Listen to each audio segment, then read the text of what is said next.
Hello, hello, everyone. Welcome to the stream. Hey, guys. Today we're talking about update 46, the patch notes. We're going to walk through them, talk about all the new changes coming with update 46. Obviously, multi-classing is at the top of that list, but I think there's some other stuff there as well, whether you're interested in PvE, PvP, or Overland. Some questions that I think we had outstanding from last time was, from the major announcements and everything is like, what's going on with Overland? You guys said that they were going to, do some stuff with Overland. We don't really have any details on that and the difficulty and what have you. So we'll just have to see. I expect also that we're probably going to see some major changes to classes. Again, they said they weren't going to, or at least they passed on information. I question that they looked through all of that info well enough, and I question that they didn't find some stuff that those of us who pay attention to a lot of this stuff, sorry guys, just getting the chat bot up, already knew was going to be a problem. So we'll have to see what the changes are. I will apologize for starting late, guys, and I do also want to just have a little bit of a real world conversation for just a minute. Normally, I've only done this like one or two times before. Here on the channel, we try to talk about games. That's what we're about. I want this to be a release, a break from real life. And then when I do things that are having to do with real life, I try to do that in a separate thing so that everybody knows. I'm going to break that rule today, but generally speaking, that's going to be hold true. One thing I will tell you is we're going to have a few more live streams. There's just a few things that I just think I have to talk about. I have some sort of platform, and I just feel like it needs to be talked about. And I'm going to do one of those right now. It'll only take a couple of minutes.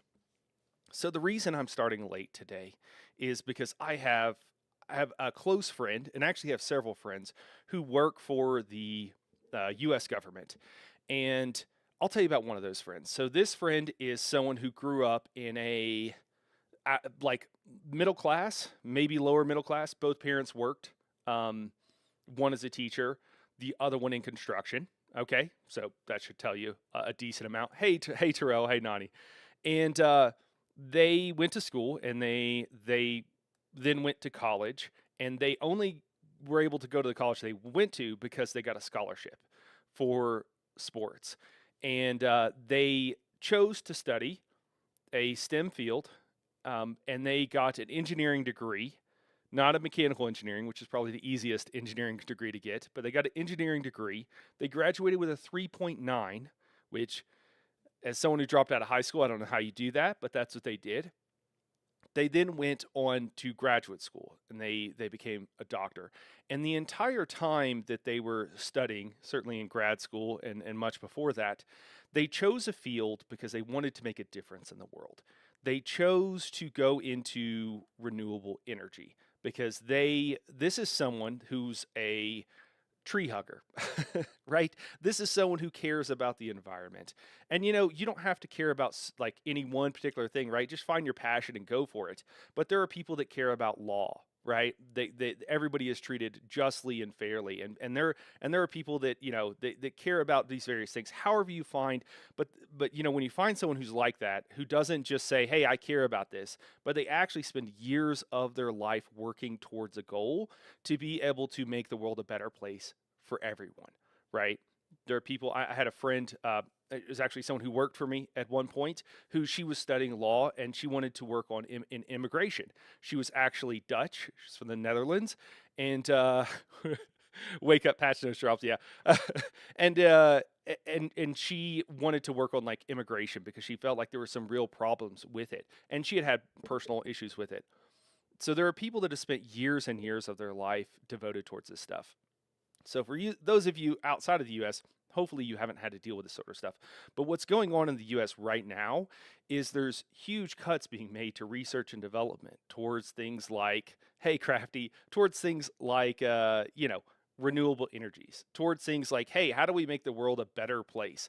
And they're not being done with any reason or rhyme. There are also cuts being made to things like Social Security that a lot of people depend on and what have you.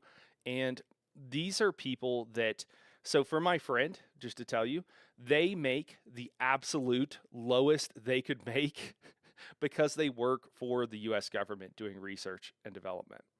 and they could make a lot more money doing a lot of other things. Some of them not really great for the world. These are people that are servants of others. These are people that have chosen to live their life and in some way to spend a lot of their time in service to other people. I have told you guys before, I joined the military. I know a lot of people are just dropping in, guys. You missed the preamble. We're gonna go. I got some things I gotta say. I gotta get off my chest, and then we'll get into the patch notes. So these are people just like, people always tell me thank you for your service or whatever, right? I abused a lot of my privileges and rights long before I gave anything back. But these are people that have devoted, some of them, their entire careers towards civil service and towards making sure that, those who are elderly or disabled, we all played the genetic lottery, and some of us, I turned out, I got pretty lucky with that, to be totally honest with you. Um, some people didn't, and they have hereditary conditions that, through no fault of their own, just cause them serious issues. And we've all kind of, uh, I hope not terrified for me. I hope you just mean in general, Nani. I don't know if you're terrified for where I'm going with this, but there are people that have, you know, um, have devoted their lives towards these things, and they deserve the same amount of respect, if not more, than when people tell me thank you for your service.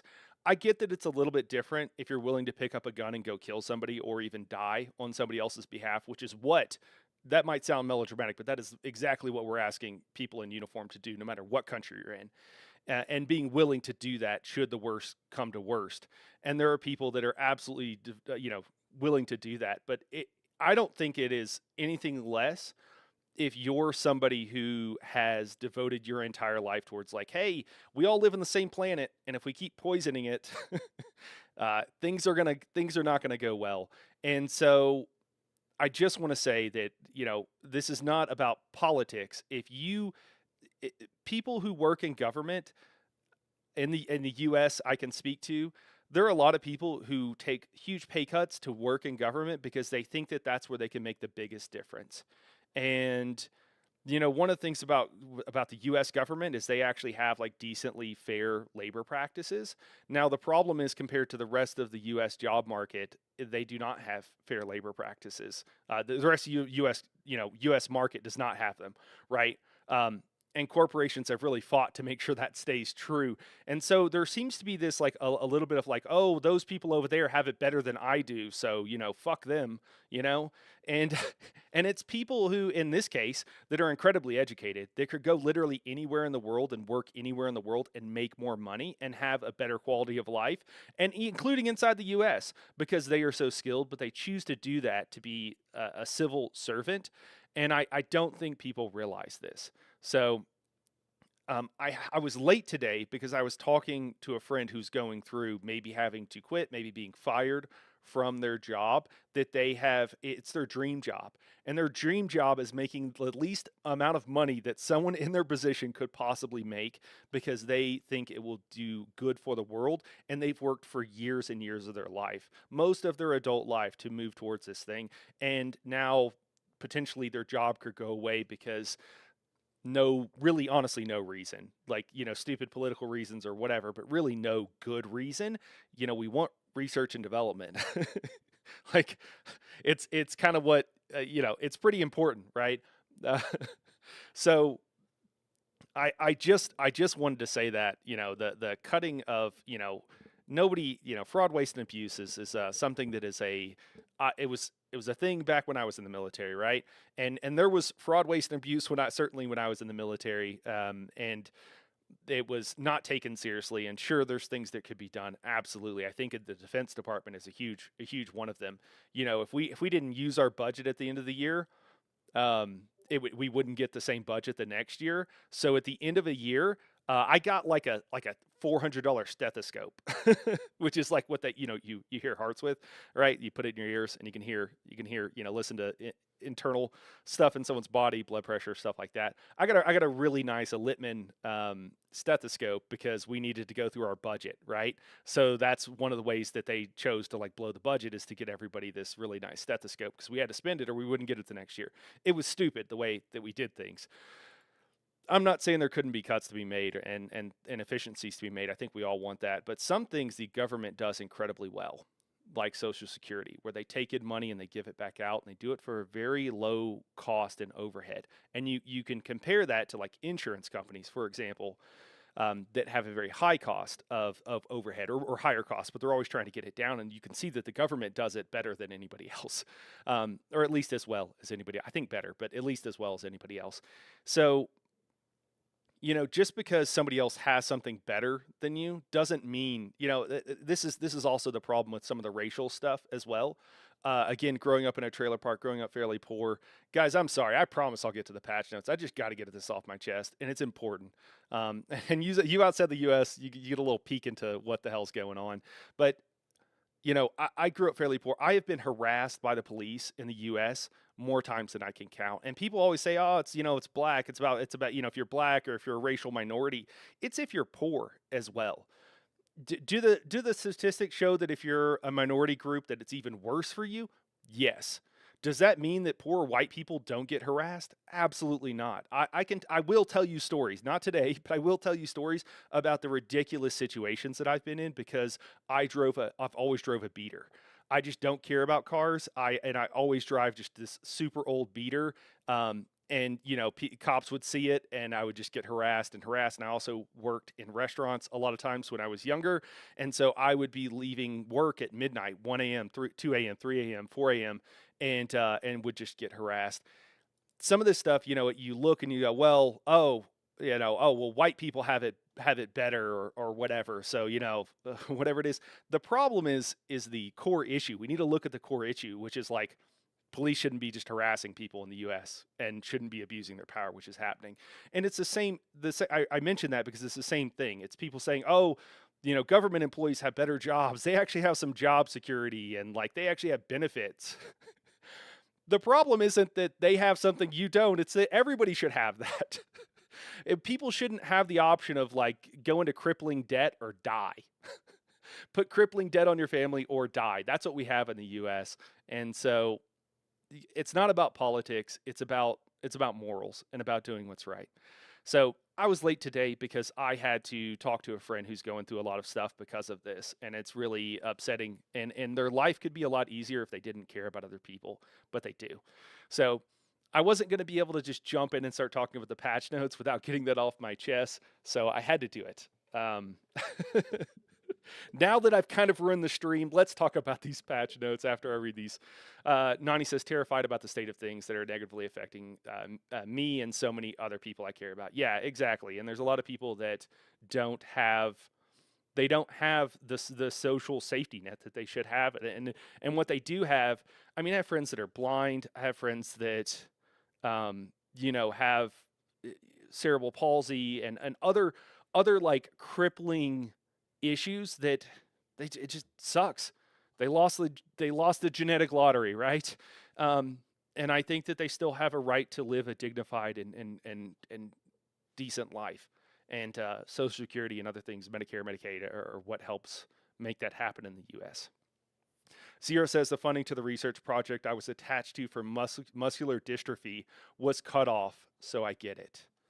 Jesus. Yeah, so what Zero... Those who don't know about muscle dystrophy, actually, so muscle dystrophy, I don't know a ton about it, right? Muscle dystrophy is what, oh my gosh, A Brief History of Time is one of his books.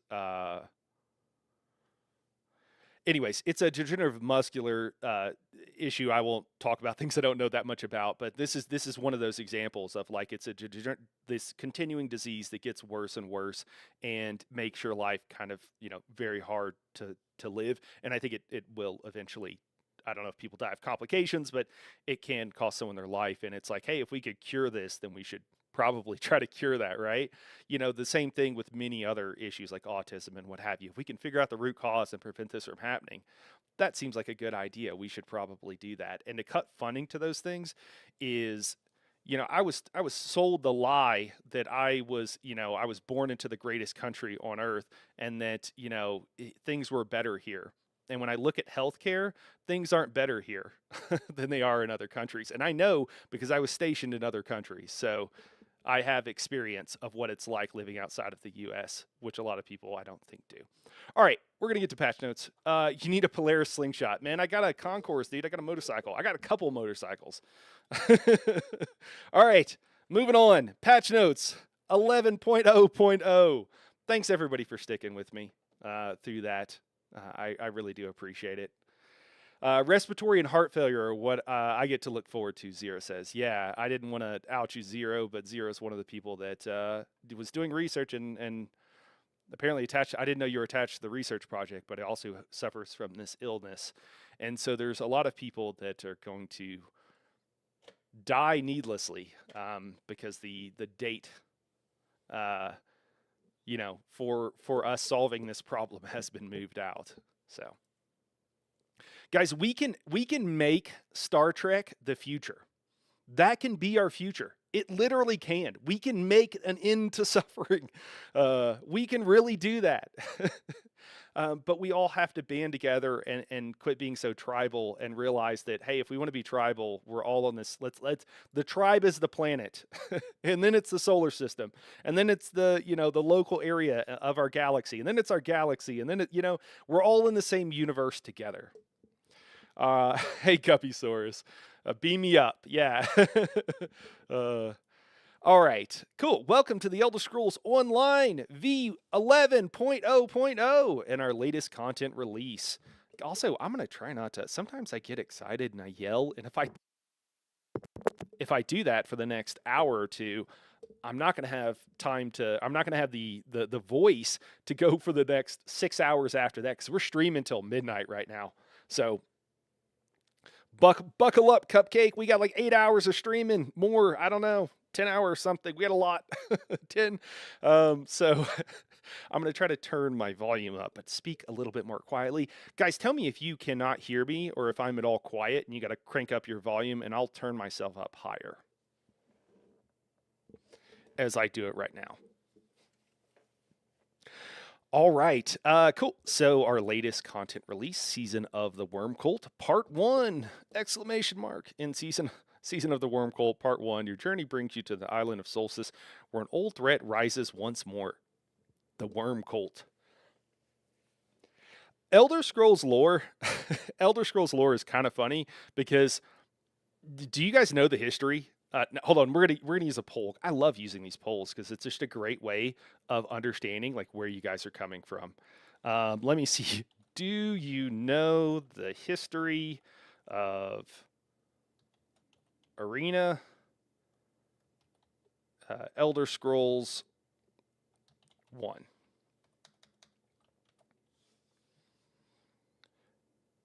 And when I say that, I'm gonna start this poll. When I say that, what I mean is, like, do you know how it was, like, originally made and how it got turned into what it got turned into and why it was named Arena, that kind of stuff. I am curious how many people know. I need you to speak louder for the guys in the back. All right, thanks, Guppy. Need more cowbell. All right, cool. I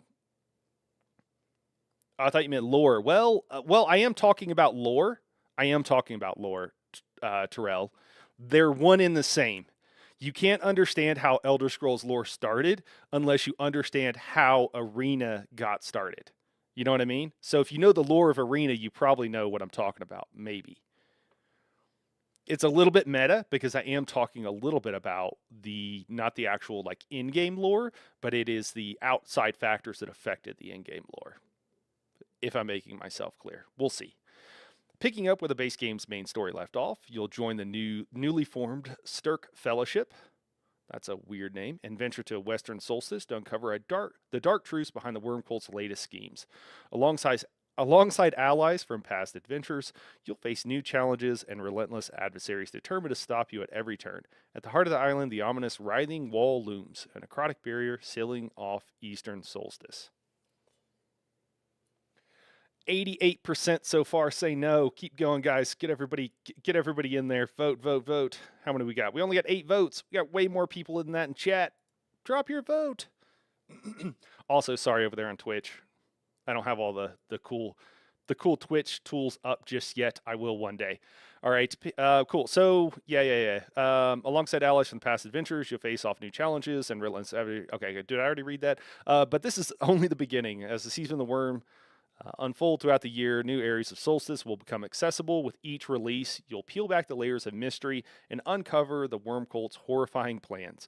Are you willing to dig deep and discover what it will take to stop them, no matter the cost?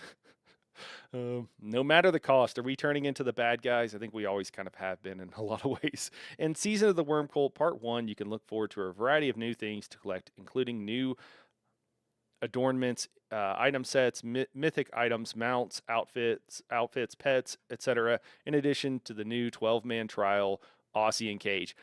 I still can't believe that they were hiding this from us and didn't tell us. Drop your vote or else. Yeah, there we go. Will be available for those brave enough to take on the challenge. All right, we're gonna end the poll.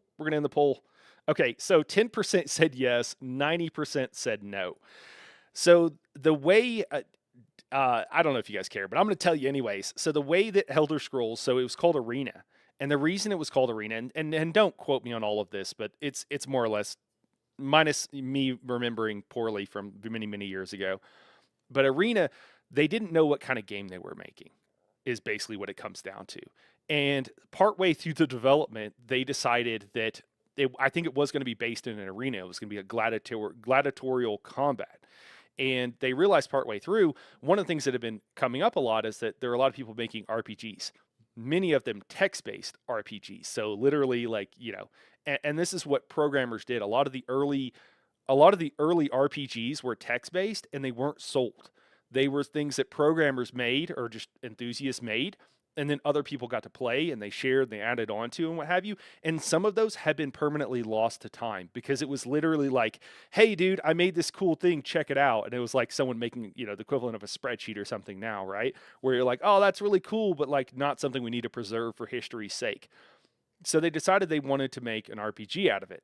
Well, then they had to, there was mid-development, and so they had to go off and make all the RPG elements. So a lot of the early lore, first off, it didn't exist. And then they kind of threw some shit together.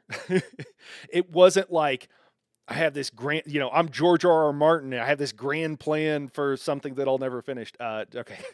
No offense, George. But it wasn't like that. It wasn't like, some amazing writer, right? That has some grand, Tolkien-esque, Wheel of Time, whatever, idea of what they are going to make. And there was some grandmaster plan. No, it was like, oh, we were going to make a gladiator combat game, and then we decided to make an RPG, and we realized we needed a story. And so so some of the story throughout the years, they improved upon it and stuff like that. I mean, Daggerfall was a huge improvement, and they have some super cool things. I want to go back and play Daggerfall sometime on stream because I think it would be really cool. I know other people have done it. But the way the quests were done and the way you discovered that there were things that you could become a vampire, you didn't know. They didn't advertise that. You found that out in game and it was so fucking cool. Anyways, many more stuff like that. So, but the lore was just kind of made up as they were going along. It wasn't like now where people treat lore like, oh, we got this lore vault and whatever. I totally get respecting that and caring a lot about the lore and everything, but it's also just funny to me to know the way that it started, which was very haphazard. So, haphazard, whatever. Yeah. So anyways, but this is only beginning as the season of the worm unfold throughout the year. New areas of Solstice will become accessible. With each release, you'll peel back the layers of mystery and uncover the cult's horrifying plans. Are you willing to dig deep and discover what it will take to stop them, no matter the cost? And with the lore, I know most people are tuned in for the serious, deep, patch note stuff, guys, but I'm doing what I can do today. I'm on the edge. Another thing with the lore is it's kind of funny because I get that people get really into the lore, and the worst thing that, and this happens with everything, right? It's happened with happened a bit with Game of Thrones. It definitely happened with the Witcher series, where there's people that are on the show that are thinking they are better storytellers than the person who made the thing that everybody loves. And so there is like that worry, like where the new writers might think, oh, the old writers did something stupid. Sometimes that's true. Sometimes they had a deadline and they had to put some stuff out, so they just put it out.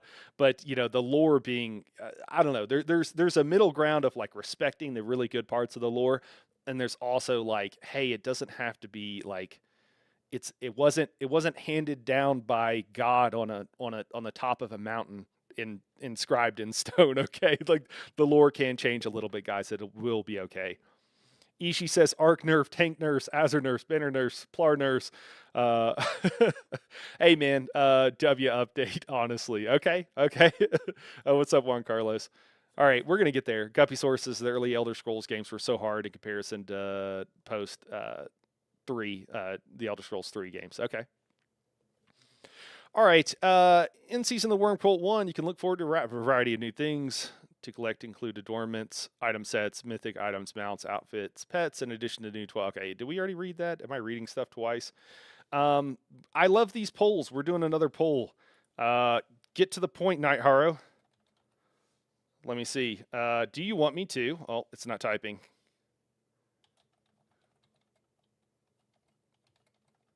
Do you want me to get to the, we're going to say mechanics. Tell me if you want me to skip. Get to the mechanics, guys, and we will. For base game, we have a newly announced subclassing system available for all to try. We can't wait to see what custom builds you all come up with. People are voting rapidly. I can see it out of the corner of my eye. In addition to subclassing, we'll have a good chunk of combat and item changes along with bug fixes. They said a good chunk, but they said they weren't going to. So Zoss lying to us again. Guys, you got to not lie to your customers. If you want them to trust you, which you do, you really do. You really want them to trust you, because if you can build up trust with your customers, you can take more risks and it will be okay. And if you don't, it won't be okay. I'm not in a hurry. Did I already read this? Oh my gosh.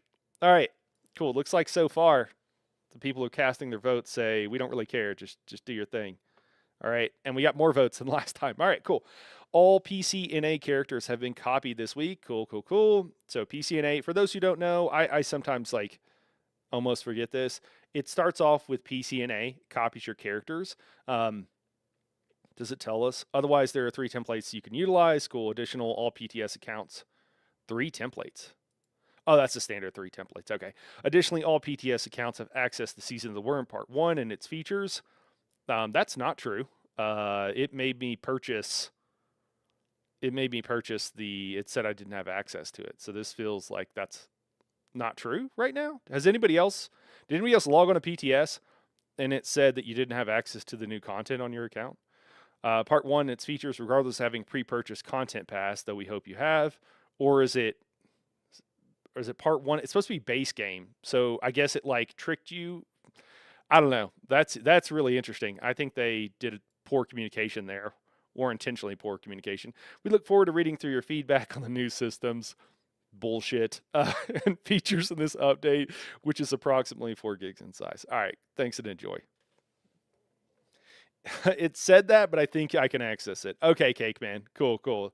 Tricked me into buying it. Yeah, I mean, I would have had to buy it anyways, but yeah. What up, Weird Moogle? What's going on? All right. Now it's like 50-50. Guys, gotta vote. Cool. Well, I think we're almost there. So what do we got? We're going to start with overview, which I think we just did. New features, update, big changes, new zone. I do want to go through all this stuff. So we're probably going to go through it. Most of it. You guys know that I'm not super into all the story stuff and what have you, so. We're 50-50 right now. Somebody tip the scales. Like, I can get into the trials and do the multi-classing quests and stuff on PTS with no purchase. It's, if that's what you mean. Okay. Yeah, the multi-classing stuff. That was another thing I had to do before I went live. So I was like, oh, because I want to be able to pop it up and I had to, like, go purchase it. Apparently I didn't have to. Yeah, that was tricky. Hey, Zero, I don't know if you're still there, man. You might be at work or what have you, but also I did send you an in-game mail about getting you some clears, man. So hit me up about that. New zone. Also, yeah, I'll just put that out there. What I'm mentioning to Zero guys, if you're someone who has an issue like a disability of some sort or something else that keeps you from being able to play the game to your fullest potential, we would love to have you. And that wasn't the boss. You'll probably have to tell us because otherwise we won't know. But we're always happy to work with anybody with what you can do. And I know that doesn't always feel great to feel like that, but we'll try to make it as painless as possible and help you out any way we can. You're always welcome. If you can only hit one button, and that's just what you can do, you're still welcome in our groups. Let us know, because otherwise we might just think that we don't know. Some people are lazy and they just want to hit one button, but All right. Season of the Worm Cult, new zone, Solstice. We've had people that were deaf and other things like that, so it happens. It can make things harder, but we're always happy to work with you. Prepare to embark on a journey to the mysterious island of Solstice, a long forgotten land watched over by the elves of the House of Coralenia, I don't know, something, and the Tidewater and Stone Nest tribes of the Argonians who call it home. Nestled off the south. Oh my gosh, nothing. I don't want to read all this. Are we just cool? Okay, are we just talking about where it's at? Yeah. It's a pretty island. You guys can read that stuff in the storyline. To begin the adventure, you can choose from among the following. Create a new character. I mean, this is okay. Cool. How to get there? Yeah, choose a character template. All right, after arriving there, you'll meet somebody who tells you what's going on. Okay, I don't. Yeah, in addition to the zone story, Western Solstice includes the following activities.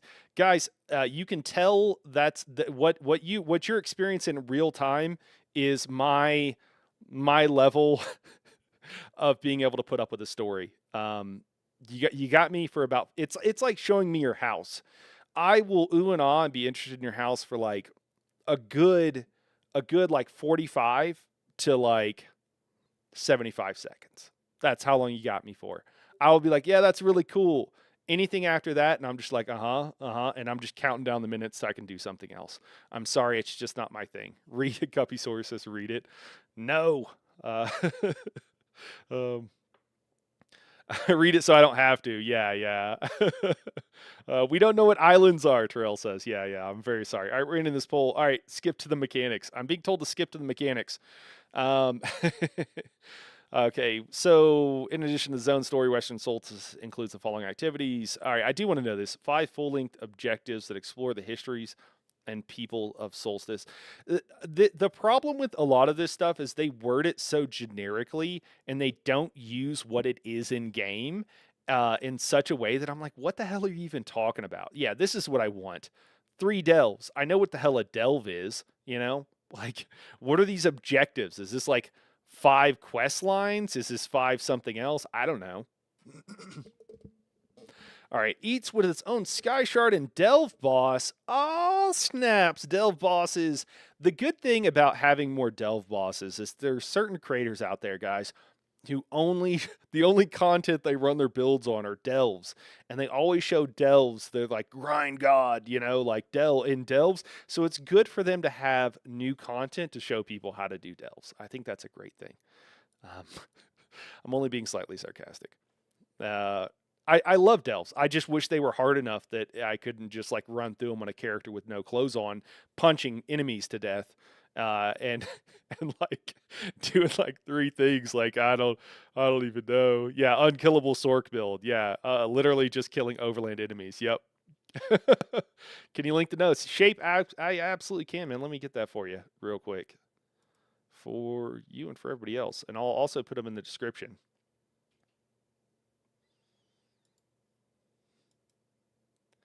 And like throwing the shade that's being thrown is because those creators, there's like a grip of them that like literally don't even play the game. Like I've never seen them in game. You can see me in game. You can see Skinny Cheeks in game. There's some people, Zynode, right? Zynode's fucking always streaming in game, right? Like it's always there. There's some people that I've never seen in game, and I've never seen anybody else in game. Yeah. Uh, I'm just checking, guys. I have like 6. I have a whole bunch of DMs here. Let me see. Cool, cool, cool. All right. I just want to make sure. I think people were just telling me like, "Hey, you had a stream that started 30 minutes ago." I really appreciate you telling me. Appreciate you letting me know. I really do. I guess I went into length why I was late. Okay. In addition to the story, okay, Phil. Yeah. New dungeon. Okay. Cool. Teacher Grotto. Guys, one of the big things that's going to happen with the new patch is that we're all going to need a whole bunch of skill points. I am thinking about doing a skill point guide, but if you need skill points, the easiest way to go get them for me personally, and I think probably going to be for a lot of you guys, doing dungeons, both overworld dungeons and also just your normal dungeons where you have a quest will give you a skill point. You know, if you're on a new character, you can queue random, but I'll probably be running through just some dungeons on normal with some people to make sure that I farmed all the skill points. And then the overland, the open world public dungeons, you just have to kill one boss in all of these public dungeons, and they're the group boss. If you have add-on, there's certain add-ons that'll tell you where the group boss is, and you could just run through and kill them. Like pretty much all of the old world dungeons, with like the exception of like Orsinium, are really easy to do. And then once you get past like Vardenfell, they start getting a little bit harder. Some of them are designed so that you can't solo it, so you have to have like a really tanky build because it CCs you for like 6 seconds while you're taking damage or something, or longer. But just know once you get to the new ones, it becomes less worth it. But just running through those dungeons is absolutely like one of the easiest way to get a bunch of skill points, and you can grab the Sky Shard along the way as well. Obviously doing Sky Shard runs, but I find that the dungeons are easier because it's not a 3-to-1 ratio for running around. What up, Sniper? What's going on? Let me see what we got here. I wish the overland difficulty was reverted to the OG ESO version. Yeah. OG ESO was only so hard because everyone sucked and it was low level. Power hits hard. Yeah, and just for clarity, guys, in case there's anybody new in the chat, when you start off and you don't have gear and you're low level, overland genuinely is difficult. It's actually one of the problems with ESO. It's like overland is like really hard, and then when you're like low level and don't have skills and nothing, I mean potion scaling, right? Like you don't have potions to use, you probably don't even have food to use. It is difficult. I've died leveling characters. Okay, overland for sure. Once you get to max level, it just goes beyond trivial. Once you have like a setup build, it's just like you hit 2 buttons and things literally die. Sometimes you don't even have to do that. One button will do. Though nothing built better than killing level 40s at level 5. Yeah. Does anyone know if another skill line would be better on Healden than Green Balance? Budding Seeds is really good. I think, Cake Man, I think Budding Seeds is going to be one of the go-tos. And for all healers, I do have some thoughts on that, man. Skill Finder add-on helps a ton. Yes, skill point finder add-on does help a ton, and I do recommend it. It'll tell you what you have and what you don't have. Yeah. Public dungeons give skill point. Yeah. That's what we kind of went over. Cool. Boss location. My Steam Deck has the add-on. Apparently, my PC doesn't. Oh, interesting. Okay. Cool. I'm checking on chat. Make sure I'm not missing anything. The main thing is knowledge. When I started playing, I was spamming dots and never light attacking. Yeah. Yep. Yeah. So I just don't want people to think that we're just toxic end gamers, guys. When you get there, you're just going to be like, yeah, it's ridiculous. Okay. All right. The world bosses. Okay. New trial, the Aussie and Cage. We're going to be running this 2 or 3 times tonight. We're going to be running this a lot tonight. So be prepared for that. We'll be doing a lot of this. So Manny Marco has vaults with hidden artifacts and objects of power. Aussie and Cage is one such vault located deep within Cold Harbor. Within it, where a powerful object, the Dolores Sista, is kept. Okay, the object is said to magnify the powers of those strong enough to use it, and malevolent forces aim to retrieve it. With the Worm Cult resurgence, the Fighters Guild now finds it imperative they destroy the Dolores Sista before it can be used. The secret attack, or so they thought, on Aussie and Cage by the Fighters Guild was met with disaster, and now they need your help destroying the Dolores Sista. All right. Cool. All the same stuff. Yeah. wait, there are unique item sets within the trial, including perfect. Oh, okay. Yeah, that's all just normal stuff. Okay. Cool, cool. Hard modes for each boss. Yeah, it's all normal. Okay. All right, guys. We're jumping to it. We'll get to this stuff. Item sets. What do we got here? Overland. You can get something with Magic Recovery. Adds critical chance while you are 50% or more stamina. Reduce the cost of your core combat abilities while you are less than 50% stamina. Okay. While you have food buff active, your block mitigation is increased and block cost is reduced. Okay. That could be that actually. So full bellied barricade. This actually could be good for like beginner tanks. Block mitigation being increased and block cost being reduced. This actually could be a good set. There's very few, if any, hardly good like survival sets for tanks. People are going to point to like leeching plate and stuff like that. That doesn't actually help you when you get into harder content. It'll give you heals, but in harder content, you're getting hit way too hard for leeching plate and many of those other things to do anything good for you. Unless there's just like a ridiculous amount of ads, but that's not really the case in most hard content. All right, we're at Moogle. We'll catch you in a little bit, man. Yeah. Oh, yeah. Also, we need some people for the new trial. So we're looking to fill some of those groups. The 6 p.m. Mountain Time, 8 p.m. Eastern group needs some DPS is what we need. So if anybody's around, they're up in the guild. So I'm gonna have to cancel them if we cancel that one if we don't fill. So we'll see. Increase your direct damage done to monsters. While in combat, activating a synergy grants you a stack of harmonized for 10 seconds, up to 5 stacks. You can gain 1 stack every 0.5 second. Increases your weapon and spell damage per stack of harmonized. That's interesting. I don't think this will get used. I don't think you're going to be eating all the synergies and pissing off your Zenkosh DK. So I don't think that's going to be, this is for the trial. Yeah, I don't know if this is going to be used. I mean, it could be interesting, but that's going to kind of be annoying. It would have to be very finely tuned. Yeah, we'll see. This direct damage done to monsters, by the way, could be useful for certain overland situations. But like if you're optimizing for overland, do you need to? So it's kind of weird. While in combat, overhealing done. I mean, somebody's going to put this on a build. Somebody's going to do a build with this, and they're going to be like, it's so amazing. You can hit one button and kill monsters now instead of having to hit 2 buttons. But again, if you're optimizing for overland, like, what are you doing? Oh, it looks like I won't be subclassing tonight. You need to level the new skill line. You cannot swap back until it's level 50. Cake Man, you should be able to make a max level character, man. That should have everything unlocked. Yeah, so you should be able to do that. You just have to make a new character, but then you got to go through and you got to assign Mundus, get your gear, and do everything else. Yeah, so you just got to make a level 50 and just make sure when it said there's a top left, there's a drop down. Just make sure you pick the one that's maxed out. But aren't the subclasses linked account wide and leveled separately? You should be able to get one that's fully unlocked, man. You just need to make a character that is max level. You just need to make a new character. And you can delete your characters if you're full. You can delete one that you're not going to use to save you a spot. It doesn't delete anything on life. Fingers crossed, unlike last year where it did. The new healer set sucks. Okay.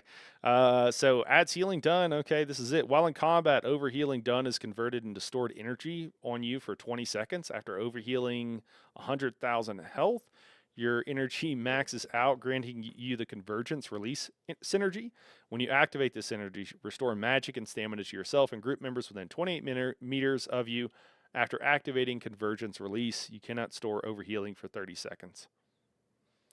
Yeah, this is a sustain set, and sustain has been great for a long time. You got to use some mag, some stam skills, but that's just what everybody does. It just makes sense to do, and it's only probably going to get better, or at least have more options with the new multi-classing, especially for a healer. So yeah. Bro, some of these combat changes are wild. I'm sorry, guys. I know I'm losing people because I'm taking so long to get to it, but we're going to get there. We're almost there. We're almost there. On dealing direct damage, place a sword above one enemy. You cannot place a sword to an enemy who already has one from you. After 6 seconds, the sword falls, dealing physical damage. This damage cannot critically strike and scales off the higher of your weapon and spell damage. Why can't it? Why are they doing this again? They keep going back and forth on like critical versus not critical. Why are they making another non-critical set? This effect deals an additional 3% damage for each additional sword you have on other enemies. I don't know. This is one of those memes where like people make fun of stuff because it's like Deltia is going to make fun of this because it's like, dude, is this like why I got to read a book to understand what this does? I don't know what it does, so I'm not going to use the set. he's like said stuff like literally like that. um, Arc Banner got kind of gutted, and Plar looking juicy. Seriously? Oh my God. Guppy says, no, I like your speed. Okay, Guppy. No worries. We're not going to go. Okay. Cannot critical Sag. Yeah, usually critical versus not critical is what really matters. Also, it's like multiple targets. So you cannot place a sword on enemies who already have one. After 6 seconds, the sword falls, dealing physical damage. It can't critical. The effect deals an additional 33% damage for each sword.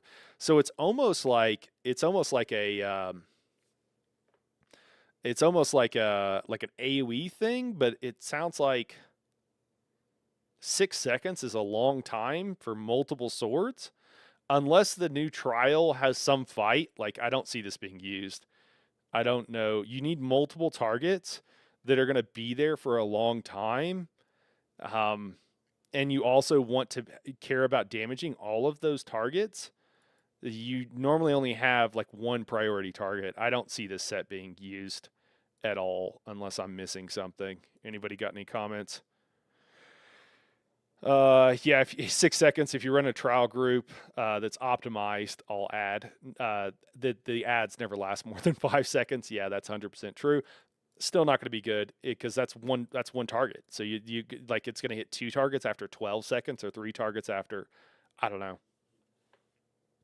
I don't know. This. Oh wait. You know what? Maybe you could. Oh no. Maybe you can apply it to all the enemies. So your ad pools need to last more than 5 seconds. That might not be horrible. There might be some groups that can use this. If you're solo, yeah. I could see that. You need things to last more than 6 seconds. I could see. Okay, there could be some use for this. If you're in an arena and stuff like that, most of the arenas, if you're in a good damage dealing build, and I say that because I know some of you might not have had this experience yet, but things will die usually quicker than 6 seconds. Anything that buffs new players is a good thing. Would be great in beginner groups for sure. Yeah. The thing is, most beginning groups don't run trash setups because they're just not at that level. They don't want to. It's too much extra work, and so they usually don't run trash setups. So it's kind of a weird situation. And if you're going to do a trash setup, you're not going to do like a beginner trash setup and then like a more advanced trash setup. Typically, some groups maybe, but I don't really see this being used, to be totally honest with you. Really add heavy fights. I bet we can find certain fights where this could be used, but it's not going to be useful generally, I don't think. All right, Dolores Arena. Did they name this after somebody named Dolores? Why Dolores? This is a, for those outside of the US, Dolores is like, that's like your grandmother's name or something, right? It's like a name that's not, I'm sorry for all the Doloreses out there. This is not it's really weird. It doesn't sound cool. Dolores Umbridge, is that who it is? Okay. Is this somebody from the lore or something? It is the Mythic. Wait, Mythic looks dumb. It is the Mythic is adding a system that wanted to add a year ago, but they never worked. Okay. The lore is good. Dolore is a word meaning pain, so Dolores Arena is a painful arena. All right. While bracing created distortion barrier around you, you gain armor, and enemies within the barrier have their armor reduced for 2 seconds. Both effects can occur 2 seconds and can stack up to 3 times. Probably not going to be used unless they change this. Probably not going to be used. We'll see. I mean, I say that if this is like a probably not going to be used. We'll see. We'll see. I mean, unless this is just like a ton of armor, it's probably not going to be used. I will say up here with the oh, that's a crafted set. That's funny. So with this full bellied barricade, I don't know why they don't do more sets like this. They add so many garbage sets to the game. Add more that makes tanking easier for new players. I don't know why they don't do that. All right, Rakat's Void Mantle. Reduce the damage of your light attacks by 50%. Dealing damage with a light attack restores magicka and stamina, depending on your equipped weapon type. Gaining additional resources when damaging an off-balance enemy and less resources when damaging a blocking enemy. Increase the damage of your heavy attacks by 50%. Heavy attacks no longer restore resources. Oh, that's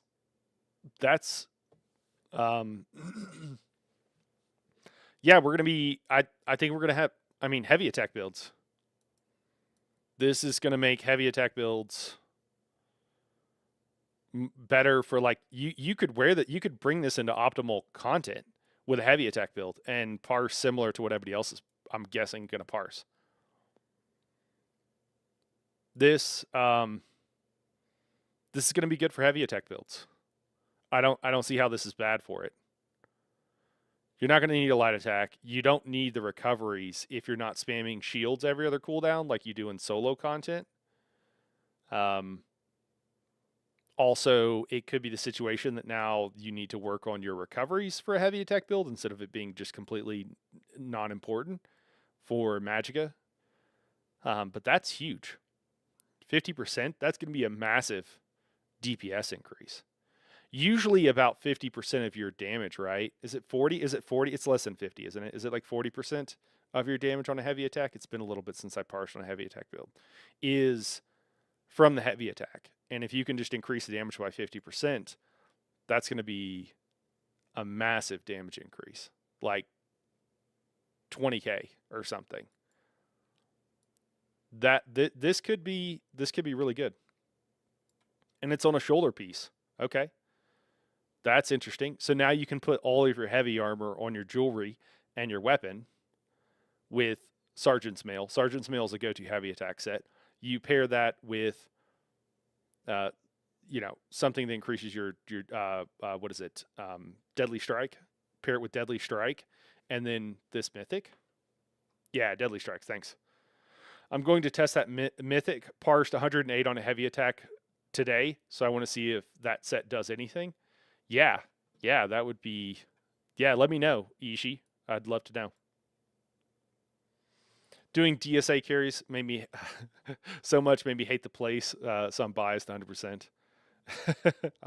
The Daedra who named it sounded so much better than Cold Harbor's Pain Box. Yeah.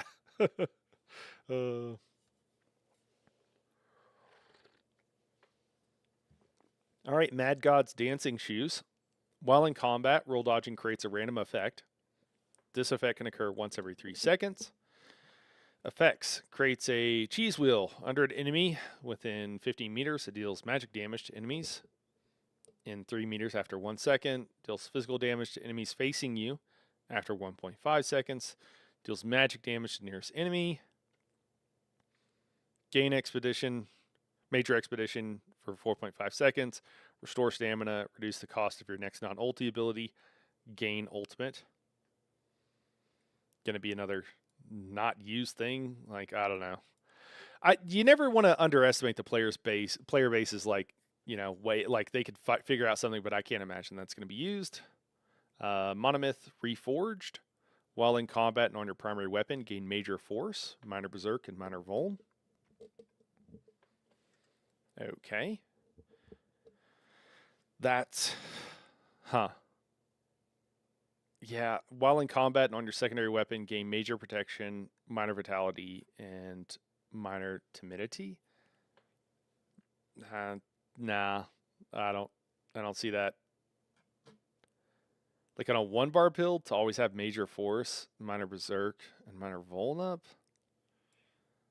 Nah, I don't know. I don't see that being used. You guys tell me if I'm missing something, but I can't imagine that being used. Dodge roll meta, let's go. uh, but you'll lose in power on the Oakensoul gives. The shape. So hey man, I've been talking about this for like like 2 years now. Um, you don't need the Oakensoul ring. You really don't need on a lot of builds. Well, you haven't needed on a lot of builds historically because once since they nerfed Oakensoul ring, you can get all those buffs from other sources, and if you're in any group content, absolutely you can get those buffs from other sources. It is helpful if you want to limit for like the real point is it makes it accessible to limit the number of abilities you have to press to get all those buffs in a solo situation. If you're just looking for the empower, then you now especially you can just use the Mage's Guild ultimate or Mage's Guild abilities, I'm sorry.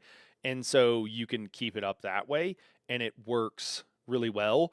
The ideal thing is to use an ability like the Templar has Solar Barrage, which gives it.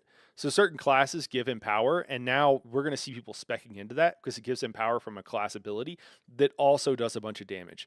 Having to cast the Mage's Guild skills early because it only lasts for like 10 seconds, I believe. Maybe it goes up to 12 with passives, but I believe 10 seconds on the Empower hasn't been as good historically. That changed a little bit with the changes um, to the scribing, or scribing being added because now you can use Ulfsild's contingency. But again, you really haven't needed those things for quite a while, and so people were like still really into Oakensoul, but it hasn't been that good for honestly quite a long time. And it depends what class you're on if you can get those buffs and what have you. So it's a little bit hit and miss on how it works. Um, but it just it's yeah, just here or there. It hasn't been that good for a long time. I've seen a lot of people like Hyper has apparently been talking about this a lot. I think he did like a heavy attack build or something, and I think people are like waking up to the idea. I didn't see his video. I'm not sure what he said, but yeah, it has long been the idea that you don't really need a lot of those buffs for a lot of situations. Not to say it doesn't have its place and it can't be really useful for people, but it hasn't been that great, especially in group content. You just really didn't need it in group content for a long time. Imagine dying to Cyrodiil to a cheese will. I'd be so proud of that guy killing me with cheese. Yeah, roll dodging ball group. Absolutely wreaking havoc. Yeah. Oakensoul is just not needed anymore. Yeah, I think that it still has utility for certain players because you can just heavy attack and shield, heavy attack and shield, and so it does make for like an easier play style for those who need that sort of thing. But yeah. Hey, thanks, George. You know, some people wake up, George, and they choose violence. I woke up this morning and I chose Goku. All right, yes, appreciate it. The Solstice Bismuth Tiara is acquired. Okay, so these are collectibles. All right, let's furnishings. We're getting there, guys. We're gonna go look at the classes. I don't care about furnishings. You guys know that. I think they're cool, but I'm not gonna do stuff. Okay, what do we got here? Let's read the introduction on this. The correct choice. Which race has the cheese damage percent damage increase? Oh my gosh, Herb Lewis. Yeah, that's a good question, man. What race does give that bonus? Yeah, I run Oakensoul on my fake tanks to run normal dailies just to turn my brain off, but I love my 2-bar heavy builds. Yeah, I've had a few 2-bar heavy builds for a while. They tend to do historically they were doing like 5k extra DPS, but it does a little bit defeat the idea. I don't think it's too bad. I think it's a good like middle ground for people to have a 2-bar build. But even then, even if you can run a 1-bar without the Oakensoul and do more damage as well. Because I think the 2-bar builds, while I'm with you, Ishii, just to give because I've gotten this feedback from friends. Excuse me. They're just like, well, the whole point of the 1-bar build is it's easy, and it's like, oh yeah, okay. I mean, that's why the Sork, because you have 3 buttons, because you keep pets on the other 2, so it's like, oh, okay, makes sense. Yeah. Anyways, I won't get too off track on that. Greetings, because I've done like a 1 bar Arcanist is like the easiest build in the game, guys. For those who don't know, a heavy attack lasts 1.8 seconds. An Arcanist beam lasts twice as long as that, and you just beam all the time. Greetings. This year's marks ESO's what? Okay, yeah, we know what year it is. Okay, this feature allows any of your existing or future characters to potentially learn skill lines that would normally be exclusive to a special class. Okay, cool. As such, you can expect this patch to be choked full of advancements to functionality, numbers, and so on regarding abilities and sets. We'll see.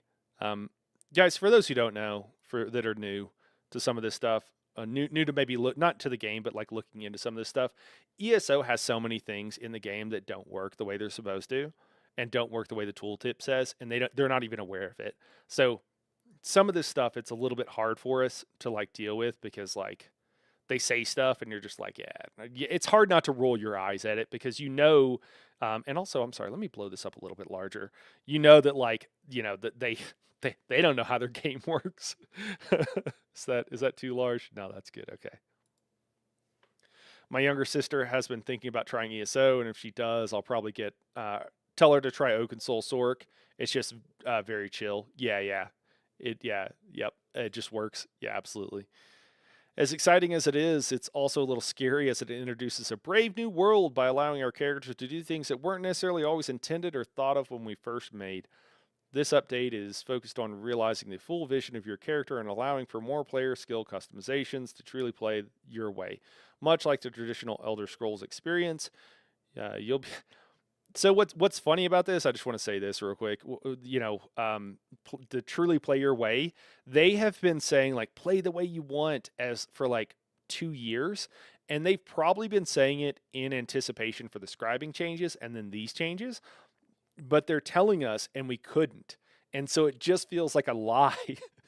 And so it's just they have such a poor messaging problem at ZOS. Like I don't know who's in charge of their media and marketing. Like I thought it was back in the day, or until relatively recently, I thought Gina was doing most of that. But I don't know who's in charge of it. But man, it sucks. Like just if it was a class and I was giving them a grade, it would be an F. They're failing to communicate. Why did we think there wasn't going to be a trial? Because they didn't tell us. Why didn't they tell us? Piss everybody off for no reason. This is one of the coolest things coming to the game. Why didn't they tell people about this sooner?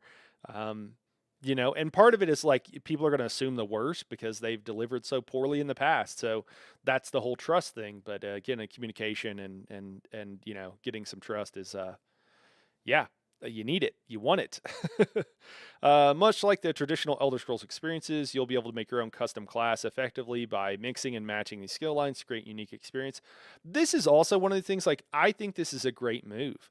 And for sure, if I was like the head of the studio, or owner of the company or something, I would be like, why the fuck have we not done this sooner? Like, why wasn't this done earlier? And I think that they've lacked the competency to do it. And they've lacked the technical expertise to execute on it. And again, I say that because so many things in ESO still don't work right. And it's not that I don't think that they don't have necessarily competent people. I imagine they do have some very competent people, but there's probably just not enough of them. Like they probably are, they have been aware. There's almost certainly there have been people that have rediscovered that there's been issues, also put it on a sheet of paper and told everybody, and probably it just got cut because they didn't have enough resources. And I've mentioned this before, instead of hiring people and like training people and like getting, building ESO up, it's much easier if you're like, well, if we're still making money, why change anything, right? And so I think there's been very much that mentality, and also like a lack of it is hard for organizations because it takes people to be able to manage well, and it's very hard to find good managers to scale up an organization and not become bureaucratic and whatever. But the Elder Scrolls has just never been able to do that and execute on that kind of stuff. And but it really does beg the question from like a customer or from like the person who owned the studio. If I was Microsoft, I mean, cool. I'm glad we finally did it. That's great. But I would be looking. I'd be trying to figure out why we haven't done it sooner, and then also when you find out that, and you find out that there's so many other things that have been like done poorly, that you're kind of like, yeah, somebody's got to go. Keep them in, give them an honorary position of some sort. Play your way works in single player games. ESO, you have an obligation to be a certain way if you want to play organized play. Yeah. If not, that's totally fine, but don't get mad at people for hating bow heals, I'm sorry. Yeah, Ishii has a good point there. I think it can be both. It is a problem. Play the way you want. I mean, we've seen this, right? Like I was in a dungeon. I mentioned this experience the other day where the tank wasn't a tank, didn't have a taunt, and I very politely was like, "Hey, dude, it's typically nice to just slot a taunt if you're queued as a tank, right?" Just trying to help him out in case he didn't know. And he got really snarky with me and was like, "Oh, who says I have to do that?" And it's like, no, there's a social contract. If you queue as a tank, everyone's expecting you to have a tank. Play the way you want. It's kind of like someone. Honestly, it's like someone peeing on the sidewalk in front of a building, in front of a restaurant, and they're like, you're like, "Hey, you can't do that. That's not allowed." And they're like, "It's a free country." And you're like, free country doesn't mean you can pee on the sidewalk or pee on a building, right? Like, that's not what we're talking about. And that's basically what people are doing, right? So they play the way you want, but don't be ridiculous. And people will take it to a ridiculous extreme. And the game should probably help you out with that, to be totally honest. Like, if you don't have a taunt slotted or one equipped, then you can't queue as a tank. The game could check for that. Oh man. Zoss is a self-licking ice cream cone, Wampus says. Oh man, I haven't heard self-licking ice cream cone in a while, Wampus. Yes. Yeah, Ishii says, when I fake tank, I always slot a taunt and a group buff. Yeah. And I haven't always, because I didn't realize for the longest time that people would be upset if they had mobs on them, because I wasn't upset, because I knew how to deal with it. And I think my wife actually was like, "Yeah, I don't. Why doesn't this tank have a taunt?" And I was like, "Oh, I mean, no big deal, right?" She's like, "No, I don't want to have to. I don't know how to deal with this, and it's hard. And I can't do this." And I was like, "Oh, I didn't realize that." So there is some, like, people can make an honest mistake or whatever, but yeah, yeah. And the game, again, if the game was like, "Hey, you got a slot of taunt," and like, I'd be like, "Oh, I'm not." At the time, I've probably been like, "This is stupid," but sure, I'll do it. Wonder if this skill sharing includes ultimates. I believe it should, Wampus. We'll see. Yeah, fake tanks is fine as long as you at least hold taunt. Yeah. Like, I will fake heal, but I'll also slot a smart heal and barrier if needed. Yeah. Yeah, slot a couple heals, help people out. You don't need to have a resto staff even necessarily, especially if you're like a warden. After other MMOs, having a mob on you is just 100% a problem if you're not a tank. Oh, okay. So it's a bigger deal in other MMOs. That's fair. Yes, it does include ults. Cool. Adding one skill line from another class would be acceptable. Swapping two completely destroys the class. Dumb move by Zoss.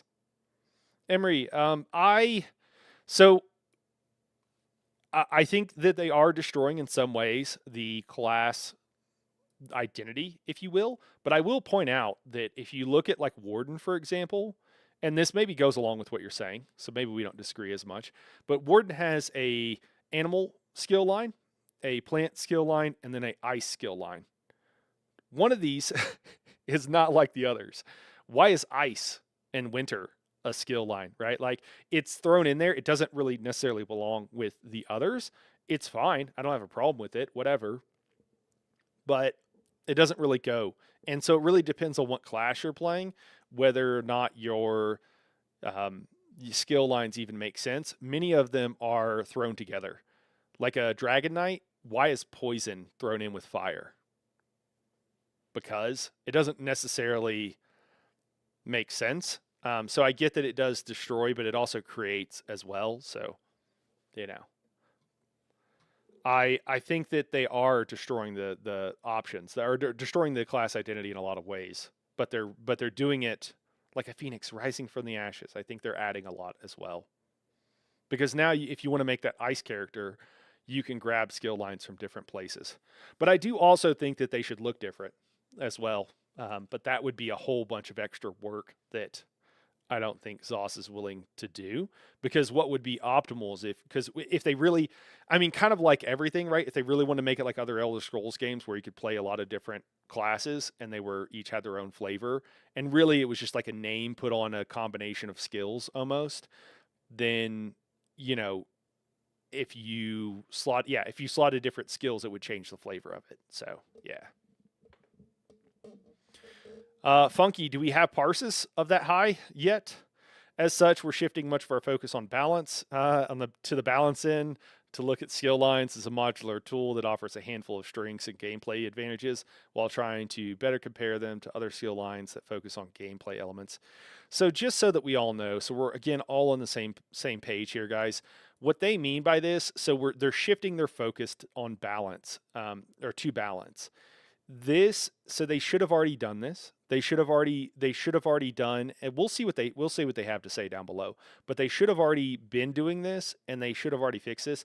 I can tell you from looking at skill lines, unless they've done some major changes to skill lines, there are many that will just not get used as much. They're not going to be balanced against the other skill lines moving forward, because there's some skill lines that will have most of the active skills, like 4 out of 5 or 3 out of 5, are going to be very useful for anybody doing a particular role: tank, healer, DPS. And then there are others that there's like 1, maybe 2, maybe. And so they probably just threw the shit out there. Usually what they do is they expect in-game players to do all the research for them for free on the public test server, which again wouldn't be bad, but then usually they don't listen to us and we tell them things that are going to be broken, and it will tell them literally the first day of the patch, and then it'll go live and they won't have changed it.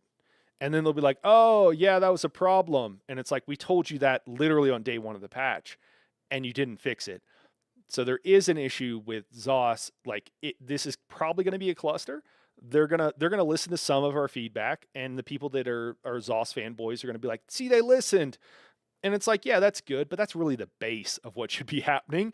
And then there's going to be a bunch of other stuff that they're probably not going to listen, and it's going to be other issues, and then they're going to unintentionally nerf things, because there are few people, hardly at ZOS, maybe almost none, that know the game as well as most in-game players.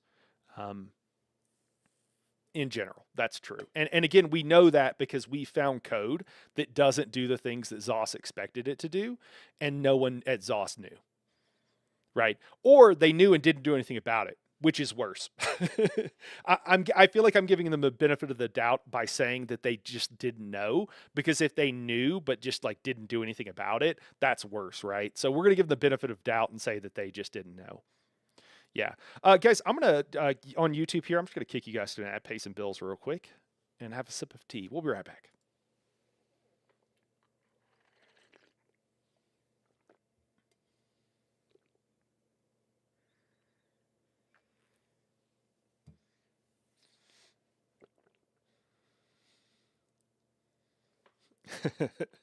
Oh, man.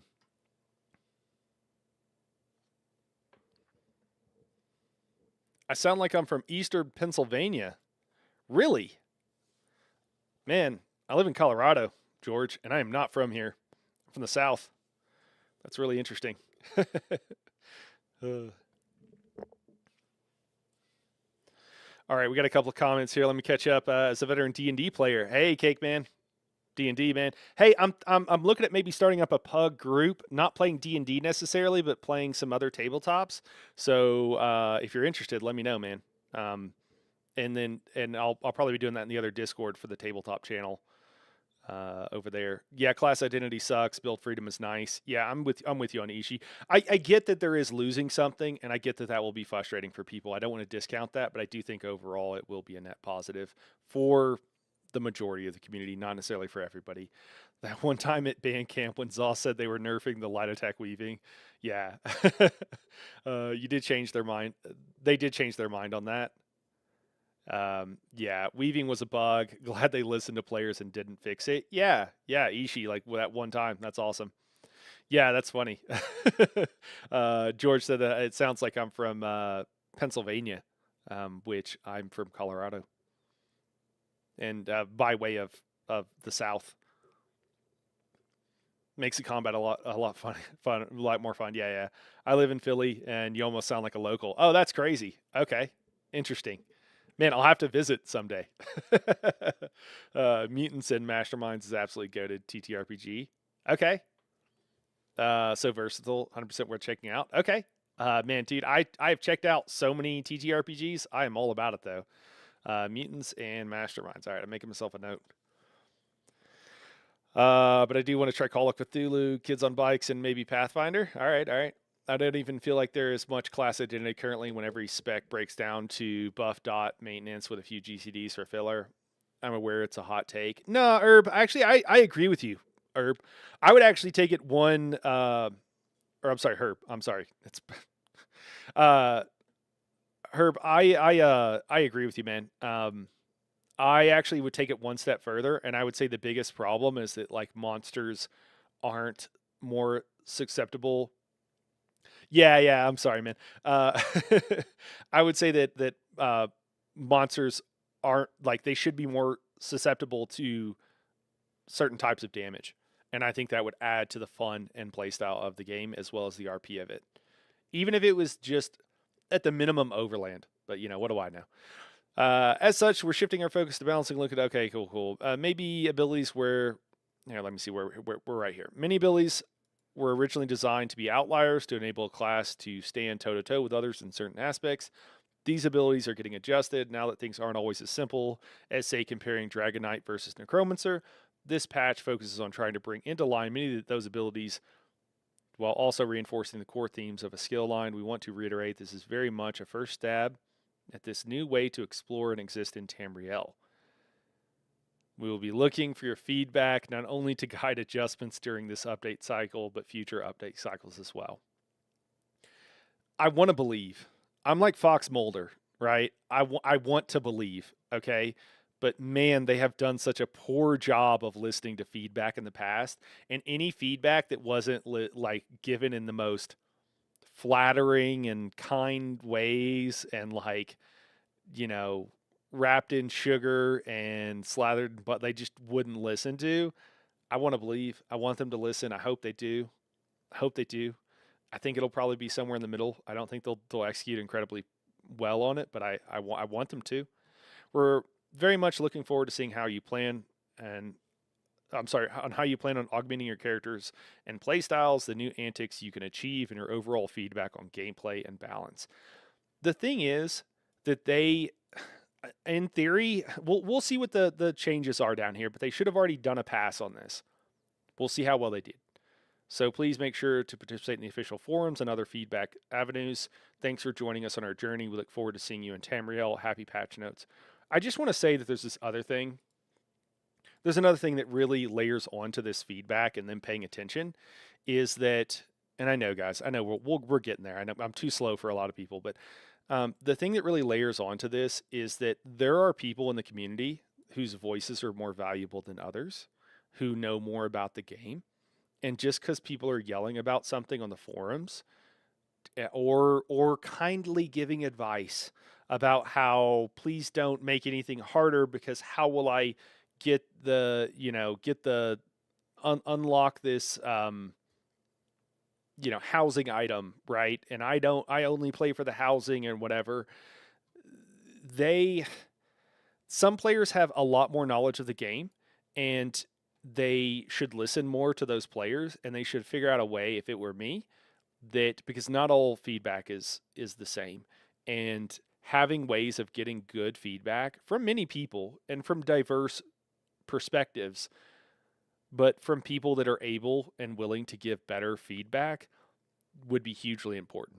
And if they don't, and they're not going to do that, they probably aren't capable of doing that in their current form, but that would be very helpful.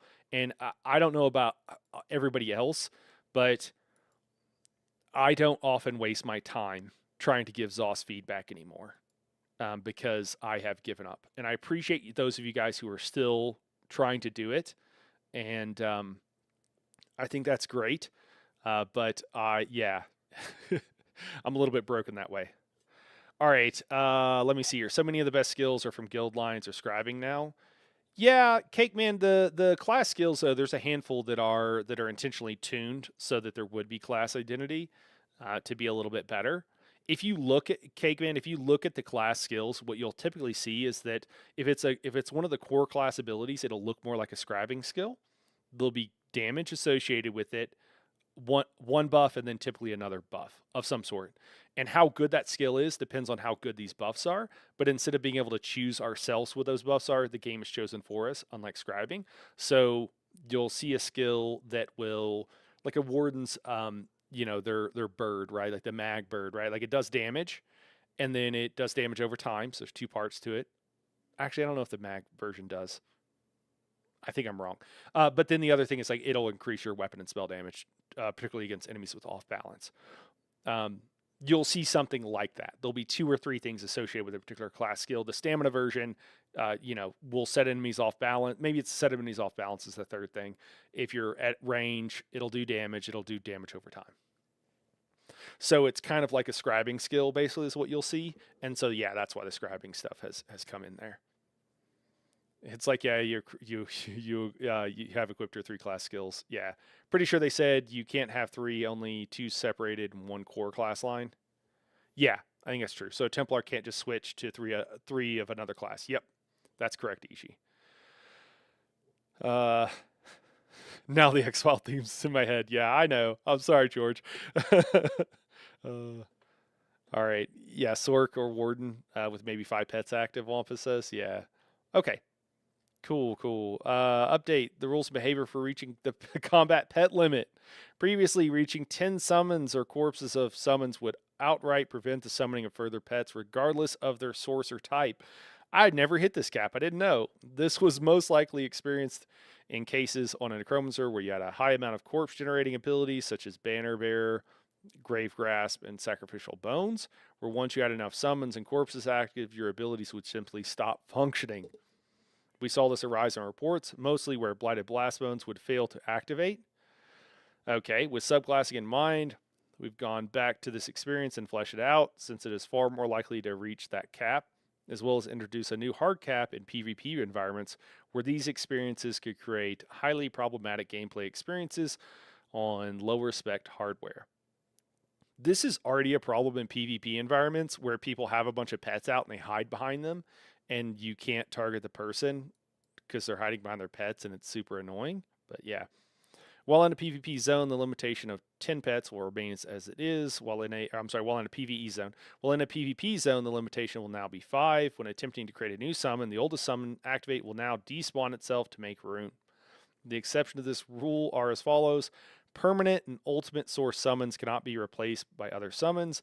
If you attempt to summon at the cap when only permanent or unique summons are present, the attempted summons will instead fail. Non-permanent or unique summons, such as the Betty Netch or corpses, directly summoned from necromantic abilities like Flame Skull and Bone Armor can be replaced, but will never attempt to replace an active summon such as Skeletal Mage or Summon Shade. Flame Skull is considered a summon? What? Really? Okay.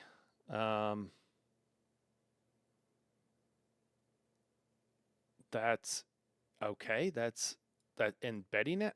I don't know. Okay, this is going to be weird. Non-combat pets do not influence the cap.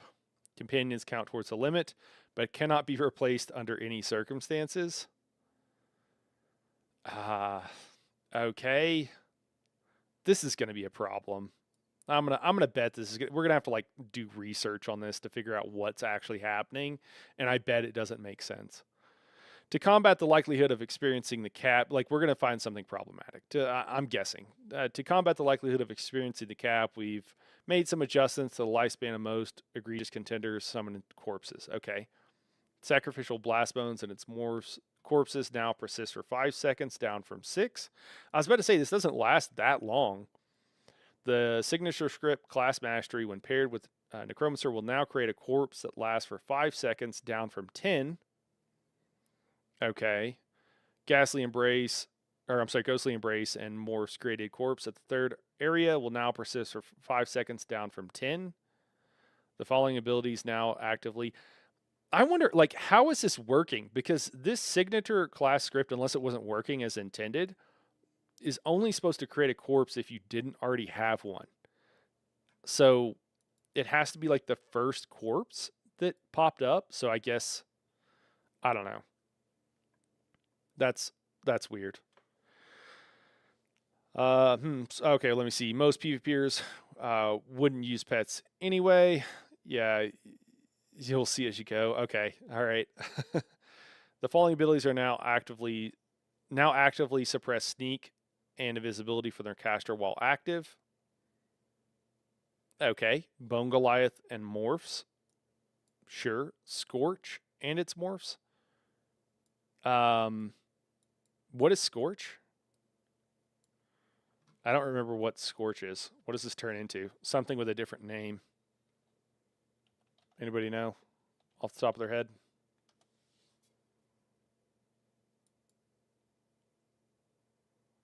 Oh, is that Shock? Shocks? It's called Scorch. I had no clue. And I've got many Warden builds. That's kind of hilarious. Ember, your kitty cat pet.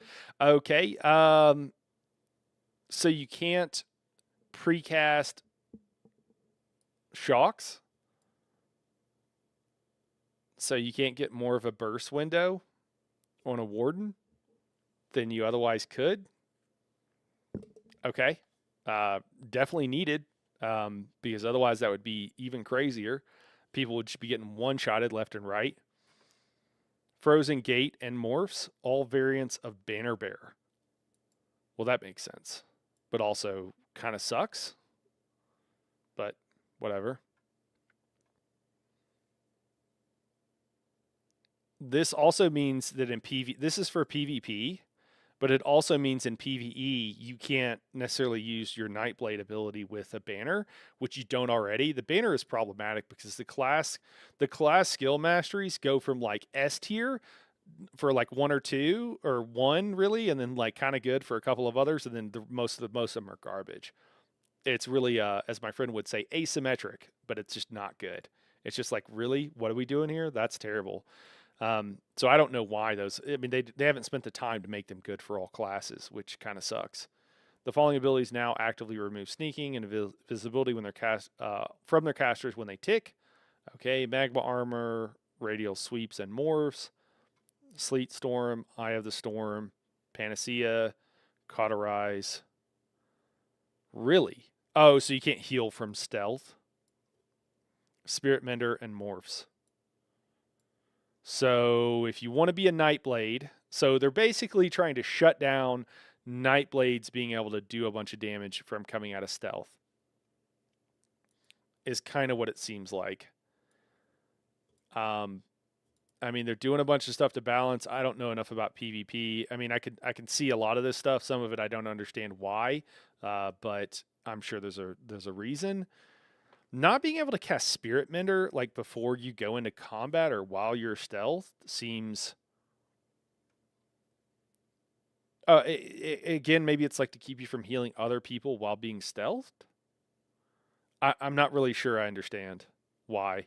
I maybe other heals already did this, and they're just fixing these to do that. Maybe. The following abilities now properly remove sneaking and invisibility from their caster when they successfully hit a target. Okay, Lightning Form and Morphs. Wait, so you can. Okay, yeah, Solar Barrage. Okay, Arctic Blast,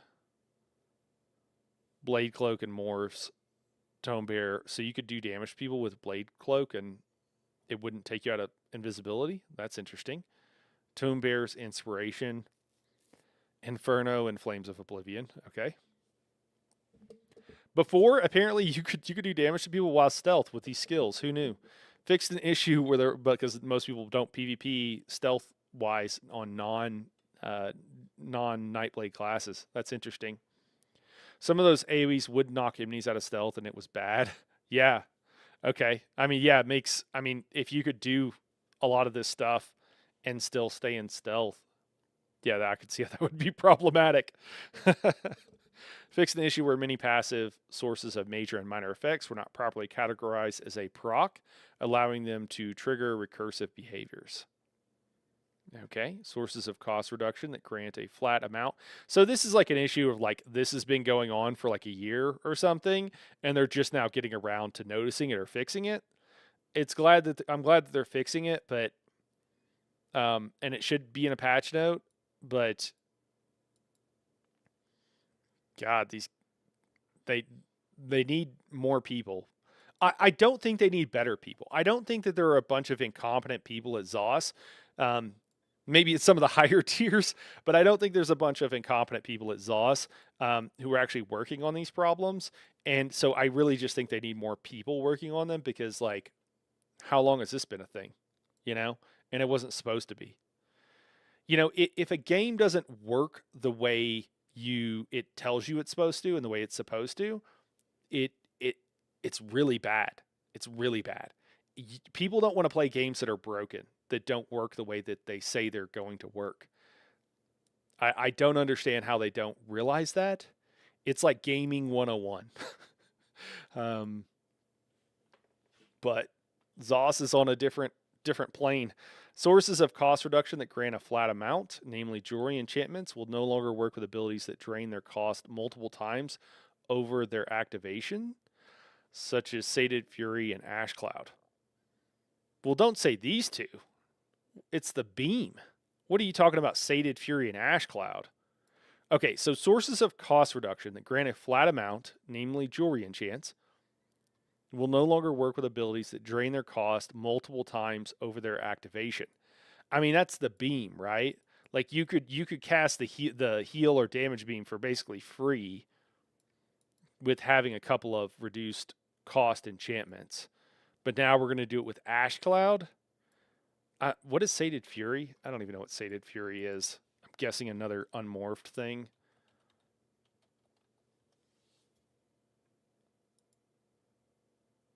Oh, it's the Vamp thing. It's the Vamp skill line. Okay, yeah.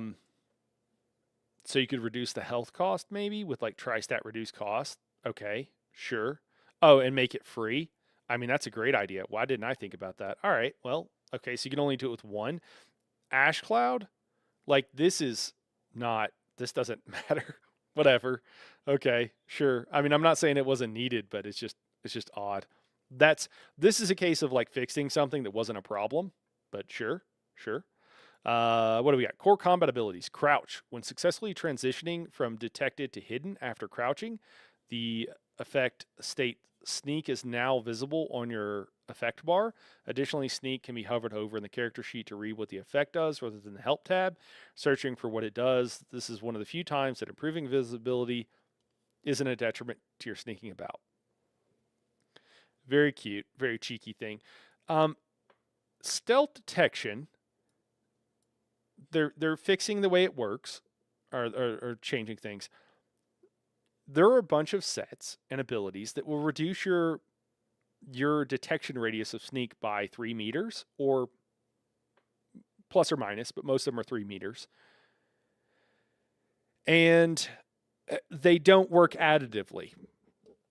So you have no idea how small your detection radius is, and you can get it to where the point where you're literally invisible.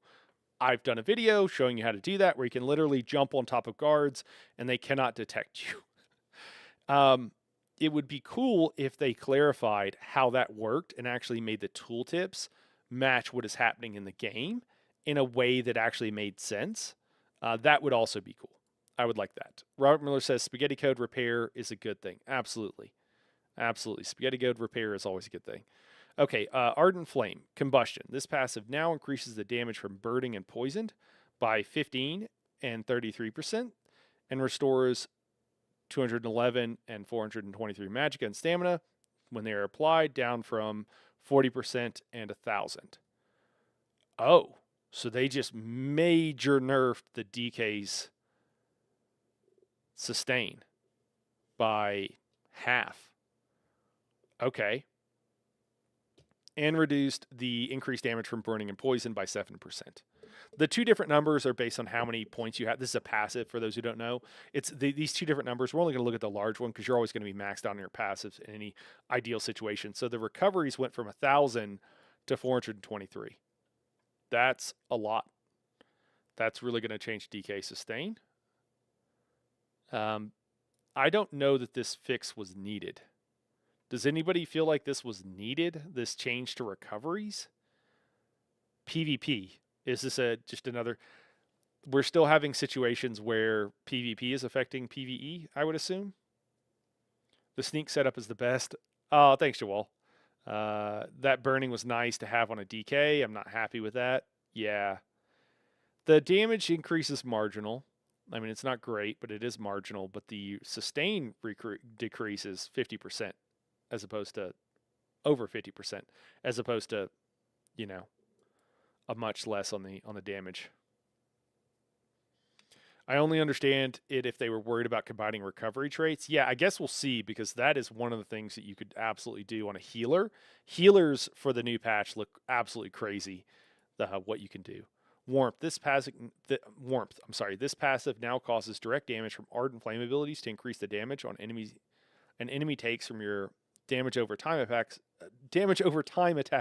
by 3% and 6%, and reduces their movement speed by 15 and 30%, and instead of only reducing their movement speed. Wow, I failed my reading check on that. What does this do? All right, so this passive now causes direct damage from ardent flame abilities to increase the damage an enemy takes from your damage over time attacks. Okay, so they're moving this to damage over time. They're moving this 6 or 7%. Like, that's a buff, right? This is just a straight buff. Yeah, I don't understand the straight buff, but okay. Why did they feel like they needed to buff this?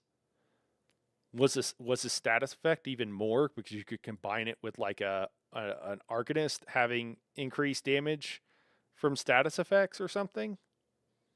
But damage over time is going to be everybody. No say. Yeah, interesting. I'm sure there's a reason for it. That would be my first guess, but I don't know. Draconic Power. Yeah, DK basically the only thing that got nerfed. Oh, okay. Really, Lenny? I didn't realize that. Guys, let me just real quick kick you guys. I just need a bio, and I'm just going to kick you guys to an ad real quick, and we'll be right back. All right? Won't be long. Maybe a minute and a half. I got a large bladder.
All right. Cool. I snuck in a set, guys. I snuck in. I did a little set of shoulders. I'm sitting a lot today. Give me a break. So I'm sorry if I'm a little bit out of breath. All right. Dragon Leap. This ability in S'mores will now grant a very minor grace period of its crowd control immunity after reaching their target. This is to correct for some very rare cases where some CC abilities, such as Rune of the Eldritch Horror, could cause the ultimates to lock you in place. Huh. I should catch my breath. I can't help it. I like lifting weights. Okay, to lock you in place right as you landed on an enemy, causing damage and knockback to become desynced until the stun ended. These abilities always have granted CC immunity while leaping, but previously it was removed immediately upon reaching your target, whilst now it will persist for about 100 milliseconds afterwards to ensure the ability properly completes. Huh. Okay. 100 milliseconds is kind of a... Sure. What do we got over here? Nope, Sorcerer 2, shield won't heal now. Okay, shield heal was OP anyway. Yeah, shield heal was pretty OP. Burning Heart, this passive, although I just did a Sork tank build, and now it's wrong. So I'm a little bit annoyed by that. Burning Heart, this passive now increases your healing received while a Draconic power ability is active by 4/9%, down from 12. 9 to 12. 9 from 12, I'm sorry. Scaled Armor. Okay. Scaled Armor, this passive now increases your physical and spell resistance by almost 3,000, up from 1,600. Okay. Cool. Why are we buffing? We better see some other armor buffs across the board. Really? Okay. Because what DK needed was like more tanking stuff. This Elder Dragon, this passive now increases your health recovery per Draconic ability slotted, up from some other number. So Elder Dragon was useless and will continue to be useless. So why did they waste their time adjusting this? I don't know. Just you wait, Lenny says. Oh God, what are we in for, man? Yeah, everyone will have now. Well, it's even better from the Arcanist skill line, but yeah, that's fair. Wojak, yeah. Is it a W or pronounced as a V, as an English V? Is it Wojak or Vojak? Earthen Heart, Stone Fist, Stone Giant. Oh yeah, this morph stacks will now properly be removed when using the ability. Does anybody know what this means? Someone sent, this was the first note I got, and it was like, do you know what this means? And it was somebody who is ESL, and I think they were like, is my English bad? Like, I don't understand this sentence. And I was like, I think that's what they were asking. And I was like, I don't know what the hell that means. It's not your English. I don't know what this means. Magma Armor. Oh man, this ultimate and Magma Shell now also disable ulti generation while they're active. Additionally, these ultimates are no longer removed when clicking their effect in the character sheet. Okay. Wow. That is yeah. I mean, it was completely broken. You could permanently Magma Shell through mechanics, and that's been the case since it came out. So, if you want to force people to do mechanics and not just Magma Shell, but wow, that's interesting. Battle Roar, this passive now restores, like, I don't Magma Shell, perma Magma Shell. I've played around with it a little bit. So I don't really care. I imagine some people are going to be really upset. I think overall, I kind of like this. Like, I don't think it should have ever been that broken.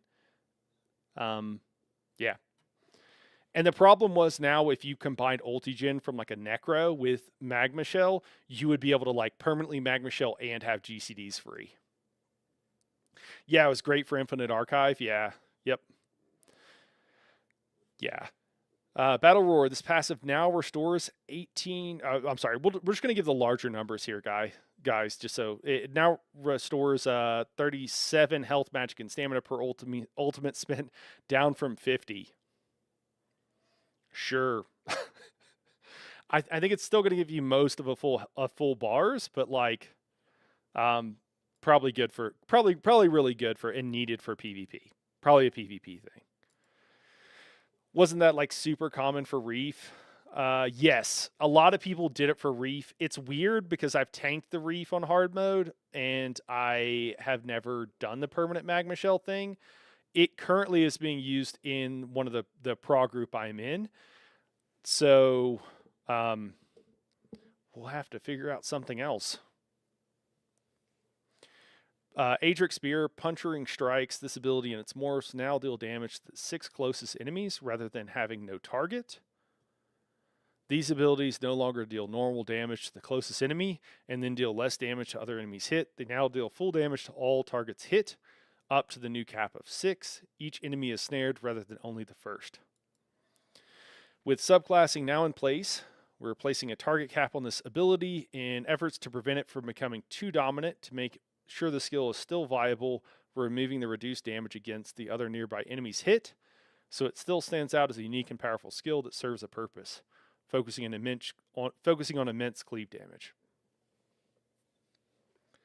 Blame the nerfs on I mean, I don't think this mattered for PvE, man, so I don't know. Wampus, I was hoping with the new, like, I was honestly hoping that the nerfs from PvE and PvP, with the way that they changed, doing Cyrodiil, and if they were going to lean into that, I was hoping, my hope was that that would be a thing of the past.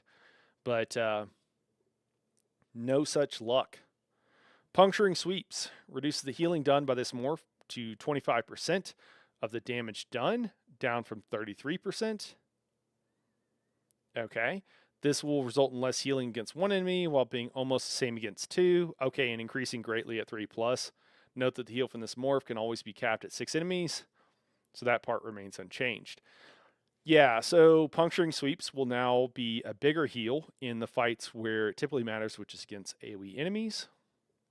Okay, Biting Jabs, this morph now has an increased chance to hit, 10% per enemy rather than 3, to apply Sundered, rather than increasing the damage of the lesser hit, as it now deals full damage to all targets. Okay.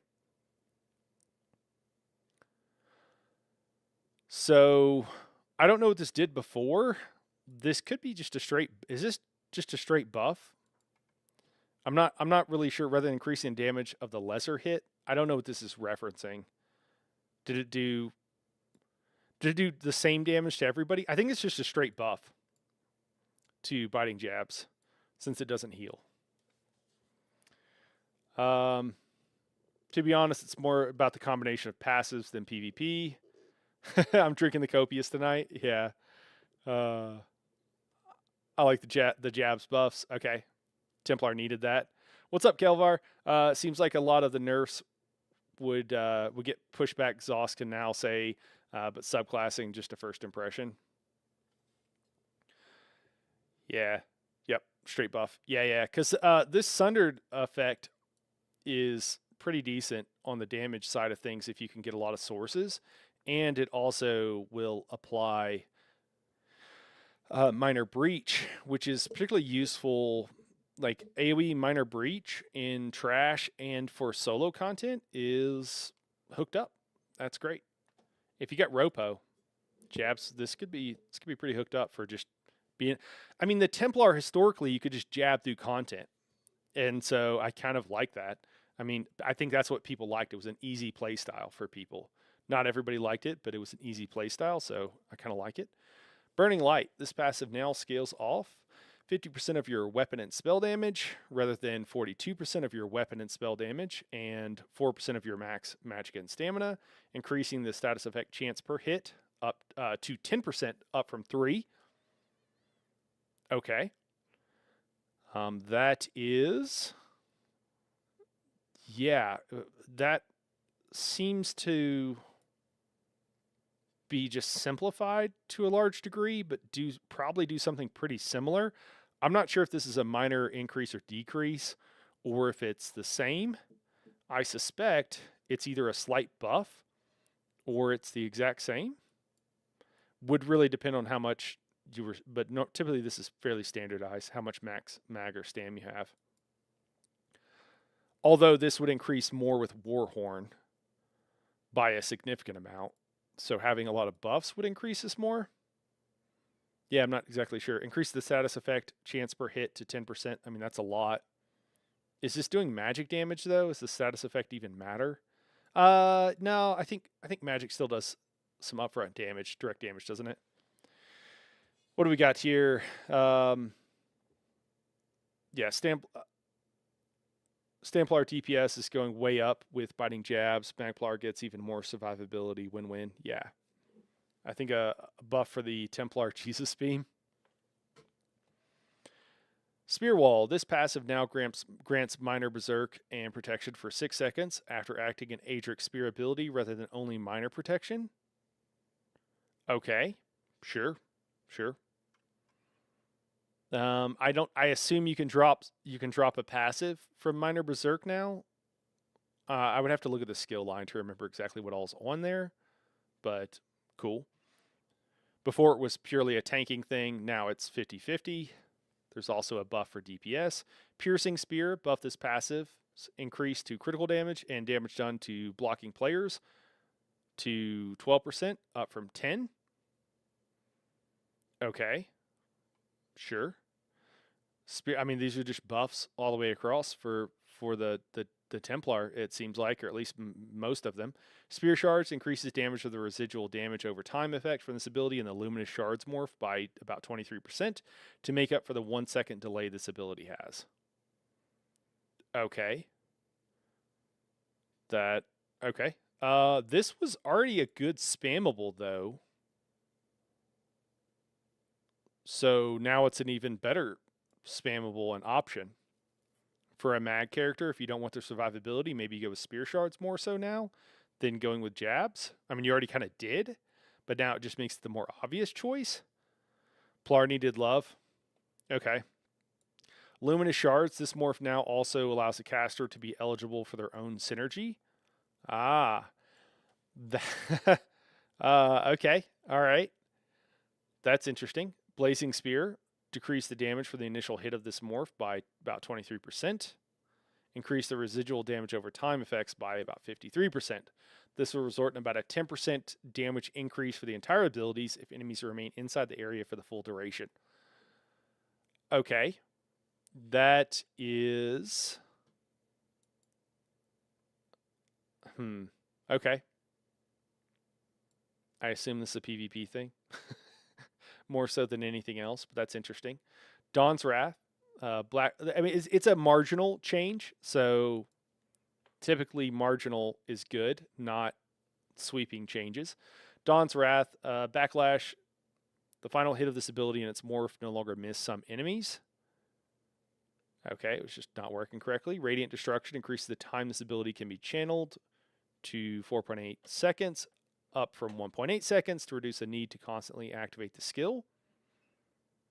Okay, this ability and its morphs now cost 1100 magicka per tick rather than having an upfront cost of almost 3,000 to ensure it drains resources closer to other execute abilities, while still remaining cheaper than others since it's far more restrictive. Increase the damage per tick of this ability and its morphs by about 12%. Adjusted the execute scaling to now start at 30% health, gaining up to 500% bonus damage rather than starting at 50% health and gaining up to 480 bonus damage. This ability and its morphs are now dodgeable in efforts to help prevent it from being a complete death sentence at low health in PvP arenas. Wow. Okay. Jeez. That was a lot of stuff there.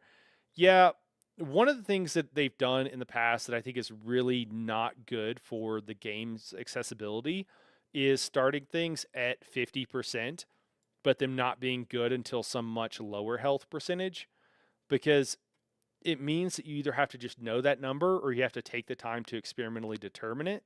And most people aren't going to do that. So the high end people know, and they have their knowledge of the game directly translates into them being able to do more damage. But I think ESO is complicated enough for most people. And so them making it more clear, like, hey, at 30, you're doing more damage with this ability and you should consider using it, versus like, when should you do it exactly? It's kind of hard to say. So that's interesting. Can't wait to see how Stamplar will perform. Yeah. Now that subclassing is here, we're adjusting some numbers and functionality on this execute to give it more defined strengths and weaknesses in hopes that it doesn't eclipse other execute options. The higher commitment time and cost per tick should ensure it has slightly more risks when channeling it. The base damage is increasing for cleaner math, while the execute scaling is being adjusted so that it doesn't outright beat other executes, while retaining the power fantasy of melting very low health enemies.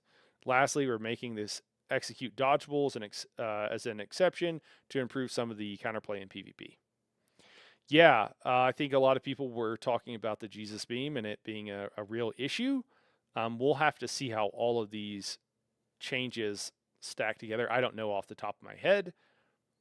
Assuming they did a decent job, I think a lot of people were like, everybody's going to run, Jesus Beam. So maybe this prevents that from happening. Overall, seems like a good change to me. Anybody got other thoughts? All right, Radiant Glory. This morph now reduces the base cost of 770 per tick, 33% cheaper, rather than restoring a small chunk of magicka per tick based on missing health, increasing the healing done by 20% of the damage done per tick, up from 17%. So one of the things too is that they also mentioned that they changed the per tick, as I said earlier, cost reduction. That didn't really apply. I don't know if that applied in PvP, but I don't know why it would matter to this kind of a skill unless it just makes it where it's harder to sustain. Kind of odd. I'm not quite sure where that's going to land. Okay, Radiant Oppression. This morph now causes the execute scaling to begin at 39% health rather than increasing the execute scaling bonus damage done by 20%. Okay, Restoring Light. Healing Ritual. This ability and its morphs no longer ignore line of sight.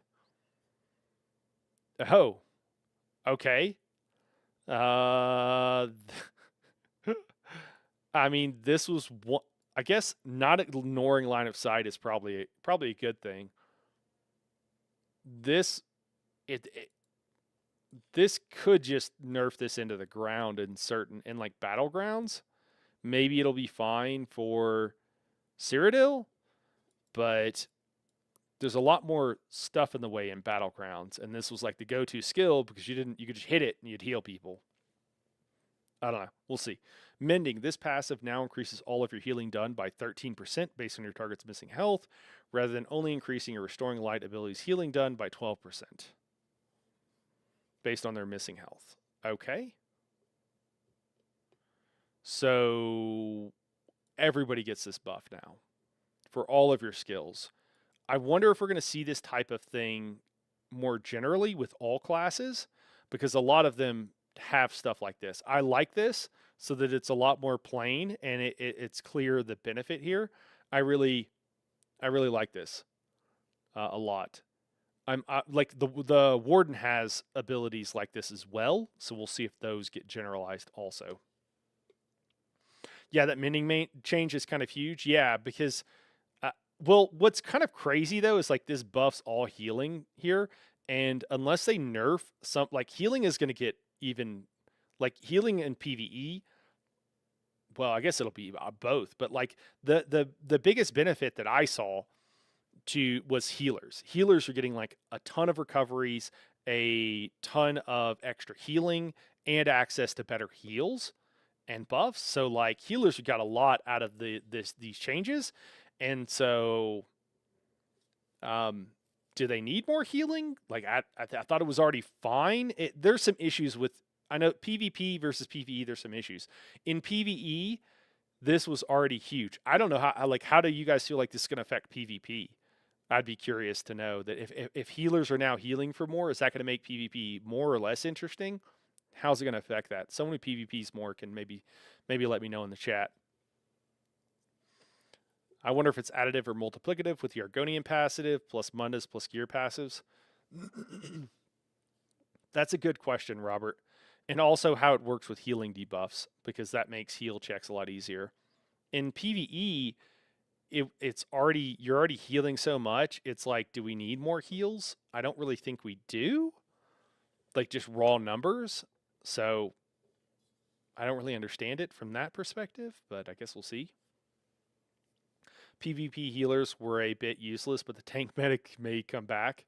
But that's not good. Okay. Going to need more heals with less damage and longer fights. Heals are definitely going to use some of the Templar healing skills. Lightweaver, this passive now causes you to automatically block all attacks at no cost for 2 seconds. When you start any channel or cast time ability up to once every 30 to 15 seconds, this passive no longer grants 33,000 armor while channeling Rite of Passive. This passive will not attempt to activate if you already have a form of automatic blocked active, such as Shield Wall. That's interesting. Okay. Huh. That's nuts. Okay, so this is a significant change. So it now causes you to automatically block all attacks at no cost for 2 seconds when you start any channel or time cast ability. So basically, this gives you 2 seconds where you probably won't die, and then after that, everybody's has turned to focus you, and they can kill you before you get to finish your ultimate.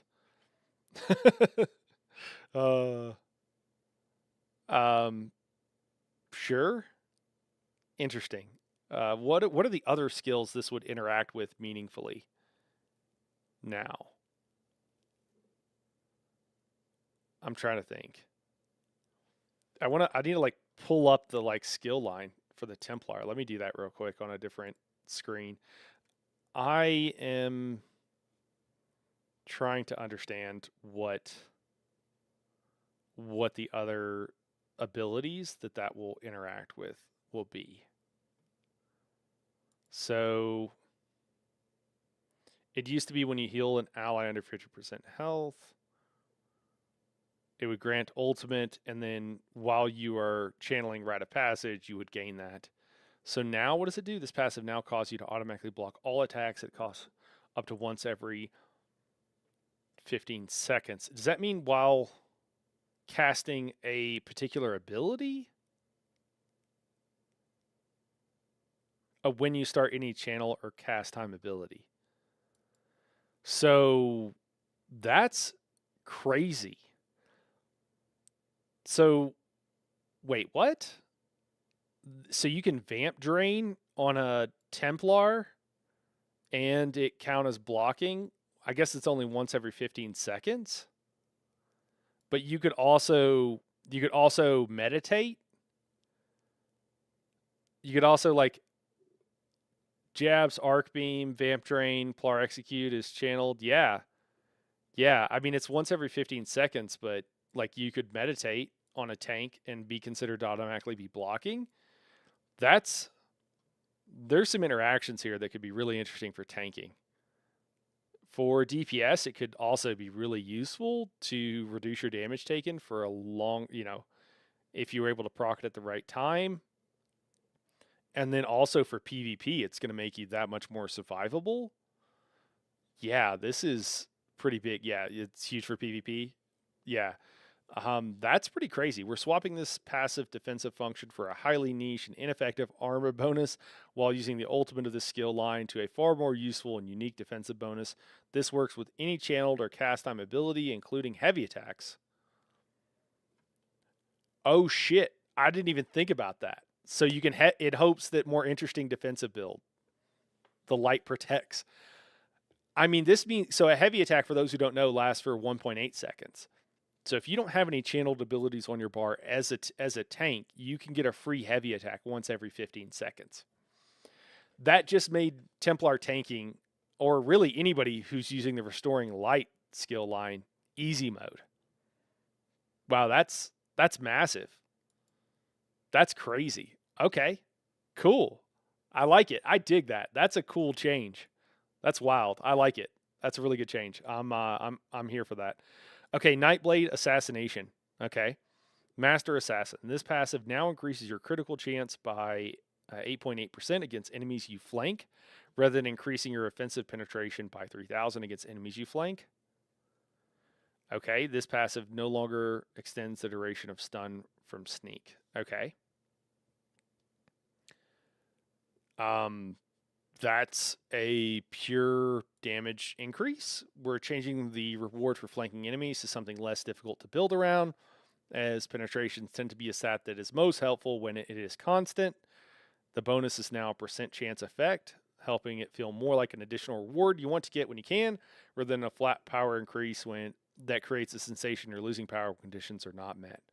Yeah, I would agree. This penetration in PvE was completely useless because you couldn't really build around it most of the time. It was like situational, and it was too much of a damage loss. Yeah, versus crit chance, which you want on a Nightblade anyways, which could it's going to further increase their crit chance, which could make Null Arca even better on them. Cool. I like it. I like that change. Pressure points. Increase. This isn't, what up, zombie? This isn't that bad. I got some warnings. And where does this get bad? Lenny, anybody? Lenny warned me that it was going to get crazy. Pressure points. Increase the critical chance rating for this passive by 2.5% per assassination ability slotted, up from 2%. Hey, okay. Grim Focus. This ability and its morphs now can stack up to 10 times rather than up to 5. Decreased the weapon and spell damage granted per stack by 25% on all abilities now that their maximum stack count has increased. More specifically, weapon and spell damage is reduced to 45 for Grim Focus and Merciless Resolve, down from 60 per stack, and reduced to 60 for Relentless Focus, down from 80. These abilities now no longer permanently glow while slotted, and instead only glow while you have one or more stacks of the ability. This means the glow will remain if stacks remain unspent, but can be easily solved by using the ability or simply resolving it to remove the stacks. The days of endless permaglow are over. Wait, what? All right, let's see what they had to say. We're allowing for over-generating stacks for this ability, so missing activation on the final stack won't severely reduce the effectiveness of this ability. Well, but you're nerfing it for those of us who do use it effectively, which adds up over the course of the fight. Now it allows for more wiggle room, letting you chamber up to 2 shots, okay, if you reach max stacks, which also allows for more creative use as well. As such, we're reducing the passive power of this ability slightly when using the ability similar as before, where you fire a shot every 5 to 6 seconds, while increasing the passive power if you wait to use it back to back. This should allow for the ability to fit into more playstyles, especially for heavy attack builds that lost the stack of this ability every time they reach the cap. I mean, that was true, and it was kind of, that's okay. So you can generate 2 stacks because you can still bow proc once every 5 is what it sounds like. And so you're going to, so I think what you would do, I bet what you're going to want to do is leave it at 10 and drop it to 5 and then go 10 to 5, 10 to 5 on a sweaty parse, or get it to 10 down to 5. And then when you hit your end cap window, use both bow procs, build up another one, and then use that one. So you get 3 bow procs per end cap as opposed to only 2. This seems like I don't know. What do you guys think? Am I thinking about this correctly? What do we got here? Hope they didn't neuter my necro.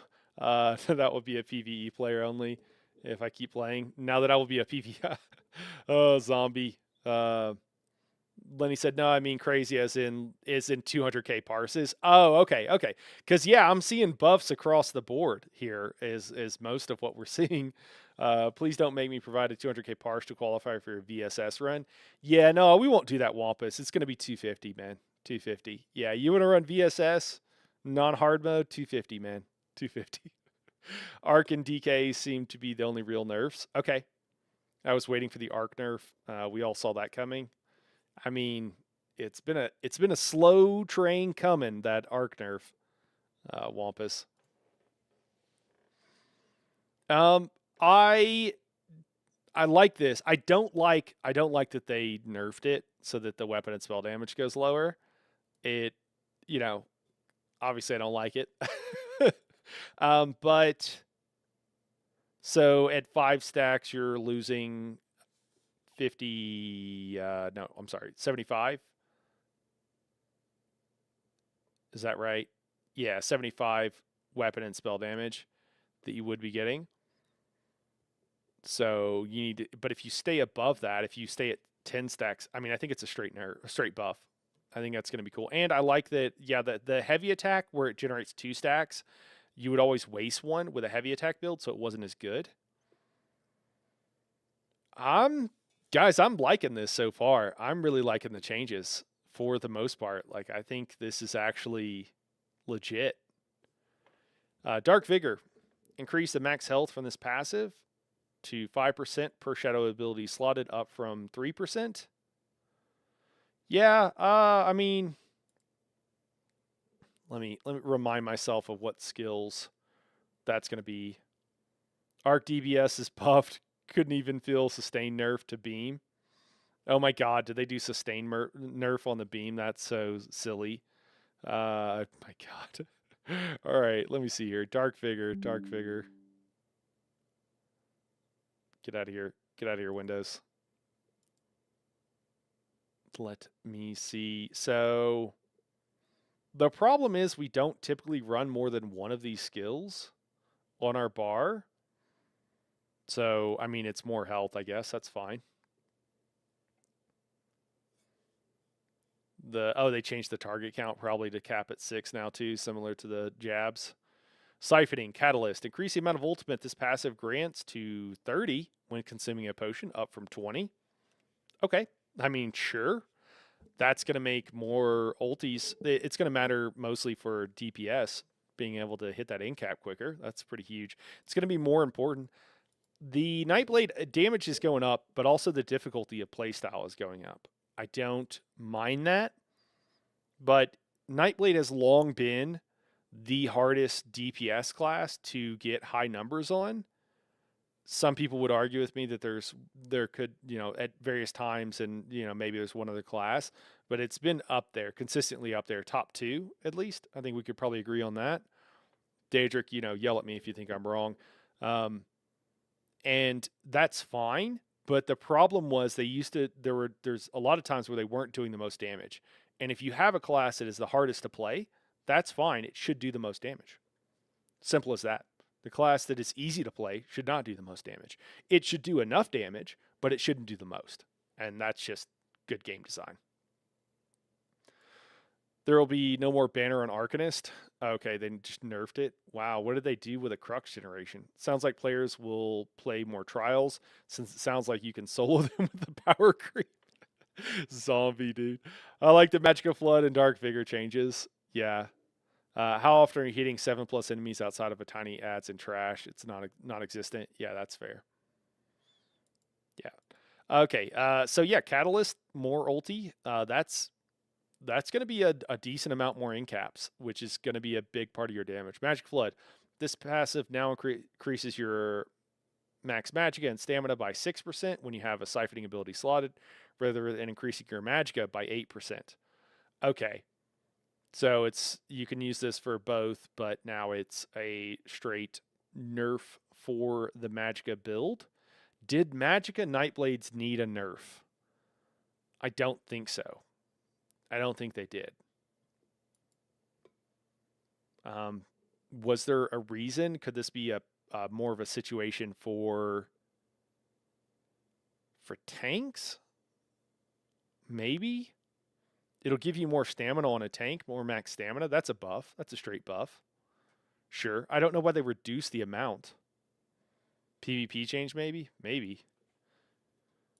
Seems kind of odd they changed, they nerfed the amount, but maybe it ties into everything else. I don't know. Soul Siphoner, use the rank 1 of this passive to 1% healing done per siphoning ability slotted, down from 2%.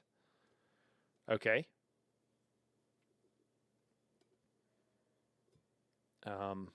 Just the rank 1 doesn't really matter.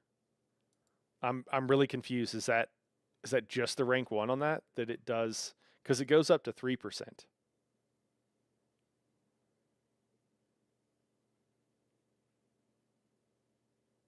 Okay. It's going to make leveling harder. I don't know why they did that, but whatever. Sure. Another one of those things where you're like, why did you change that? But sure, whatever. Lowers your mag so you can't stealth bomb as often. Sure, maybe. All right, we got Sorcerer. Daedric Summoning. General skill line. We've removed the separation of a pet versus no pet.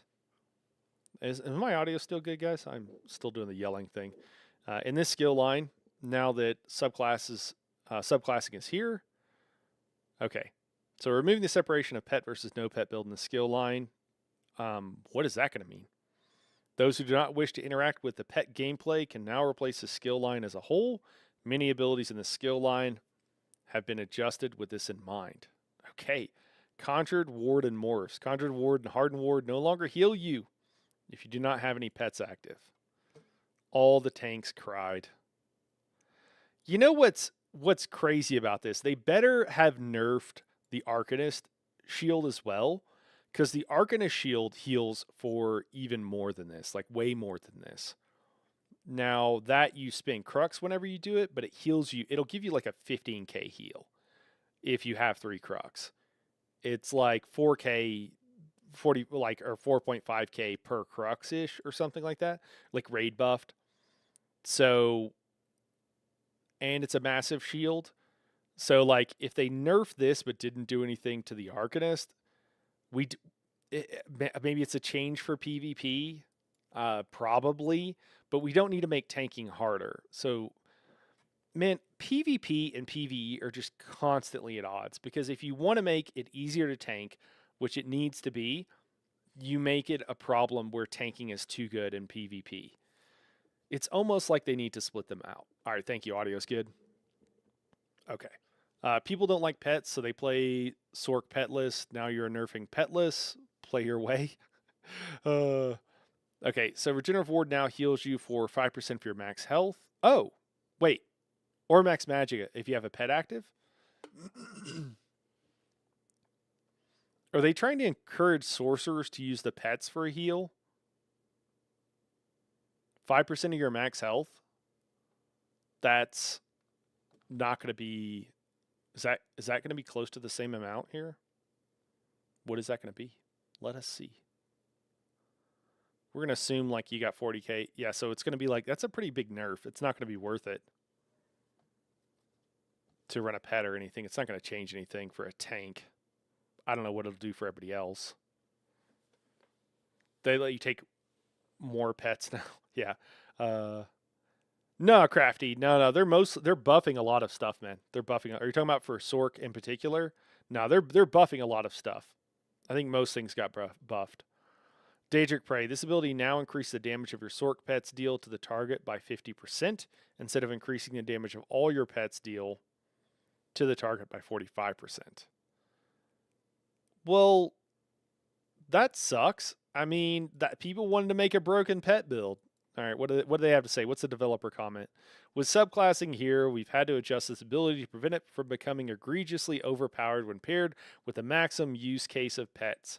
Okay, we've gone forward with a model that largely retains the power where it already lies, where it buffs Sorc pets, but slightly limited in where I'm sorry, but slightly limited where it will no longer work with proc-based pets and other class pets.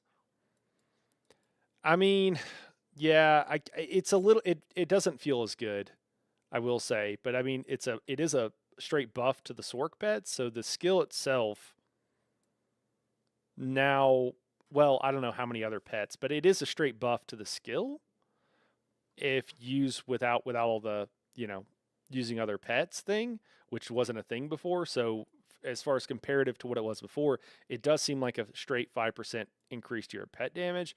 But yeah, it does make sense that if you're running an all pet build, yeah. Okay. I mean, that's fair. Last ones would have been amazing. Yeah. Well, and that's the thing. I think there's a lot of people that would have wanted to see that kind of interaction to run some fun like pet builds. And now there's not this fun interaction that there was before. So it feels like a overall buff to damage and a nerf to fun. It does feel like they nerfed the fun a bit here, which is like, you could argue that no, they didn't take away any damage, but like we were anticipating this and thinking, oh, it would be fun, and now it kind of took it away, and it would make for a unique play style. I think that they could have done this better. It's okay, it's fine, but they could have done it better. They could have tried to figure out a way to keep everybody's fun there, keep everybody's fun at the same level without nerfing everything else, is kind of where I'm at on that. All right, what else we got here? Rebate. This passive now restores 185, or I'm sorry, 371 magicka or stamina when a non-Daedric summoning ability ends, up from 300. Very small change, but okay. Daedric Protection. This ability now reduces your damage taken by 5%, while a Daedric summoning ability. So this is, I just want to say about Rebate. This is like the balancing by looking at a spreadsheet. They looked at a spreadsheet with other abilities that provide recoveries, and they said, oh, this one's now not in line with what the other ones are. So they buffed it by this really small and weird number. I guess it's fine. It's just kind of odd. Daedric Protection. This passive now reduces your damage taken by 5% while a Daedric summon ability is active, instead of increasing your health and stamina recovery by 20% while a Daedric summon ability is slotted. The recovery bonus have been merged into the Storm Calling skill line instead. Okay, so just a 5% increased damage reduction with a Daedric summon ability active. Wait, is this not? This is just a damage reduction buff. Just like, I mean, yeah, you're reducing the recoveries on a Sork, which were pretty out of control, but it basically just means while you're already using something like Bound Aegis or Hardened Ward, that you're going to get a 5% increased, or I'm sorry, reduced damage taken. I don't know if Sorks need more damage reduction, to be totally honest with you, so it's kind of weird to see this. They already have a ton of damage reduction. I don't know why we're giving them more, but sure, it's good. It's good. Compared to the other. I mean, maybe everybody needs more. Maybe give more damage reduction to everybody. It'll probably screw up PvP, but it'll be great for PvE tanks. I don't know. That's kind of odd. Expert Summoner. This passive now increases your health. I think Daedric, like this skill line, was already the Daedric skill line. What is it called? Daedric Summoning was already good for tanks, and I feel like they just made it even better. I mean, yeah, there's not the recoveries there was, so that is a nerf, but I don't know. That's pretty interesting. Like you can their recoveries were 20% better than most other classes. So Arcanist and Sorks had that, like, by far the best sustain in general. So they were kind of in their own tier for a number of passive reasons. So it's kind of like, well, you didn't really lose that much, but now you're giving extra damage reduction. Just make every class immortal. There you go. They already ruined your 5-pet strategy. I'm sorry, Wampus. Okay, that's interesting. Expert Summoner. This passive now increases your max health, magic, and stamina by 5% if you have a permanent pet active, instead of increasing your max health by 10% if you had a permanent pet active, and maximum stamina and magicka by 10% if you did not have one. Okay. So now it's just like if you have a permanent pet active, you get 5% crease across the board. Does it not do the other thing? Is it only if you have a pet active? So is this like a straight nerf to your max resources if you're not using the pets?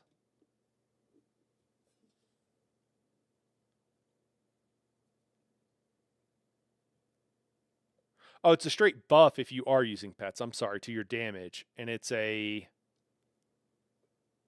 nerf if you're not using pets. So it's a nerf to your max health as a tank. I mean, that's fair if that's what they did. Okay, so it's a straight buff. Okay, sure. Sure. Small tweaks here and there, totally fine.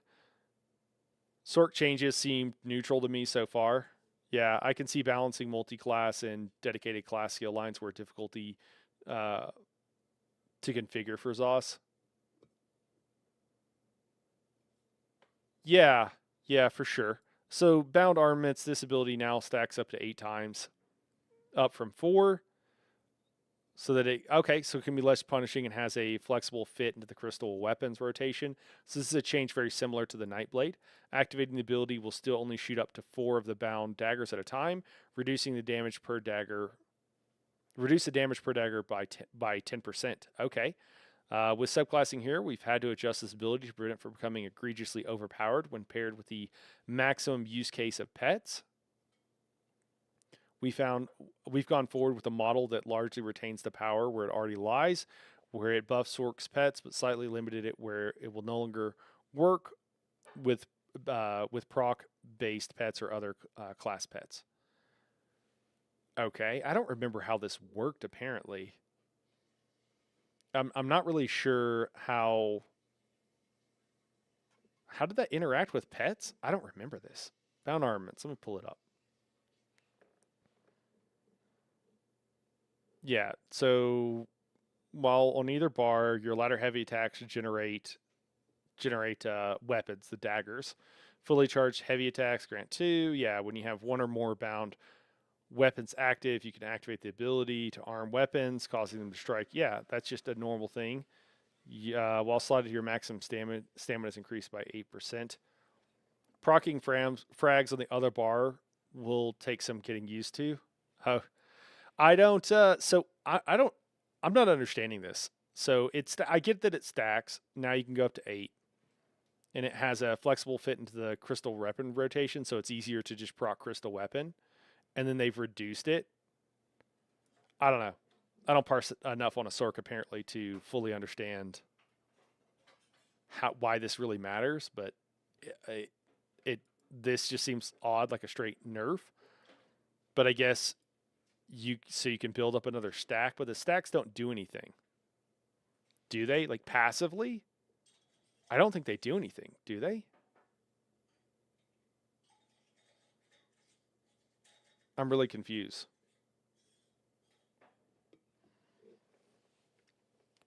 I don't understand this one. Maybe I'm being dense or I misread something, but I don't understand that change, and how that's gonna do the thing they said it's gonna do. But I'm probably just misunderstanding something. So Crystal Shard, Crystal Fragments, this ability's passive slot function now persists through bar swap. Allow cast from both bars to potentially trigger the instant cast version. Okay, that's interesting.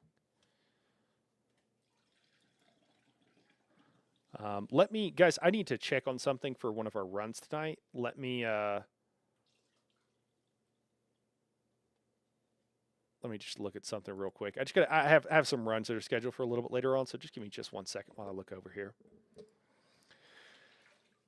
Yeah.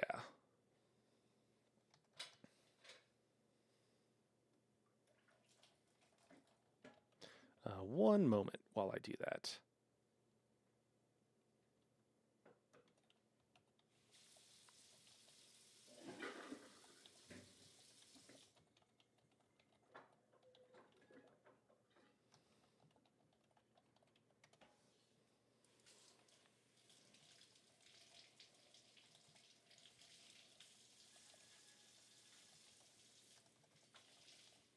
One second. I'm sorry. I'm almost done.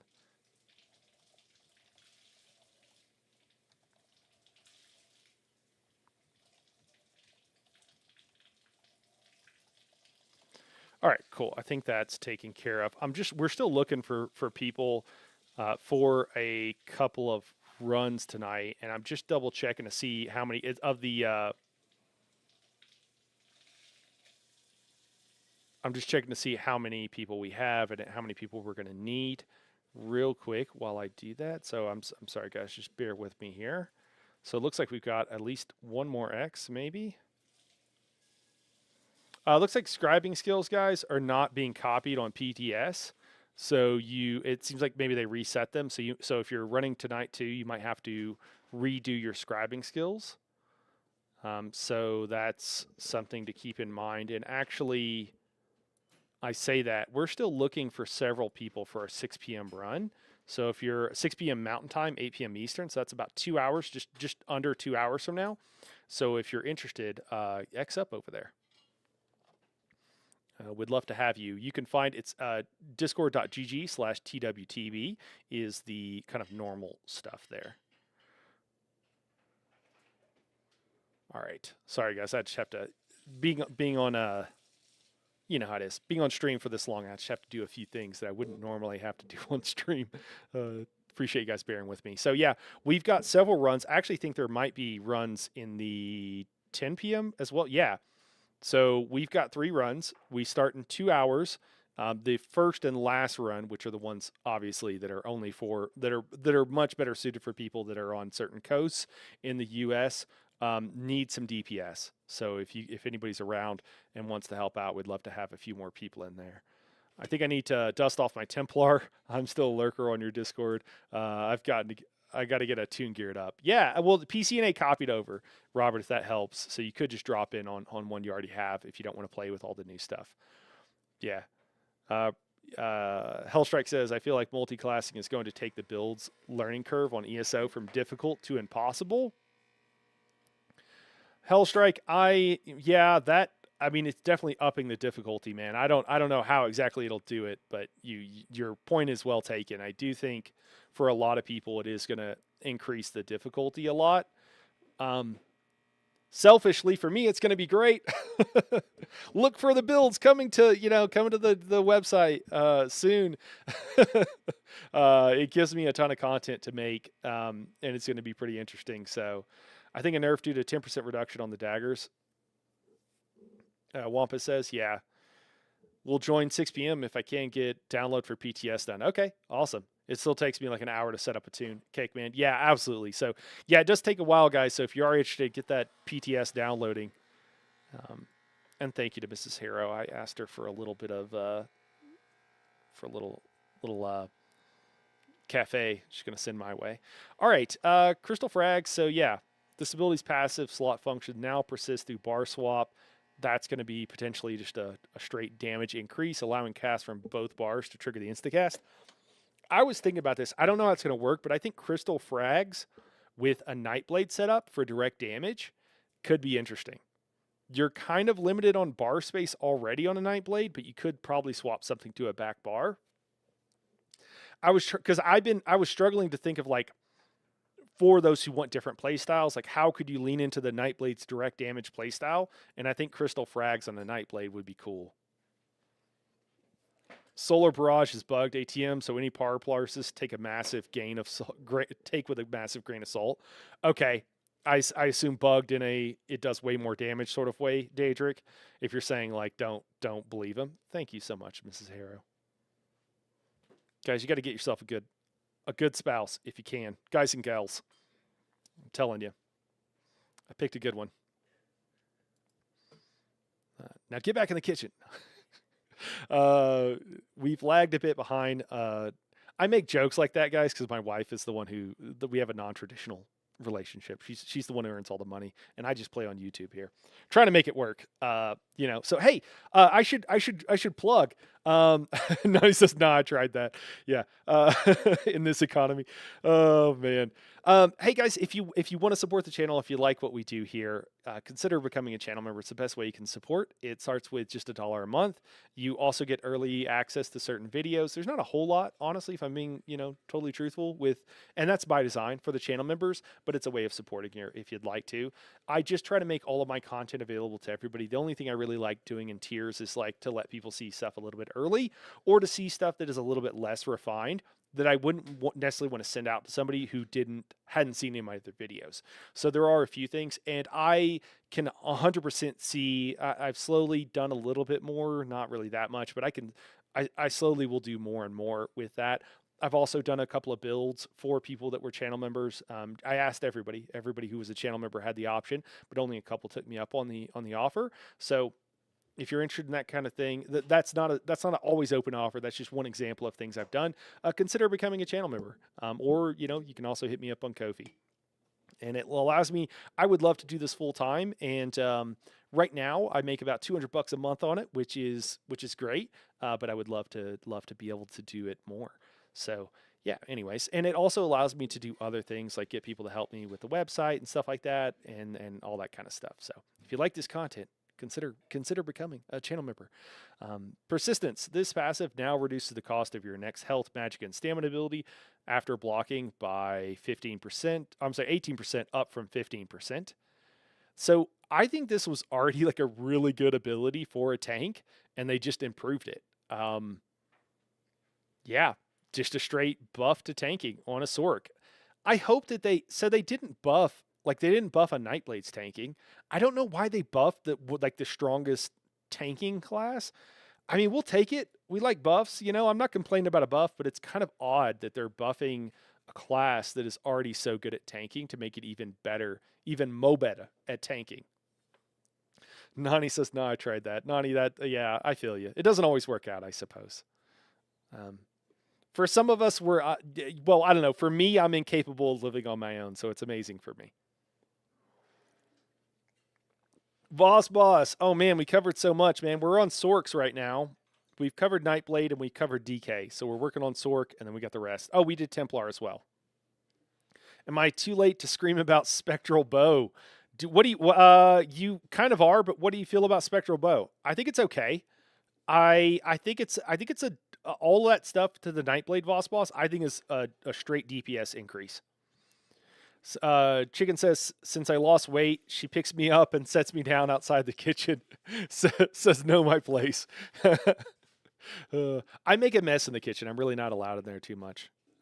If you're running a Nightblade / Sork, procking both frags and bow proc will be interesting. Yeah, Kelvar, that's kind of what I was thinking. It sounds fun. I don't know if it'll be good, but it sounds fun. Cakeman says, sadly, ESO is pretty small space. It's nice because I see the same faces everywhere, but there's not much when it comes to audience. Yeah. Man, the thing is, Kelvar, or I'm sorry, that's not Kelvar. Cakeman. I'm sorry. Cakeman, the thing is that, the way I look at it is that there are people that make a living. So there are really big names. So first up, somehow Hack the Minotaur makes a living doing this stuff. And I know how he does it, but a lot of his content is, well, he makes a living doing it. And, so there's people, there's also great people like Lucky Ghost, who does a lot of really good content. He started with ESO, does other stuff. And he makes a living doing it. There are other folks like Zyno that I think are having to continue to grind it out every day to make that living, but I think he's doing it. And that's a lot less than those others. So you can make a living. It's hard to do, but I think, and also, ultimately I want to cover, and I still do, I play other games, I talk about other games, but I would, as I have more time and I am able to reinvest into the channel, I will cover more games, just as in depth as I cover ESO, and it'll just be more content. It'll just mean that I have to do a lot less stuff on the back end because I'll be able to get people to help me, and I'll be able to do the things that I'm good at and want to do, and be able to get people to help me with things that they're better at than me, like video editing, making graphics and stuff like that, the website and what have you. So yeah, man. But yeah, no, I feel yeah. I think there's an audience, man. I think there's an audience. I think you can make a living. I think you have to have a wide appeal to a lot of different people. And so that's why, even though I play with a lot of sweaty players, and that's a little bit more of where my personal interest lies, we've all always been trying to get more people in the end game and help people out, but I also try to make content that is good for everybody. Everybody who plays ESO, right? Like some of my stealing builds and stuff like that, they're designed to be a little bit for everybody. You all are awesome. Aw, thanks, Nani.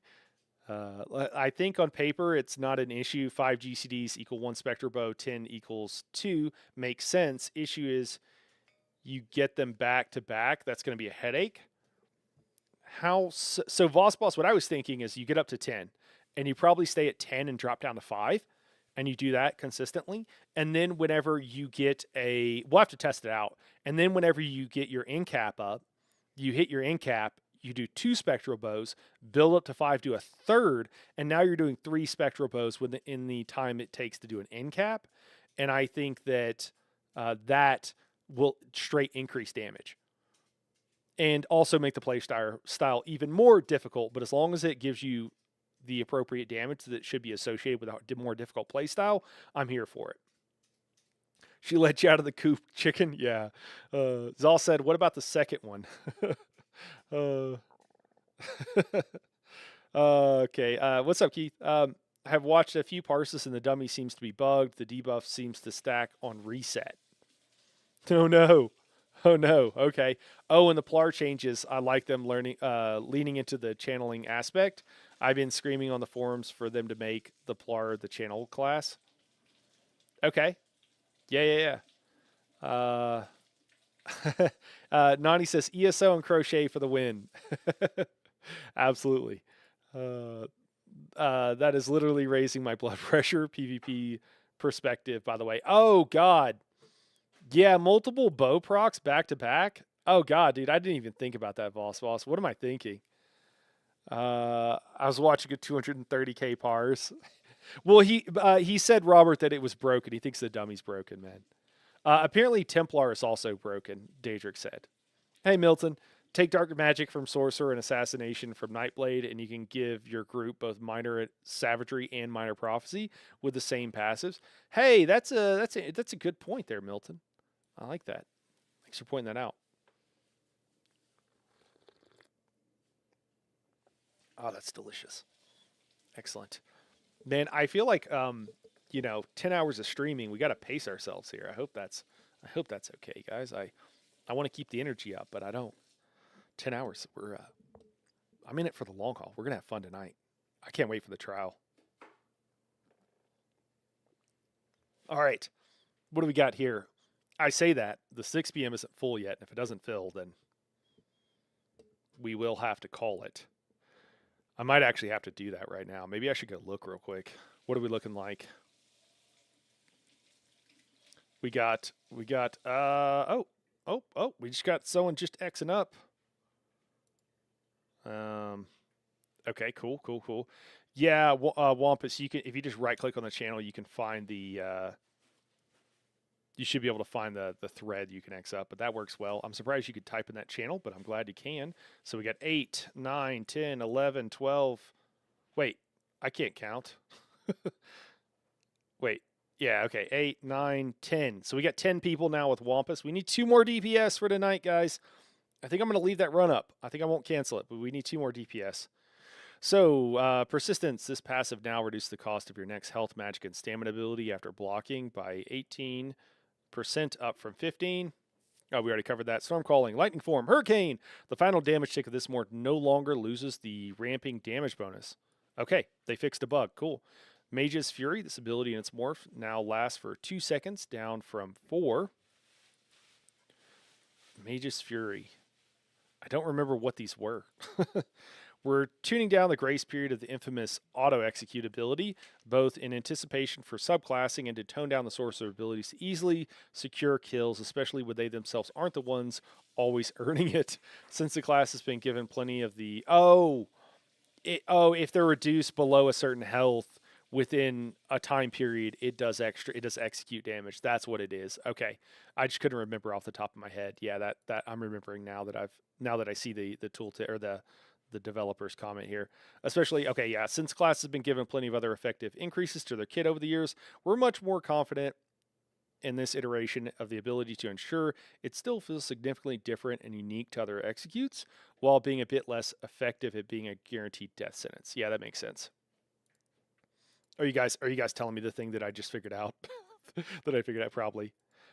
Christopher, yeah. You just need to download PTS, which you should start doing right now. And then X up in the Discord. You can find the Discord link on my channel here on YouTube, or it is discord.gg, all the normal stuff, discord.gg/TWTB. That was in the boss. TWTB is the Discord. And then just look for the channel, and it's set up for 6 p.m. Mountain Time, which again is a little bit over an hour and a half from now. And there's also the later run, which is running at 10 p.m. Mountain Time. So that is midnight Eastern. Yeah, that also needs a few people. Yeah. Boss, there you go. I gave you the Discord there. Yeah, we'd love to have you, man. Yeah, I mean, you want to know how to play your character, roughly, right? Like, it's a veteran trial, so please come with some veteran trial experience. Ideally, although at this point, we're just taking anybody. But yeah, we run trials. We're a trials guild, so that's what we do. You know what? My Sork already filled out his McDonald's application, so the Mage's Fury changes his fare. Oh man. I think a couple of people, I've heard that joke being passed around. Yeah, it's like certain classes. They're like, oh no, they're getting nerfed. They're gonna have to go work at McDonald's. All right, Capacitator. All right, our capacitor. The passive now increase your health, magic, and stamina recovery by 141 instead of 10%. That's almost certainly a straight nerf. And then Expert Mage, this passive now increases your. I have a timer to remind myself to throw in some ads here, so that just went off. Expert Mage, this passive now increases your weapon and spell damage by 108 per sorcerer ability slotted instead of 2% per sorcerer ability slotted. That, I don't know. That might be a buff. This might be like kind of neutral. The percentages just scales with everything else, so if you're in a trial setting, it can get pretty significant. So I don't know together, but I'm imagining this is a buff. But I don't know overall if these two combined are a buff. I'm guessing not. Sorcerers have had like really good sustain, so I don't know what that's going to do for them. It could make MK sorking also kind of odd. For someone like me who only gets a couple of hours a week to play all these changes, my may lead to the end of my ESO days after a decade of playing. Oh, Hellstrike, man, I'm sorry to hear that, dude. I wouldn't stress it too much. Like, you don't need, like, all the stuff that I'm doing and that, like, a lot of us do, you don't need to do all that, man. We'll have some builds and some stuff put up. You know, I've already talked to some of my other sweaty friends who are in game, and they're going to help me out with some builds and stuff like that. So, yeah, don't stress it too much. Yeah, I really wouldn't. So, let me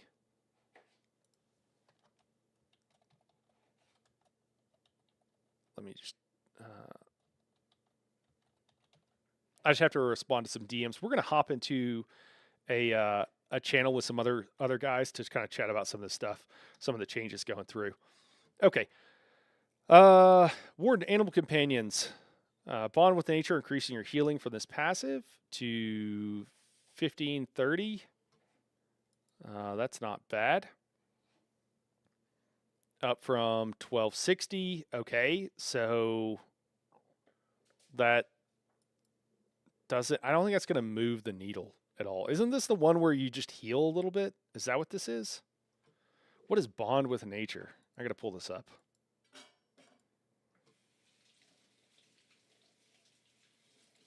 Bond with nature. Yeah, it is. Okay, this is so weird. Okay, this is like they looked at a spreadsheet and decided this needed to have a slight buff. Sure, whatever. I don't know why, but they did. Flourish, increase your magicka and stamina recovery granted from this passive to 20%, up from 12. Oh. Okay. That's just a net buff, and also a really nice buff for a warden tank who needed a bit more recovery. I like it. I like it a lot. Is a capacitator when you plug a light bulb into a potato?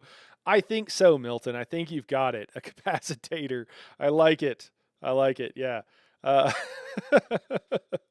Oh man, Sorka DK have been on top for a really long time for PV and PvP. So if I'm understanding, is what Robert says, if I'm understanding this right, is the angle to have each skill tree feel like its own school of magic? Um, Boss Boss, I don't know what they're going for, but maybe. I mean, they already kind of are, to be totally honest with you, right? Like if like Warden's a great example because we have animals, um, plants, and then we have winter, which is like left field. And a lot of like the skill lines are like this. We're like, yeah, these two go together, kind of like plants and animals, yeah. And then you're like winter.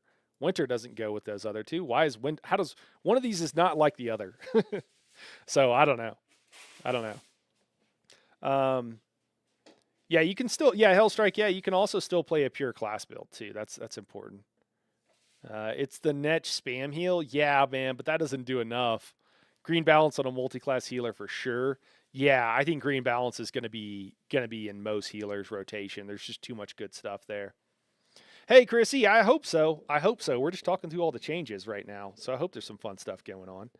All right, let's move on here, and let me. You know what? You guys, I'm gonna have to kick to a commercial real quick, and we're gonna pause real quick while we do that, and then we'll hop back into the Warden changes while I catch up on chat.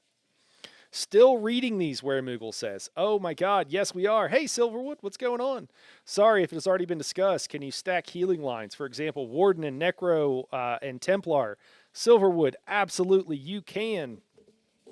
Also, thank you, Where Moogle and Silverwood, for being channel members. I really appreciate it. Nani, I know you're here as well. I appreciate you guys, all the love and support. Yes, and I honestly think, Silver, that Warden and probably Arcanist, you're going to be grabbing those a lot. Hey, Chrissy, I appreciate the moral support. That counts too. I think you're going to be seeing those a lot. We went over the healing trees that we're going to want, or skill lines, and I think there's like 4 main ones, so more than you can take on one healer. But I think that healers are getting the biggest benefit from these changes. Okay, let's keep moving on here. Advanced species increase the critical damage granted by this passive to 5% per animal companion ability slotted, up from 4%. I think it's only going to be in the skill line. Excuse me. I really think that a lot of people would like to cross spec and to make a pet build, and they would like it to be synergistic, and it's not. And as I mentioned, while it's not a nerf to damage, it is a nerf to fun, and I don't love that. Green Balance, Nature's Gift, increases magic and stamina restored from this passive by 277, up from 250. Okay, that's the spreadsheet balance there. Emerald Moss increases healing done with green balance abilities by 5% per green ability slotted, up from 2%. Whoa. Why are we buffing Warden heals? Holy crap. All right. Robert. I know I see you on that Warden healer, man. What did you tip off a ZOS employee, man? What'd you do? Do you got some dirt on him? Is this blackmail? Are you so intent on healing more than me that you're gonna resort to bribing ZOS employees? Is that what's going on, man? Is that what's going on? For those who don't know, Robert and I heal together in a VDSR hard mode Thursdays and Fridays, and he's on the Warden. And clearly, you know what? It's not going to matter because I'm going to take this tree anyways, man. So I'm going to foil your plans. Not going to get one over on me. Change to siphoning, adding even more ulti. Yeah, Where Moogle. I think Nightblade's just got a straight buff almost all the way across. Wait to read the arc changes. Dun dun dun. Oh no. Okay. Oh man. Where Moogle says also 52 active viewers on YouTube alone. Hey, my guy, this calls for for chaos. Hey, yeah, it's great, man. It's awesome. Glad to have everybody here. One thing that was probably already covered. They literally killed Gerari. I actually screamed. I actually screamed. I thought I was in danger. Wait, what? Wait, I don't know. I'm missing something, Boss. Warden healers are the best. Yeah, for sure. Well, someone has to pick up the slack. Yeah. Someone has to pick up the slack for me. Yeah, absolutely, Chrissy. Hey, Where Moogle, thanks, man. Thanks for the 10 gifted memberships, man. That's huge. Thanks, man. I appreciate it. Oh gosh, the channel's blowing up. I feel like something just changed. Oh, okay, cool. It's just putting all those gifted memberships in there. Where Moogle, man? Dude, thanks. That's crazy, man. Appreciate it. Appreciate it. Someone bought a ton of Microsoft slash ZOS stock. Yeah. Man, where Moogle like I said, chaos. All right, man. That's hype, dude. Appreciate it. Cool. Lotus Flower here. What do we got? Lotus Flower. Decrease the healing done. I don't know why. It wasn't that great. A fully charged heavy attacks for this ability and its morphs to be 2. Oh, increased. Did I? No, decreased. 2.3 times stronger than light attack value rather than 3 times stronger, resulting in about a 23% healing reduction. Was this for a PvP? Had to be for PvP. It's got to be, right? Glacial Storm, Northern Storm, reduce the damage per tick of this ultimate by 33%, repeating, of course. Now grants 2% damage done per stack rather than 50 weapon and spell damage. Okay.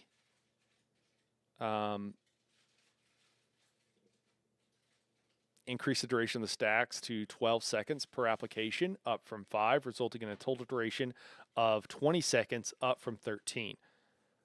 Man, was this that? Let's see what the comment is. We're lowering the damage per tick of this ultimate to reduce how powerful it is in PvP situations, while simultaneously building more potential power into its residual effects, so it remains dangerous and impactful with less burst damage potential from the ability itself. Okay, that's fine. I just would like this to be viable, and I think most people who play a Warden would like this to be a go-to ult for us to use in PvE. I think we would like that, and I don't think they did that. So what are the main changes here? I just want to cover these first two real quick, just for my own like use, just to make sure that I have my head wrapped around this. So we got an 8% increase to recoveries, huge, especially for tanks. That's really big. Some things that don't really matter. Increased critical damage went up just a tiny bit, and then we also got an increase to healing, which is, again, just like nuts, but okay. Yeah, because Wardens weren't healing enough. And then some changes that didn't matter. And then another change that's only going to matter for PvP and seems good, generally speaking.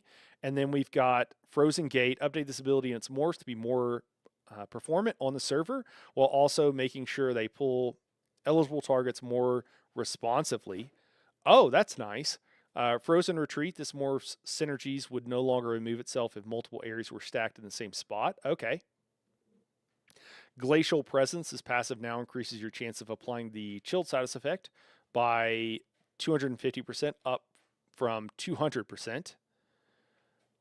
Whoa, okay. Even more frozen. Okay, so Brittleton getting a buff. Adjusted the scaling of the damage done to 10.55% on the higher of your weapon and spell damage rather than 10% of your weapon and spell damage and 1% of your max stamina. Okay. I wonder if they did that to reduce the number of like they've done this with a couple of skills, and it kind of reads to me like we're trying to simplify the math so that maybe we'll get a bit better performance, and also so that the increase is maybe more understandable, but I think probably the former being the main thing would be my guess, and it is a guess. Voss Boss says Glacial Storm was buffed.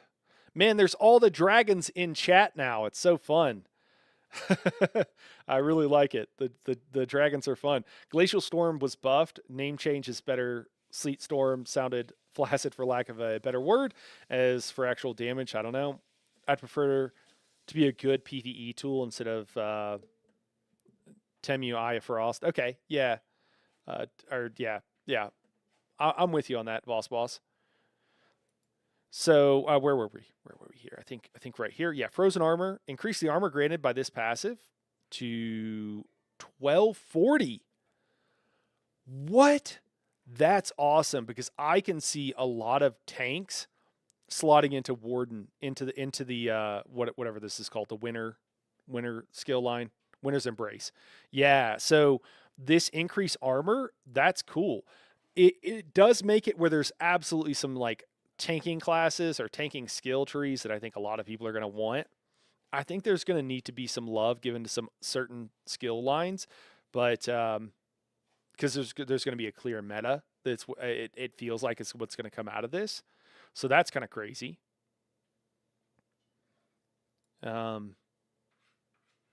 Yeah, okay. So, but I mean, that's cool. That's cool. I really like that. Icy Aura, this passive now causes attackers in melee range to receive a stack of Winter's Bite for 3 seconds, up to 5 stacks max. Attackers at 5 stacks are afflicted with Major Maim for 3 seconds. This passive no longer reduces the effectiveness of snares against you by 50%. Wow, okay. Is that going to be auto 100% up Major Maim? I need to check this. That could be crazy. So I don't really understand. Attackers in melee range should receive a stack of Winter's Bite. When? Why? How? Attackers with 5 stacks get Major Maim. Yeah, I don't know. Well, this isn't enough information. But Major Maim, it would be really. I mean, if this is passive 100% up all the time, that would be crazy. That would be really cool. Ooh, I'm behind on these chats. Let me catch up here, real quick. Tad off topic, but what site were you using to build skill bar when with different classes the other day? Yeah, we're in Moogle. Let me link it, man. It was made by just someone in the community. And I got it actually from the, I think it's in the Discord. It's in the help channels. You'll be able to find it there. It'll take me a minute to find it, but it's in the help. Oh, you know what? It's probably buried. It's probably buried. If you look on that video, I put the link in, and it was from Pancake, I believe. If anybody has that link or could grab it, it's from the other video, and it's in the description. Hey, what's going on, Zoe Martin? How you doing? We're doing well. We're doing great over here. I kind of wish they had put stuff in place before multi-classing. It would have been fun. Yeah. Sorry, Weird Moogle, that's not the direct answer, but man, hopefully that gives you enough info. Did you guys also cover the sets? Yes, we did cover the sets. The mythic that gives the heavy attack boss, I think is great for a lot of players. Yeah, I think that's going to be good.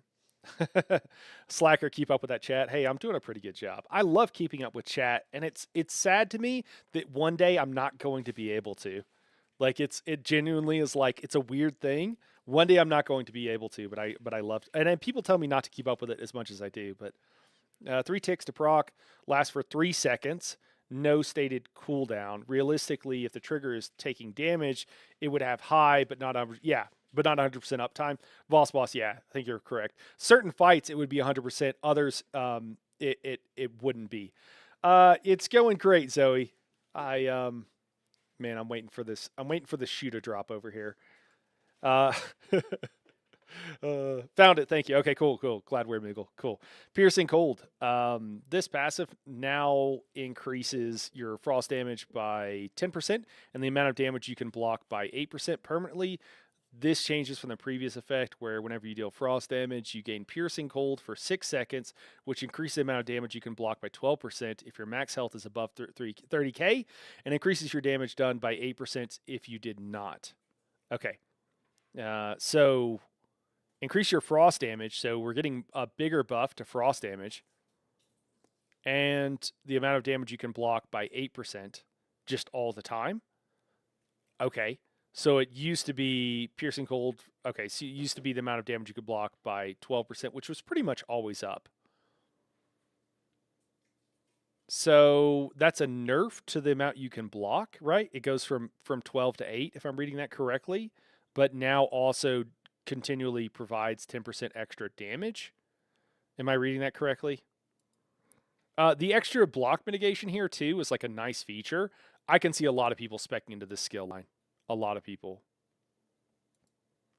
We're simplifying this passive to be less of the if-or case now that subclassing is here, making this less disruptive to use, but more specialized to the frosty ones out there. Okay, I mean, that's cool.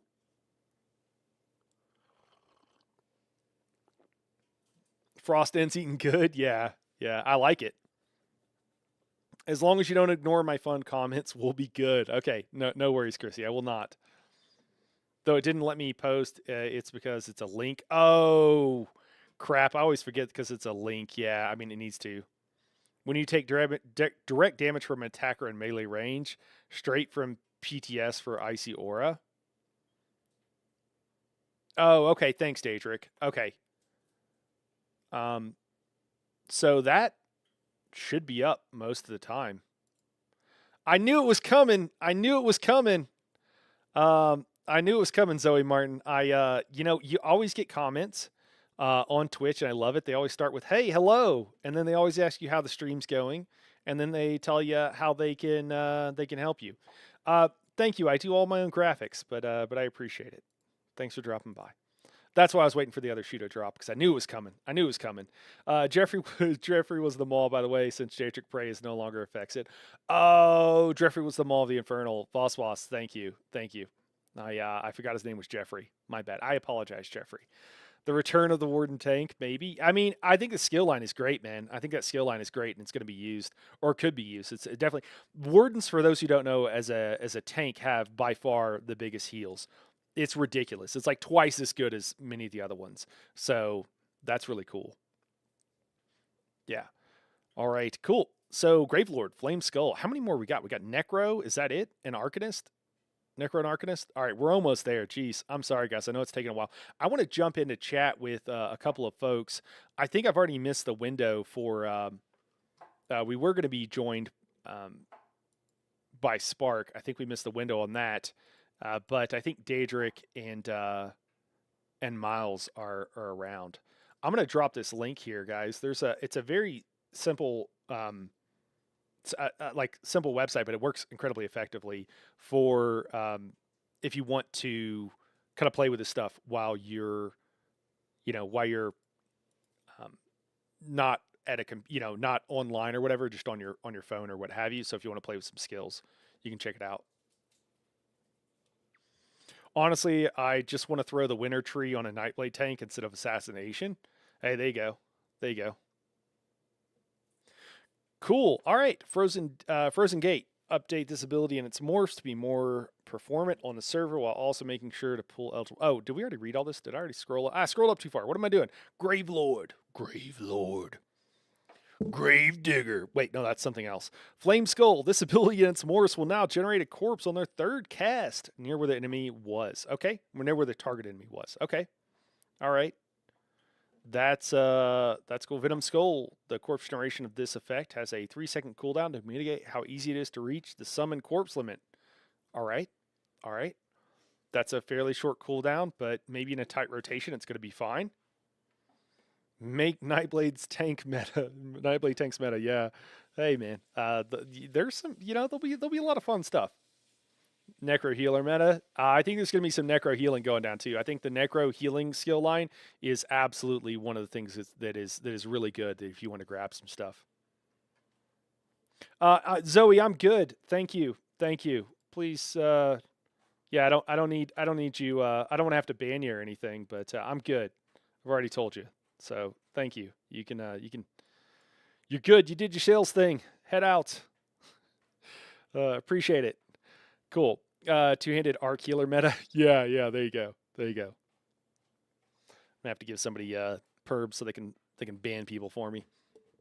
Cool. So what else we got? Sacrificial Bones, Gravelord Sacrifice. This morph no longer causes your Flame Skull to generate a corpse, as the base ability now does.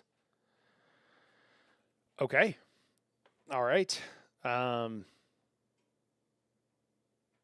Yeah.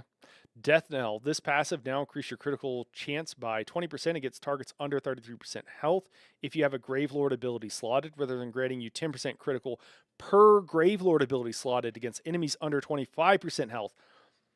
That is cool. I've wanted this I was like Nightblade with a Necro to be able to increase that critical chance, especially in Execute for our Execute. I think there's a possibility. I don't know how to work out, but Nightblade, Sork for the frag procs, and then Necro could all combine to get some crazy direct damage and some crazy Execute. I like that.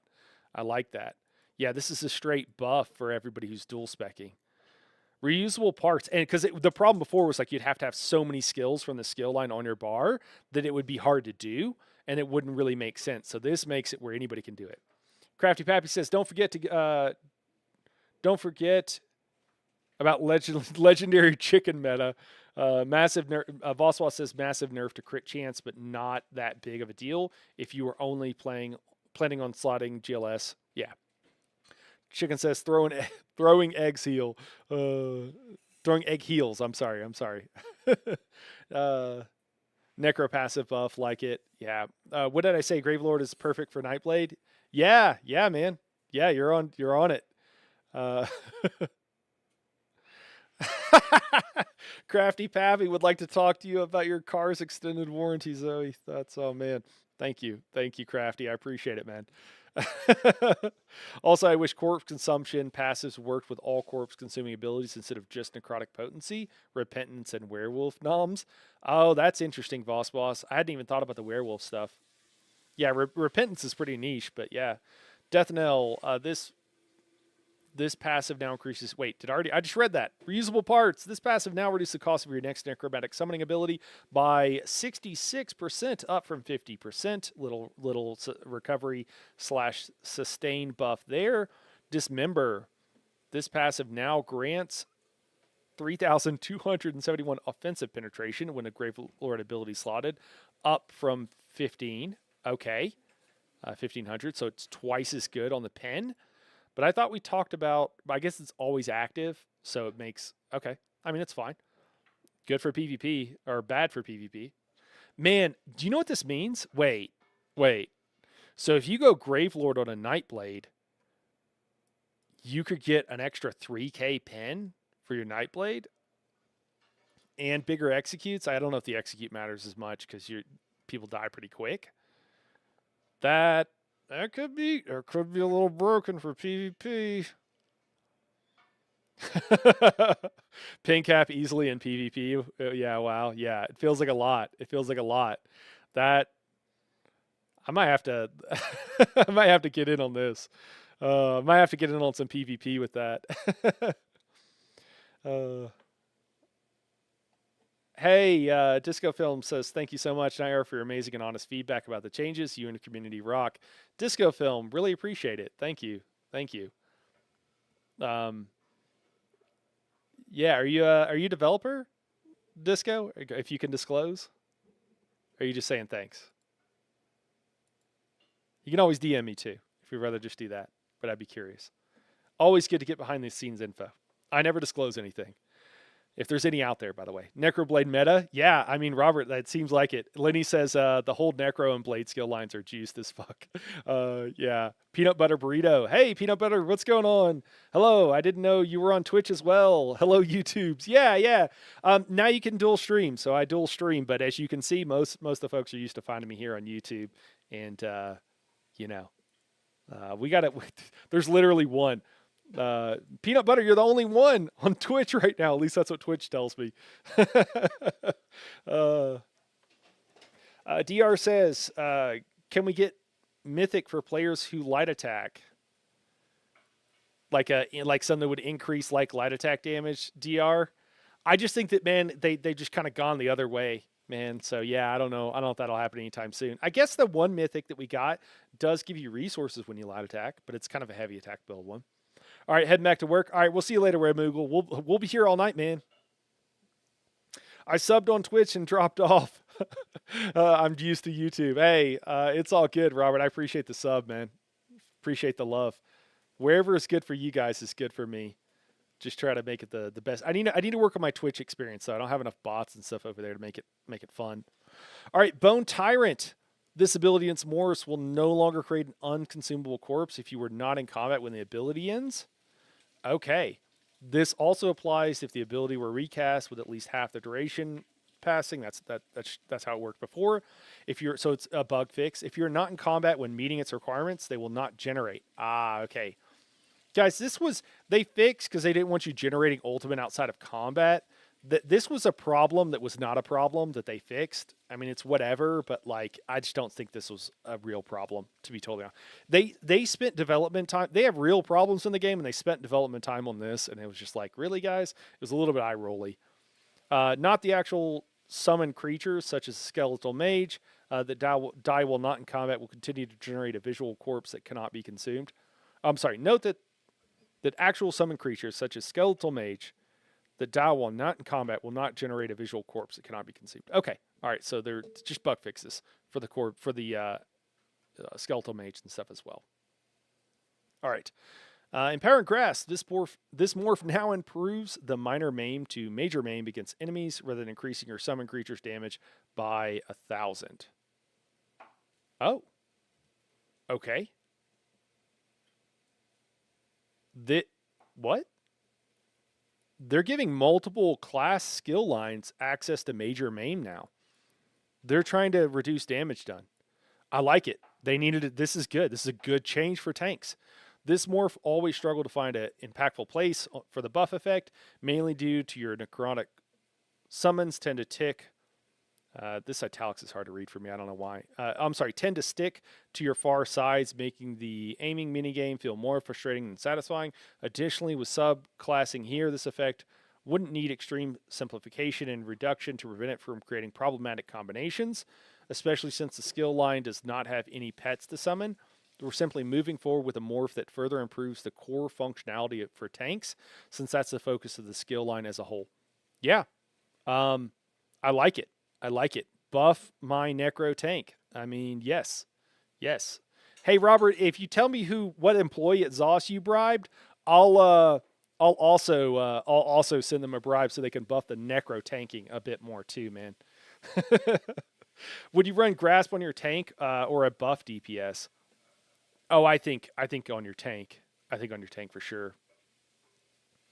Yeah, the skill. I mean, maybe on a healer. You could run on a healer too, which would be cool. It's the shame about this ability, the Grave Grasp here, is that it looks so damn cool. It looks so cool. You cast this ability. It's one of the best looking abilities in the game. Now, Arcanist has come out and they have some great looking abilities as well. But it's one of the better looking abilities in the game, and there's hardly. It's like trash in a dungeon is like one of the main places that I used to use this, and even then it was like mostly because it was fun to use. It looks so cool. It's so fun to cast. So to actually be able to use this in content for some major maim, I still don't know if it's worth the bar space, but I still want to use it. I bribe Pete. He'll hook you up. Okay, all right.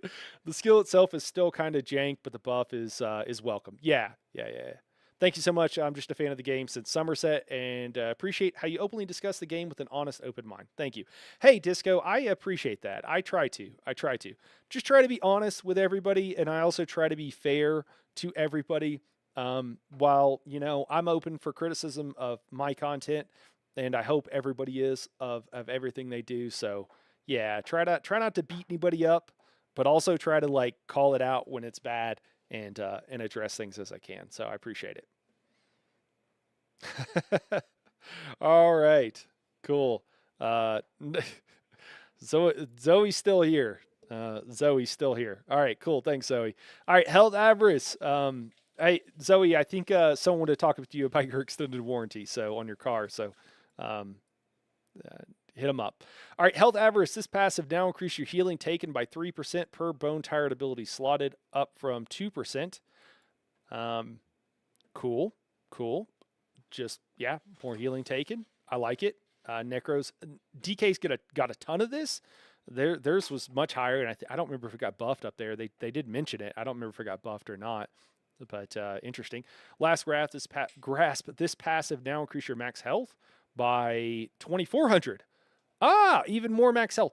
This is nice. I really like this for a DK, or I'm sorry, for a Necro, and specifically for the fact that DK's, your scythe scales only off of your max health, and so your scythe is a pretty weak heal, so this is a straight buff.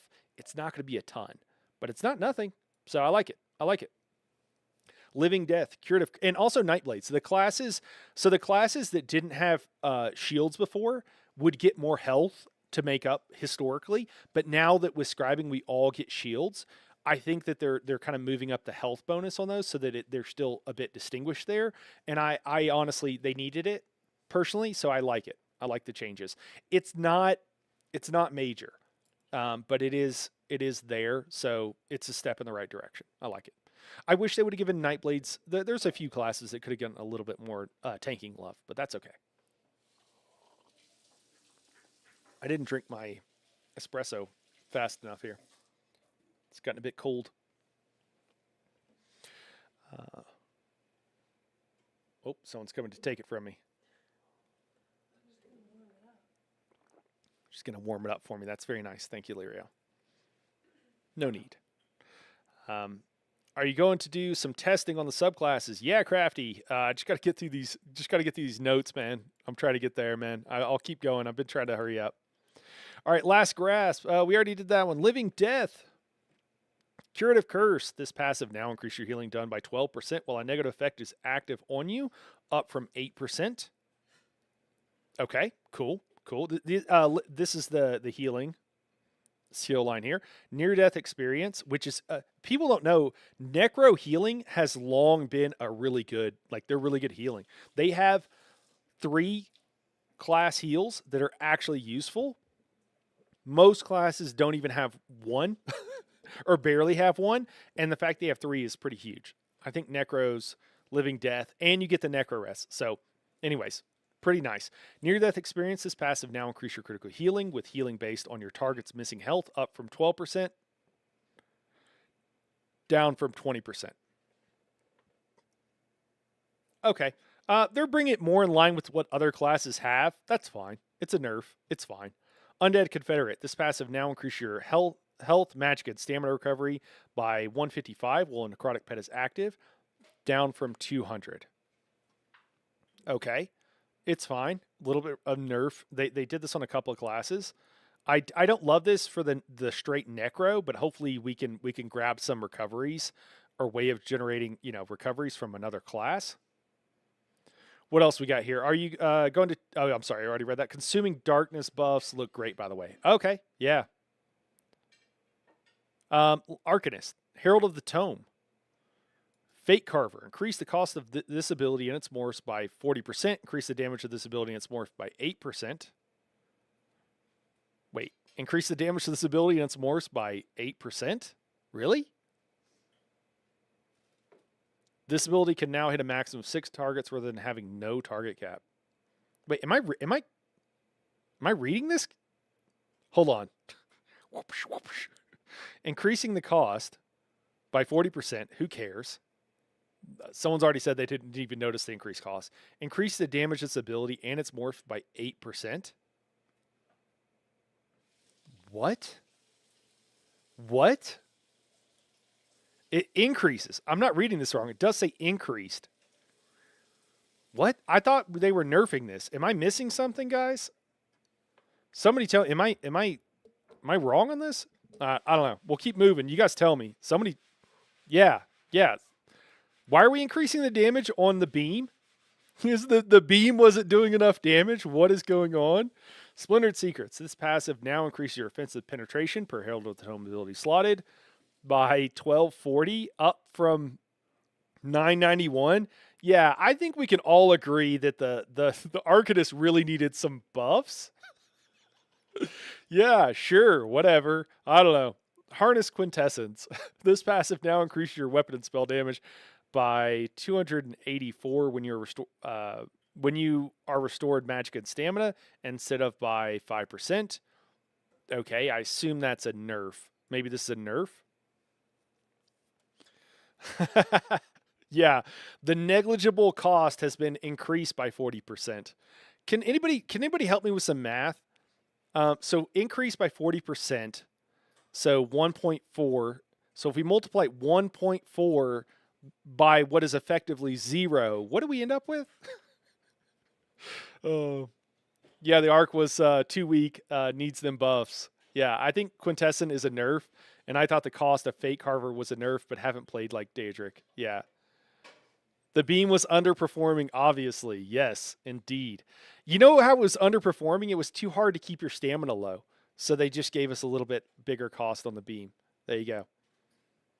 Curative Rune Forms, Arcanist Domain. This ability and its morphs minor buffs affect nearly now properly adhere to the standard 6 target cap. Wait.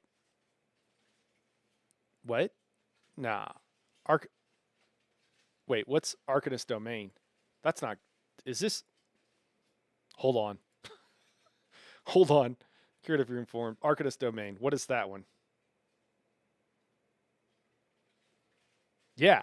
Oh god, that is Xena's. Wait, what? That sucks. This ability and its morphs minor effects now properly adhere to the standard 6 target cap. That's not true. There are other abilities that hit more than 6 targets. That sucks. This is Xena's disc. I had to check what the base morph was. I didn't. Yeah, okay, thanks, Robert. Sorry, you were telling me, man. That sucks. You got to run 2 of these now? That's kind of lame. I don't like that. It's like Olo now. People have to wiggle in and out to get Xena buff. Okay. Yeah, okay. It's you only need 1. Just people just need to move in and out because it lasts for 10 seconds after you leave. Okay. I mean, for PvP, I guess is why they had to do this or something. I don't like it. I think it's kind of dumb. A lot of buffs will not be limited or will hit a lot of people. It's got to be a PV thing. Yeah, bad change. I think it's a good change. I think they made it for PvP, Daedric. I think so that they're trying to reduce the effect on ball groups and stuff would be my guess. But yeah, it's a dumb. It's going to be just. It's fine, I guess. I'm not happy with it. It's not great. I one day we'll be able to get away from PvP and PvE negatively affecting each other, and it goes both directions. It's not PvP's fault. It's not PvE's fault. It's a both directions, and it's Zos's fault, to be clear.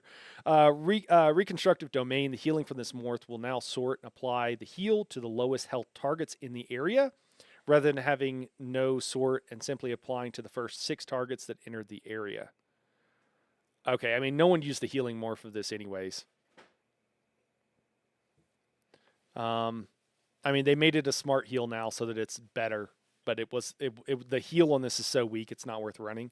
Healing Tides, this passive now increase the healing done per crux by 4%, up from 3%. Okay, cool, just a straight buff to healing. Hideous Clarity. By the way, Curative Rune Forms, I can see this. This is one of those skill lines I think just about anybody could want to take, and you're always going to want somebody in the group, I think, running this. Pretty much always. Maybe not always. It's really good in a lot of situations, but I think you're going to want to run it for Xena's. So you're going to you'll have it for that. And then, I mean, more healing, which is crazy. They didn't need that, but sure. Hideous Clarity, this passive now restores both magic and stamina instead of just the highest of your max resources. That is a straight buff to tanks if they had this, but I don't know how many tanks are going to be using the skill line anymore, so we'll have to see. For healers, it will be nice for a healer. My Arcanist has a little bit having more stamina sustain will be nice for casting those stam heals. Soldier of the Apocrypha, Aegis of the Unseen. This passive now increases your armor. Guys, I don't know if you guys have read the tooltip for Aegis of the Unseen, but it's hilarious. You should go read it. It's like you create a little soldier in your mind. It literally is worded like that. It's like, what? It's just like the dumbest sounding thing ever, but I don't know, man. It's not dumb. It's dumb for an adult to say. It's something really cute that a kid would say, but whatever. This passive now increases and it doesn't make any sense either. But it's just funny. This passive now increases your armor by, oh my god, by 3,271 while you have a Soldier of the Apocrypha ability slotted active. I'm sorry, up from 1980. Holy crap! Wow. So Soldier of the Apocrypha skill line is, I mean, so you guys will pick up on this. All the Arcanist skill lines were kind of cracked. They were already like way overtuned, way overpowered. And now they're giving another like 1,000 armor. Soldier of the Apocrypha was already a really good skill line. There's pretty much most of the skills in the skill line you could want to run on a tank. You got Crux Weave armor. You've got the taunt that will generate Crux, but it'll also drain armor, and so you get extra armor, meaning that you can do. It opens up what you could run. Yeah, line armor tanking meta. Robert says. Yeah, Luna. Hey, Luna. Luna says I'm super excited so far. More armor. Robert also says, yeah. And then like just everything from the skill line. Like I'd have to look at it. I don't remember exactly off the top of my head. Let me see. Soldier of the Apocrypha. I was looking at it before the stream though. Oh, the shield, like Spite Ward of the Lucid Mind. Either morph of that heals you for like 15k, and gives you a giant damage shield.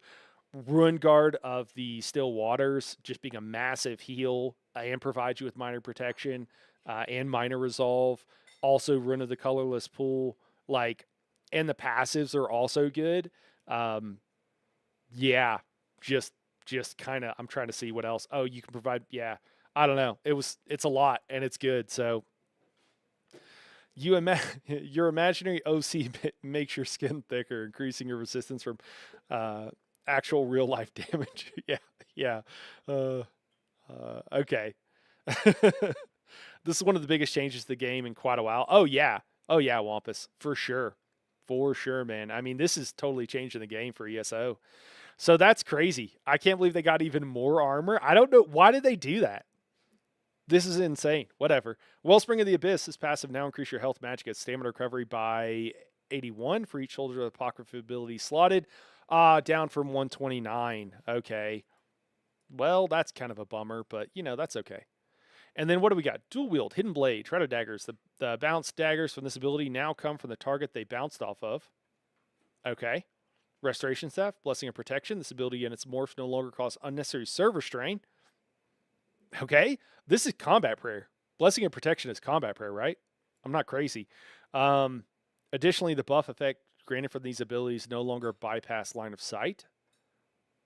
Why did they? Okay. I mean, this was causing combat prayer. The core healing spammable was causing unnecessary server strain. That's interesting. Soul magic, soul strike, shatter soul explosion of this. The explosion damage for this ultimate is now considered channeled and not direct damage in all cases. Okay.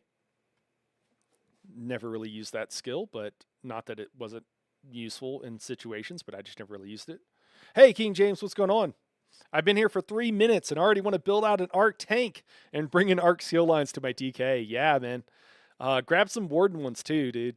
Warden ones are cracked as well. Assault, Magic Debt, damage and visual effects from this ability and its morphs are now in sync with one another. Hey, sweet. Bringing it back to the 90s. Bringing some more in sync. I would sing part of in sync song, but I got to be honest with you. I might accidentally sing some Backstreet Boys or something, and I wouldn't know the difference. So forgive me. Was it not already channeled damage? I mean, Magic Debt, I would have thought would have been direct damage. So, oh, you're talking about Shatter Soul? Yeah, dude. I don't know, man. I don't know, Boss.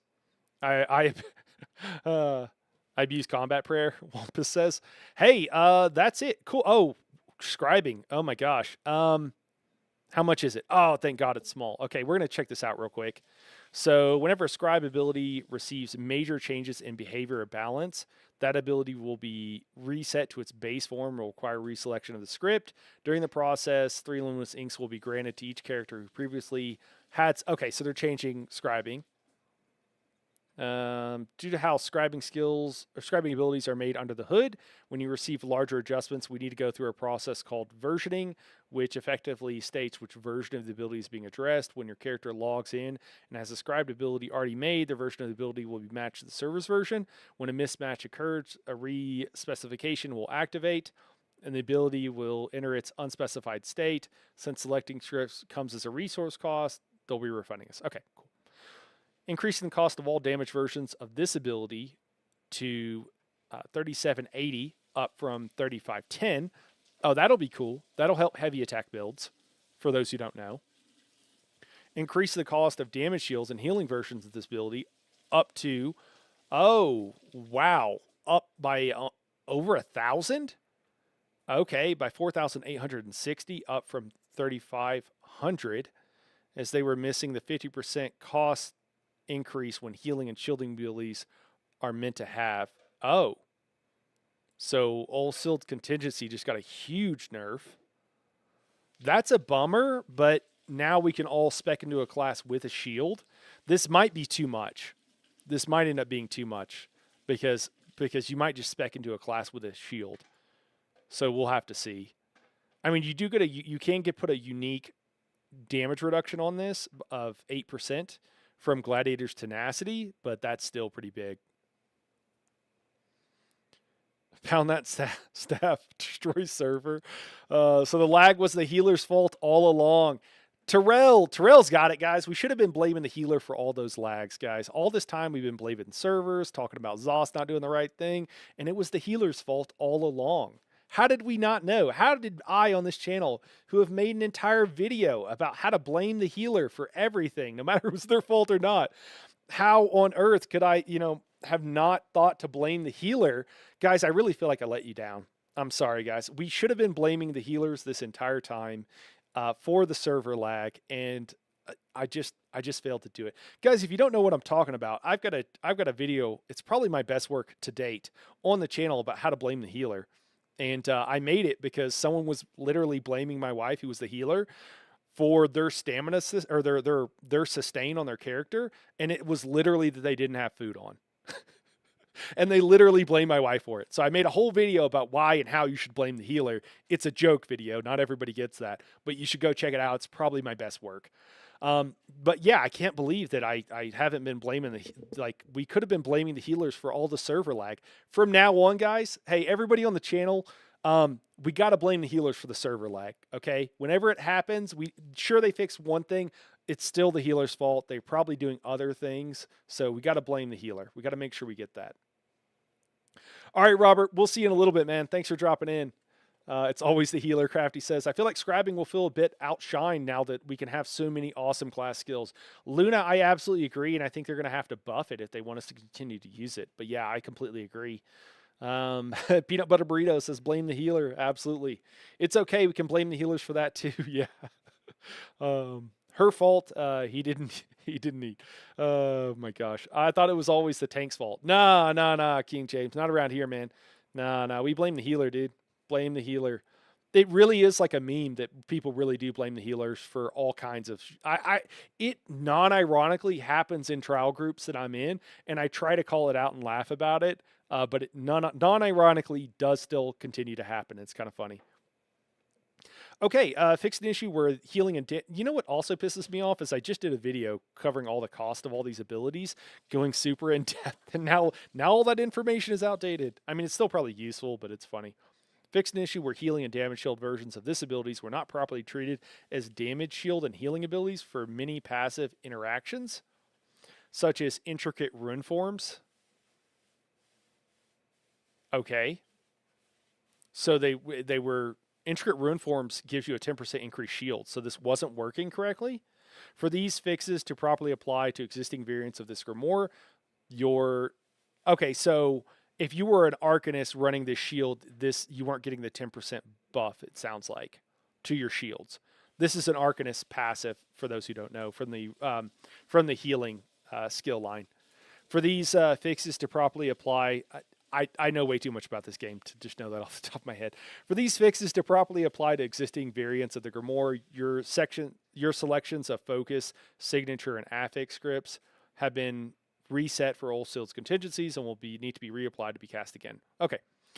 This will also require you to resave over armory loadouts that used any version of Old Sild's contingency. Man, that's a lot. Okay. Old Sild's Contingency has found its way into many loadouts, offering powerful abilities that can help simultaneously with other abilities cast, making it fantastic for adding burst damage or turning the tide of combat with a big shield or heal. When we originally made this ability, we were worried about how it would fit into many builds, so the notion of chambering abilities is more complex and skill-reliant than other straightforward variations. So we set things like cost to be much easier to utilize in hopes of making the ability more accessible. However, we created a case where the two defensive options of this Grimoire became incredibly dense at a relatively cheap cost, allowing it to be cast and maintain much more than other abilities. As such, we're moving this close to the cost of other straightforward abilities. It still has some unique advantages for its unique use requirements. In addition to this, since these relatively simple adjustments need a larger refactor of how the ability was built under the hood. We're resetting selections of the script, blah, blah, blah. Okay.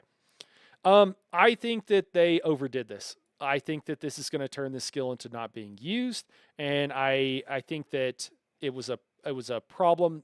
They're fixing a problem that probably didn't exist. Maybe it was being used a little bit too much, but I don't think that that was a bad thing. It's fine for some. It was fine. That's all I got to say about it. It was fine. I don't know. Focus scripts bleed. Some scribe skills using this focus now properly interact with Drozhkar. That's awesome. We can make a bleed warden again. Did they hear me? Were they watching my streams? That's awesome. I'm glad they fixed this. Thank goodness. Awesome. Hey, bleed warden is back. It's going to be broken. You're going to get like 1,000 spell damage from this. Yeah, Volswa's finally. If you're running an Arc Nord tank, you're trolling now. Dude, Arc Nord tank. You're going to be over like 6k resistance. If you're running an Arc Nord tank, you better be in light armor or naked. Yeah. They're going to need to make content a lot harder, and I hope New Trial is very hard. Arc Nord tank doesn't even need heavy armor anymore, dude. If you spec into like Warden 2, you can wear PA in your body. Yeah, that's crazy. I mean, it's going to make recoveries better if you're being able to tank in light armor. New tank meta, let's go. Oh, man. Okay, cool. Signature scripts. Okay, we haven't gone over this. You guys told me that they nerfed the banner, but I haven't seen any notes about the banner yet. Class Mastery plus Nightblade. The activation conditions for this script now perfectly line up with its tooltip. Updated the tooltip to be more clear on how the condition occurred, so it was broken. What did they change? You know what? Let me see. I think we missed the window, but are you guys still over in comms, guys? Can I join? Can I join over there, Miles? Can I join and take over the conversation? Let me know when you're ready. Daedric Moore, everybody over there. Items and itemization and item sets. Many issues related to consumables addressed. Okay, some bug. I'll have to read the rest of this, guys. I think we're good. Get in here, Daedric says. All right, I'm hopping in chat. Let me do that. Where are we? Yo! We go or not. Hello, Nice. hello. Hi. What up, gamers? You. Not a lot. We're lost in the sauce right now. Yeah, what are you guys talking about?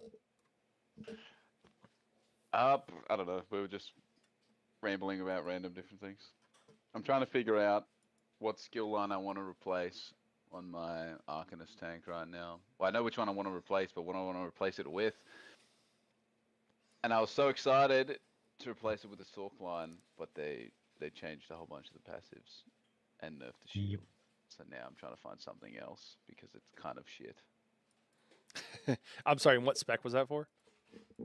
That was for the Arcanist tank. Oh, okay, for your tank. In other news, though, we were talking before about that the Arcanist tank's actual tank line is reduced to the tits as like a tank line. Yeah. Yeah, it's actually wild. They added more armor because I think we can all Yeah. agree that what an Arcanist needed was more armor. Yeah, it's wild. More armor. If you actually look at that skill line, it's Runic Sunder, Impervious Rune Ward, Cruxweave Armor, Rune Guard of Still Waters, Rune of the Colorless Pool. You're like, okay. And then all the passives are so good too. Okay. I'm just trying to work out, yeah, what. I'm going for. I'm trying to figure out something beefy, but I feel like all the beef's already there. I don't even know what to use. I do have to tell you guys, and this might make you a little sad. I do have the names already of Redguard tank meta and also Breton tank meta, so those are taken. Interesting. Yeah, I was just saying before, it'd be fun to make the some Imperial crazy reduced ult gen with like the Templar and the Sork passive. Just pump out some like 120 ult barriers. Just do that with it. Oh, you got the Templar, man. I'm gonna have to make a res bot. So Templar, Sork for the reduced cost, and then Necro, so I can do like 100 ulti Necro reses on every Disgusting. 60 seconds. Disgusting. Oh, camera died. Let me swap out the battery here. The other That brings change a tear to my eye. that's kind of annoying for the tanks is the warding contingency cost going up. Actually, is kind of annoying. Can you guys hear them okay? Oh yeah, did you guys see the banner Pretty change? expensive now. No, I didn't see. I Yeah. haven't. I saw that they changed it, but I didn't see what they actually did. So now it costs resources instead of decreasing costs, decreasing recovery. And if you run out, then it disables it. Interesting. That's why they've changed the bloody jewelry. That's really why they changed the jewelry, the way that it interacts with the cost. Not because of Cinderstorm, it's because of the way they wanted to Yep. change the banner. That makes so much more sense. I was like, why the fuck did they bother tweaking that? Like, I was like, that's just the dumbest thing. It just is like slightly. It didn't make any annoying and makes sense. no sense. But now it makes sense. It was because it would have interacted with the banner change, and then banner would have been even more broken. So they had to get rid of Thanks, that. Boss. Is it good now, man? I just can't tab out of ESO. This is a new ESO problem. Very I'm just gonna look at the roster for tonight on my phone, so I don't have to tab out of the game. Actually, I'm gonna have to Now do you're it for a ready to second. Wiggle for your Xena's buff. Yeah, dude, that Zenus change is a pain in the ass because the scribing skills also only target 6 people, so you're just like, yeah. Yeah, I mean it was bound to happen at some point in time, because everything else is only 6 capped. Yeah, they're like, we can't have it targeting 12 people. My performance. It's got to target 6, so we can run 2 lots of it instead. Luna says I'm in love with Earth and Heart, DK, Can't Daedric wait for it to summoning. not smart target either, so you'll have 2 people in it, and it'll still won't give it to everyone, and it'll be just like what we had to like yesterday. We were doing triple mini skips in Cloud Rest, and everyone gets in group, and then to make the Spalder prioritization go correctly, the 6 DDs that we don't want getting Spalder get kicked and then re-invited. Can't wait to do the same thing for Xena's priority. Yeah, that note about whatever skill was it, the DK skill that was like supposed to be, so it's not free. I thought that was really funny, since like the arc is really the beam is really the thing that like ticks 3 times per Yeah. second. It's like they didn't mention the 'Cause obvious one. neither of those got mentioned. It was like some obscure skill, and then the DK one. And you're like, I'm with you, "Oh, Luna. okay. All right, I forgot Cinderstorm was broken. Yeah. All those DK healers out there abusing the free Cinderstorm. Right. Well, I don't know if I should go Breton or Nord on this, or Redguard. I'm sorry. I think I'm gonna go with I'd honestly be on the either Redguard or Imperial train. Which is Imperial. the train I'm already on. Well, Imperial's just reduced costs across the board, which also applies to things like block and roll dodge. So it's not too bad either. But either one. Yep. Redguard's nice because you get stand while blocking. Imperial's nice because it's just like general sustain, and it also includes like ulti cost goes down as well. Yeah, that's fair. So if you're doing your res spam, it'd definitely be Imperial. Right. But yeah, I couldn't believe they buffed so many of the resistance passives. Yeah. Like a lot of them. Like, I'll take it. There's some other ones from some classes that are definitely going to need some love. Like, there's some obvious winners here. Yeah.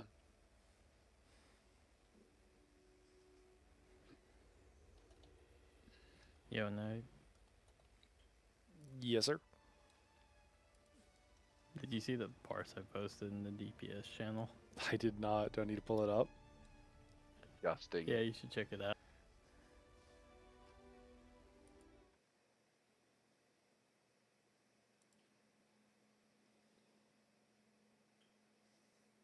Hold on, guys. Let me pull this up. Is the audio acting crazy? Hopefully it's The not. name Necrosorplar was not yet taken. Necro Stalkblar, huge. You. I have a feeling those are going to be taken real fast. I wish Siphoning Strikes was on a different skill line in the Nightblades thing. God Yeah. damn. Yeah, there's nothing else there for a tank. There's nothing there for a tank, but I'm like, God damn, that would be so good if that was just on a different skill line. Yeah, Luna was saying that she's in love with Earth and Heart, Daedric Summoning, Siphoning for the Nightblade. 183, dude. Do you even parse, my dude? Only 183, man, huh? Yeah. Was this with, is it Solar Barrage you said was broken? What was it doing? Tell us about this Basically, tech. if I don't completely understand it, but it's something to do with like as you keep casting barrage, like the previous buff doesn't fall off. So if you just keep parsing over and over again, like your tooltip damage on all the stuff it affects just keeps going up. So kind of like that DK standard bug Okay. from a while ago. It buffs every skill and then it stacks infinitely. Okay. I'm trying to decide what It was hard to notice though. what class do I want to start with here for my tank so that I don't have to make more. Dude, I was having the same problem. I'm sitting here, the DPS, figuring out what I wanted to do for a DD actually took me way less time than the tank one. I've spent the last like 45 minutes doing nothing, trying to be like, what am I supposed to replace? Yeah. Because I mean, maybe that's because maybe Zos has done a good job of nerfing those skill lines so that there's nothing that's insanely wild. At least from the Arcanist anyway. I could see a lot of skill lines taking the Arcanist tank line, but that's it. It's nothing I really feel like for tonight I should probably have a Necro res handy. So maybe a Necro Arm- safe. Any of you guys in Reaper's Marsh? Or have a port to it? I'm not in there at the moment. I can port to it. Why do you Yeah, want to go that'd to be great. Reaper's Marsh? It's for the quest line. For Just the You should. Every character has the Bankerai line, like the Bankerai Way Shrine already unlocked, and it's right next to it. If you go there instead. How do I change my force me onto the Reaper's sex? Marsh one. I think it's alliance based, maybe. I don't know. Maybe. I'm porting there now. There's got to. How do I do that? Where is it? Yeah, you can port to me. Okay, thanks.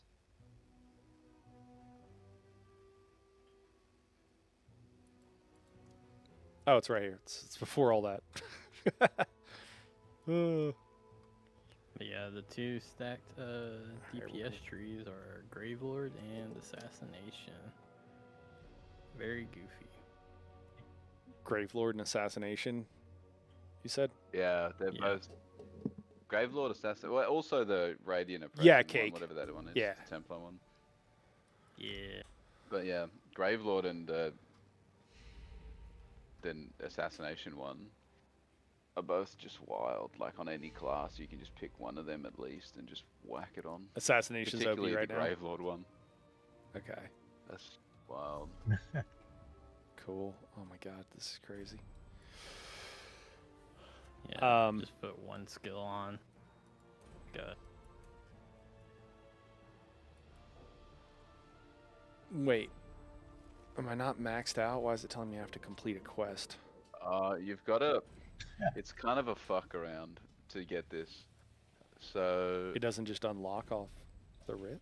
nah, you gotta log in to characters that have already leveled them, and then it'll like unlock the skill line, and then to actually have the skill line leveled, you then make a new character that's like 3600 CP.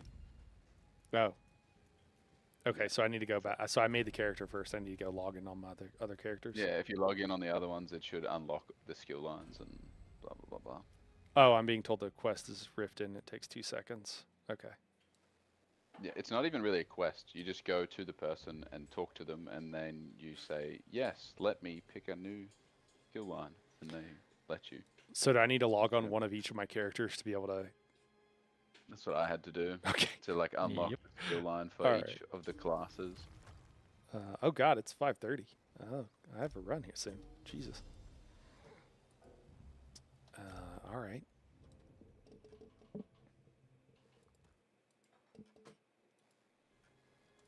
I only got 30 minutes to log on to 7 characters. Ah. Well, any other really Speed cool, run. any other cool interactions you guys have found that want to pass on? I mean, the main. Yeah, I found that if you turn off grass, then Reaper's Marsh looks horrible. Hell yeah. Okay. No, I don't know. I'm still trying to have a look. I was wondering about using Sork's. I almost have. Yeah. Go ahead. Go ahead. I was just gonna say I almost have choice paralysis right now. Yeah. Analysis paralysis. Fucking wild. Yeah, bro. It's actually insane.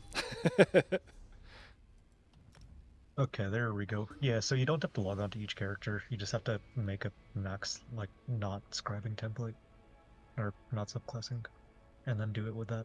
And it unlocks all of it. Oh, okay. Cool. Wait. But it can't be a subclassing template because then it doesn't unlock all of it for some reason. Oh. Okay. Yep. Oh no, did I make my last one sub? I'm worried I didn't do the last one right. I'm worried I did like a CP without.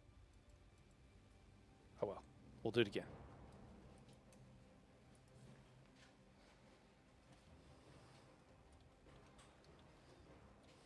Res parse meta. Necro, we are Imperial. Okay, cool, good, good. I don't remember. I think I created the last one incorrectly. We'll see.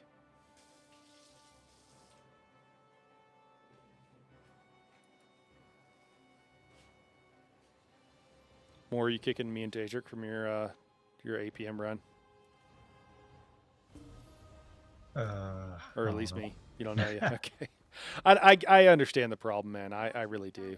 I just I would hate for Yeah. I would hate for Daedric because why would he be in this my run if you know something to think about.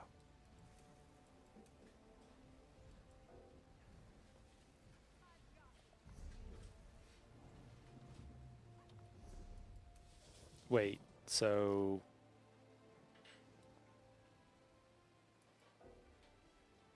this is really weird. I don't understand what's going on. My skill lines aren't leveled at all on this subclassing character that I made. Yeah, no, the subclassing doesn't have it leveled at all. You have to log on to a new, like, 3600 max level, not subclassing template, and Okay. then do the quest line with that. Okay. And then that character will be good. Then that character will unlock it on everybody else as well. Okay. So then you can go back to, like, your live character and just add on a skill. You need a separate tune with the other template. It's account wide. So if I log back on this one, skill lines are account wide. Okay. Go do this quest is what I'm hearing. Is this quest already in my inventory or in my quest log? No, it is not. Is it Dude, I this think person? my Cakeman, my can you favorite, direct me? Is this the my right? 4-man tank class might actually be a Nightblade tank with just the Arcanist skill line. Just one of the Arcanist tank lines.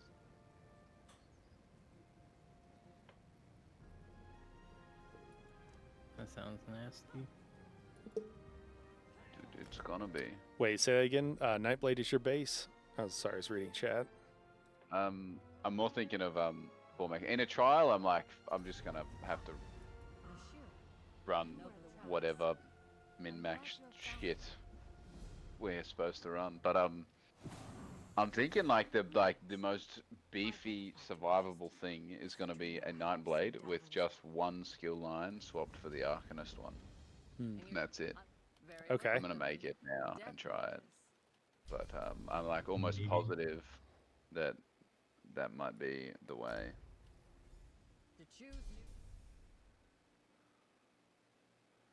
Do I need a pick? Is this unlocked here? Am I good?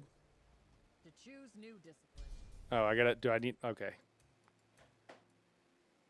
I don't know though. Oh, analysis paralysis is real, and I'm gonna have to remake so many characters, bro. I got 20 characters. I don't want to change them all.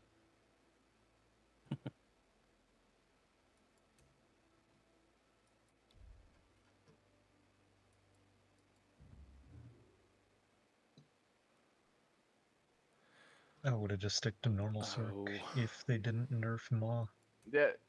Yeah, that's rough that they did that with the prey, the Daedric prey. It's also like one of the most accessible monster sets in the game. Yeah. Yeah, it's brutal. Yeah, I was noticing that with all of the pet classes, they made it that class specific. And while I don't think that messes with the balance, I think people were really excited to combine a bunch of different pet classes and maybe get some synergies there. And so I think they nerfed the fun out of them to a large extent. To me, Yeah. Yeah. it's my 2 Mhm. pennies. I mean, it makes sense in the sense that like if you just have Am I good now on all my other like a bunch characters? of permanent pets, like the permanent, I don't know, bear Okay. and all that, and then someone just sits there and they just press Daedric Prey and just walk around and it does a lot of damage. That's silly, but like, Yeah. it's also, yeah, I thought the whole point of what they were doing was to be like, oh, you can make anything, you can make it all work. Yeah, Yep. that's very much how I felt Like- too. Yeah. Sorry, go I ahead. don't know. I feel What were like you gonna yeah, you can just caveat it, caveat it with like, oh, increases the damage of your Sork pets by 40% and non-Sork pets by 20. I don't know. Maybe that's too hard. Too hard basket. Yeah, I mean, there's so much stuff going on, but I mean, if you're gonna do something, you got to do it right. And I just feel like, Yeah. yeah, they should have done something for all of us Just to. the way they did it makes it so that it doesn't interact with like D- a lot of the sets and stuff that you would wear as a Sork that are pets, like Cage's Caller and Well- more of the Infernal or things like Yeah, actually, I guess it's even pet. It just busted in general. that. Daedric Prey never buffed it. No, really? No, yeah. Yeah, apparently we all Yeah, thought that, there's but a it didn't chance it's actually do wrong. it. No Wait, cheer. oh, Just a okay. good set. Very well. The Death Mages. Okay. In other news, boys, I threw Swash yesterday. I don't know if you heard about this, Daedric. No. But we were doing Pug DSR, and I died about 5 seconds before Teleria died. Full of it. Bot. No. No. I didn't Oh. roll my wave. Feels bad. Oh no. You probably I helped know, carry a I lot of know. I people. kept the others. It was brutal. Yo, I got some markers for you. Will really help you out. Hell yeah. Let me see if I have them. I was greeting a Crystal Frags cast, and like I was like, I don't want to hit my my scribing knife. I was the MK Sork. I was like, I don't want to hit it. I won't have enough stamina to roll if I hit it, but there's enough time for me to do a hard cast Crystal Frags. Hard cast Crystal Frags. There was not enough time to do it and roll, so then I died. And I was No. like, fuck. Oof, rip. No. Dude, I was on a juicer for that's the pass, boys. that's tough, man. That's tough. Yeah, feels bad. Man, this is hard on the necro here. It's like, do you give up They're bone all tyrant? like that for the tank, I feel. I honestly have felt that way when I'm sitting there with a tank. I'm like, dude, I don't know what I'm swapping for what. Unless it's just like it's easy if it's like, oh, I just need the Atro ult, fine. But if you're trying to make something that's like more tanky-ish, I don't know. Oh, you're Yeah, tanking. what are you trying to? Well, I mean, we're gonna be, new tonight, so I was like, yeah, I already bailed on the Imperial because I just loaded on my own character, so I don't have to redo everything in 20 minutes or 15 minutes that I have. So You can just buy a 1 crown race change. Oh, And change the race. good call. Yeah. Okay. So Yeah. I'll do that. But yeah, I was like on it. So I need Living Death for the Necro Res, but I also want a Colo in case we need it. And that means Bone Tyrant is the only thing left, which means that I'm like losing dot mitigation, which is fine, but it's also weird. I just need to find something with a heal and a tank heal and major resolve on it, probably. Which, I mean, I guess Arcanist is going to be an easy choice, I suppose, but it's just Don't kind of you- weird. Yeah. Choose Isn't there 3 Don't you want one of the Sork lines for the reduced ulti cost? One of the Templar lines as well? So you only have one Necro line left? And then Yeah, you just fucking... but Yeah. Daedric summoning doesn't come. Well, then I'm okay. So just drop the Colo. You're saying? I guess, yeah. To Yeah. fully commit to the fucking... To the ulti gen, yeah, ulti bot. Okay, cool. So fully Daedric's commit to the, the cheap as fuck res. yeah, I appreciate that, Cake Man. It's just a question of Right. like if I'm on a tank, I'll be alive. There we go. I sent over the marker or images of it. My lovely wife is. I'm gonna take a food break here in a second too, guys. Wait, where'd you put him? I've been Yeah, just in general. going for a few hours here, guys. I might leave the stream in your capable hands for a second while I grab some food in a second, if you guys don't mind. That's I'll be amazing. sure to get you Morg. banned. Thanks. Oh, that's amazing. Roll the... Yeah, sorry. I was like, oh no. Like, that's the 6th one that they've had. So, we've had 6 swashes thrown in the last, like, week and a half that are all, like, a single death in the last couple of % of Teleria, just in, like, the DSR hard modes. And, like, everyone was just laughing, basically. They're like, of course. But I was like, oh no, it was me. Yeah, that I wasn't never feels good when you're the one. I was like, what an idiot. Like, literally, I'm like, bro. Are they Elmses? Surely they're Elms markers. It's breadcrumbs. Dude, that's cool. What's the Templar? Is it for the ulti? What I skill forget line? which passive it is. There's a skill line that... Let me have a look. I I think can it's Google it. maybe And Dawn's right. Dawn's Wrath. Yeah, so it's nothing Yeah. useful in there other than Eclipse for tanking, but reduces the cost of your... Oh, look, you also get the minor sorcery passive for the group. But, yeah. Reduces the cost of your ultimate abilities by like 6% or something. Gotta use Mage's Guild for the resolve. I was gonna say, yeah, you might have to get back to a bit of balance. I mean, Balance action. I have it, but it's kind of funny.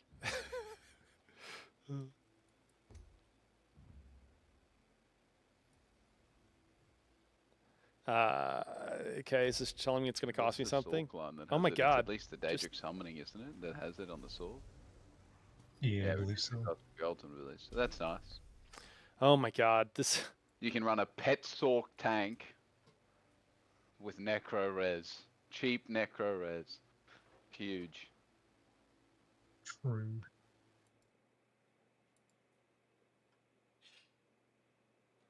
Okay, this trash set seems not good.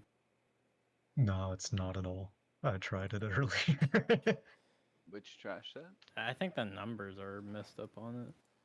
It doesn't crit either. It's the Yeah, one that the drops knife the one, right? swords. Can you proc it on multiple targets Yeah. all at once, and then you just have to wait the 6 seconds? No. No. No, it's one at a time. Yeah, that's hot Yeah. garbage. Yeah. I thought it was gonna be all at once, which is why I thought it was gonna be great, but it's not. Yeah, so I was spamming Flail. Flail with no buff was doing 19k.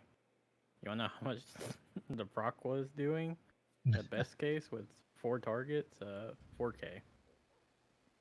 Oof. That's really bad. Okay. However, when you re-equip the skill lines in the first, you will have to reallocate those skill points. Okay. Can I confirm? Okay. Now we're good. Now can I do this again, or do I have to talk to this lady? I mean, again? obviously it's not going to be great on art because the Do I have to beam talk to doesn't her every proc it, time? Your But choices today will not be I can't imagine it being even decent on a class using a normal Of spammable. course. What would you like? Beyonce. Okay. Yeah, I mean, it might be good in PvP, and that's about it.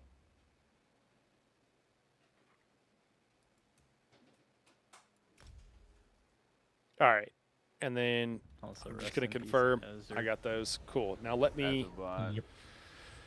Oh man. You know what, guys? I'm gonna take that break real quick. I'm gonna leave you guys. Man. It's not gonna be. I'm gonna leave you horrible, but guys it with still is these gonna be bad. guys, and I'll be right back. I'm just gonna bio because then we got I to just run can't later wait on. to see how quickly VKA can be done. with the just juiced out of your mind Templar beams. The old Templar Arcanist Necro, 180k pass. Yep. It's gonna be nice on Teleria. This setup is for Necro Res, is what we're going for here, Robert. Big So burns, that's even what I'm if going low for groups here. Won't have issues pushing thresholds. All right, I just took a Might be annoying screenshot so with I could make Drowser a chain. thumbnail here It shouldn't be too for bad. our It's next like run. 6 enemies, and then at most you'll have 6 reefs plus maybe like 3 ads. No, I mean, Sorry the about the beams are audio fine. here, It's more the guys. Azablight that, buddy. Oh You yeah. you only have one person in it. You just have the one topside guy who's just All right, guys, I'll be right back. I'm gonna leave you the with these Azablight guys. Realize man. they went full circle back to original Azure.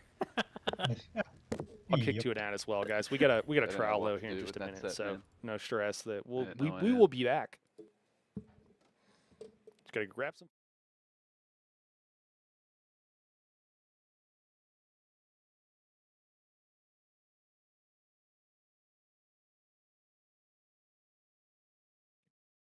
But it's not original Azure because we can't blow up Arch Custodian in 3 seconds.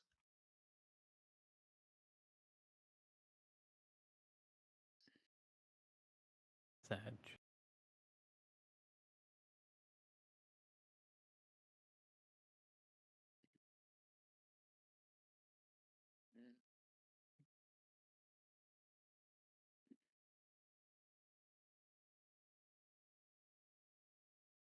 All right, my Can't wait to prediction use for it. next patch is they bring Plague Break back.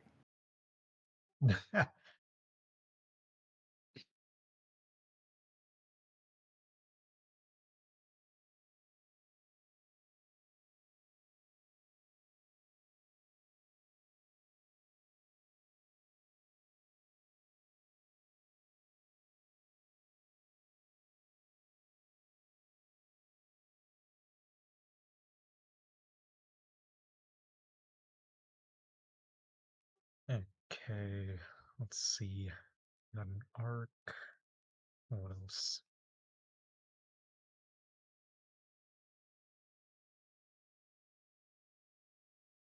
What should I run for trash? Like I don't even know. Aegis Collar Trash, let's go. Oh God. Oh, I forgot to press enter. God damn it. There we go.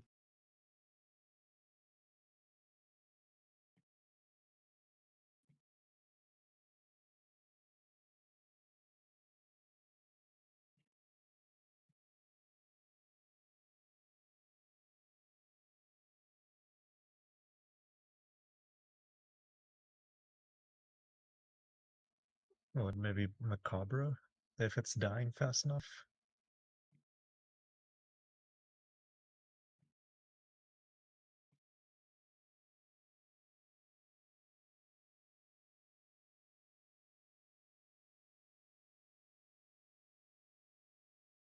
Interesting.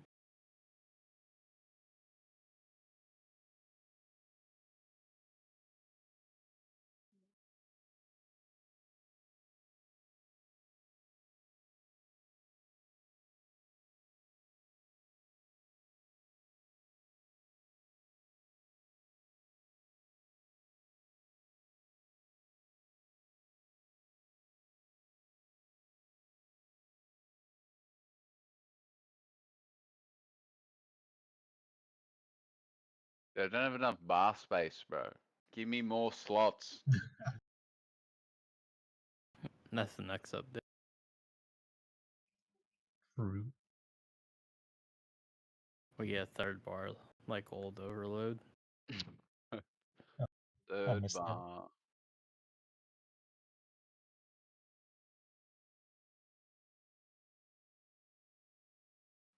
Oh, this uses a lot of skill points.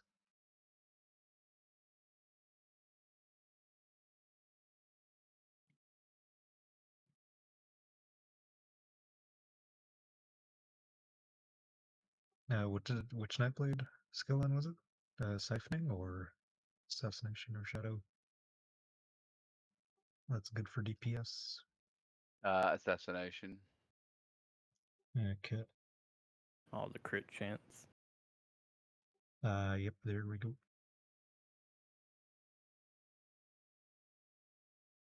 Is this the one with cloak? Nope.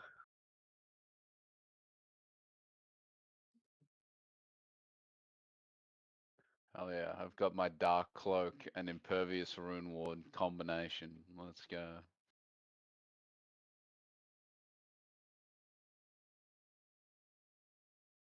That sounds comfy. What do you mean I don't have enough skill points? Did that to me before. I don't know how it works. Just exit and then Oh, try let me again, see. and it suddenly works. There we go. I just removed all passives, then I guess I'll buy them separately. There we go.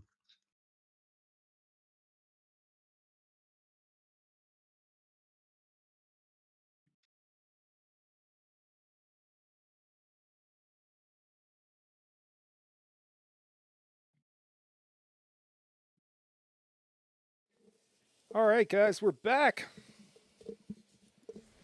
Guys, I left you with a stream. You're not feeling airtime? Why is it quiet? Guys, it's radio. Oh, You gotta. we were chatting. Chatting to each other, I think. Fuck, shit. So Oh. someone check the We're chat. playing copyrighted music. Oh, thanks. Oh. Figuring out how many curse words you can name. I was just complaining that I don't have enough bar slots for all the skills I want to put on. Yep. Right? It's actually insane.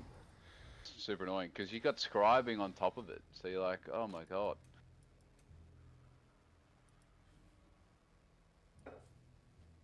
Sky shards.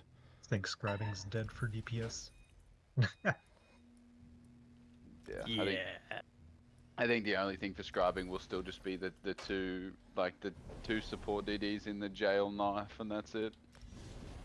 Yep. I think it might be. Oh, speaking of gel. What's that? Go ahead. I wasn't sure what Knight said. No, go ahead. I was just. That's not important. I wasn't Okay. saying anything important either. I was just saying for I was gonna tanks, say- they nerfed the Mage's Guild. They increased the Yeah, cost it's by like annoying. 1300. And I think that's enough that now you can just grab a better shield from a different class. So why would you probably not do that? The 8% unique damage buff probably isn't worth it anymore. Yeah, it's a bit rough, but then it's like, What up, Christopher? When's the update? What shield do you PTS is put? today, Like, what- man. I don't So know. we're gonna run are the you gonna trial grab in a a whole second. nother skill line just for a shield?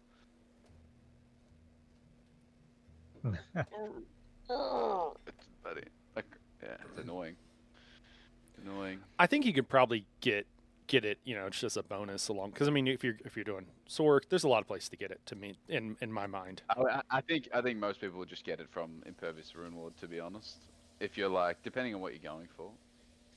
Like if you're just trying to be tankier, like I could see on my Warden, I'm just gonna take the Yeah. Arcanist tank line and drop my healing line. and call it a Arcanist. day. Yeah, Arcanist skill line Yeah. is too good for the tank. I mean, it has everything. Yeah, but I'm actually tabbed Yeah, over. I'm the, not even on the computer. You guys are looking at, guys. I just I have to guess you make can a take the Sork shield, thumbnail for tonight. But you still get like a really juiced up, like you can get your minor protection. Like it's a big, that all shields contingency is a big source for you giving yourself either minor protection or resolve on a lot of the classes that don't have both as well. Yep. And not having to run the bloody Sigic Order ultimate front bar, which is also great because who wants to farm the Sigic ult on a whole bunch of characters? Like I know for the DK, it kind of depends on that skill to get them both if you don't want to have to run that on the front. And I told you that, guys, because I don't know, can't see maybe we chat just right get 'em now. elsewhere. So Maybe we just take the Sork skill line. We use the Sork shield, and then we just put that bound Aegis on the back bar and get resolve and protection. Call it a day. There we go. all right, let me see here. It is also nice being able to shield your allies, though. I can't lie. Like that's the added bonus of that shield. Is other people get shielded too.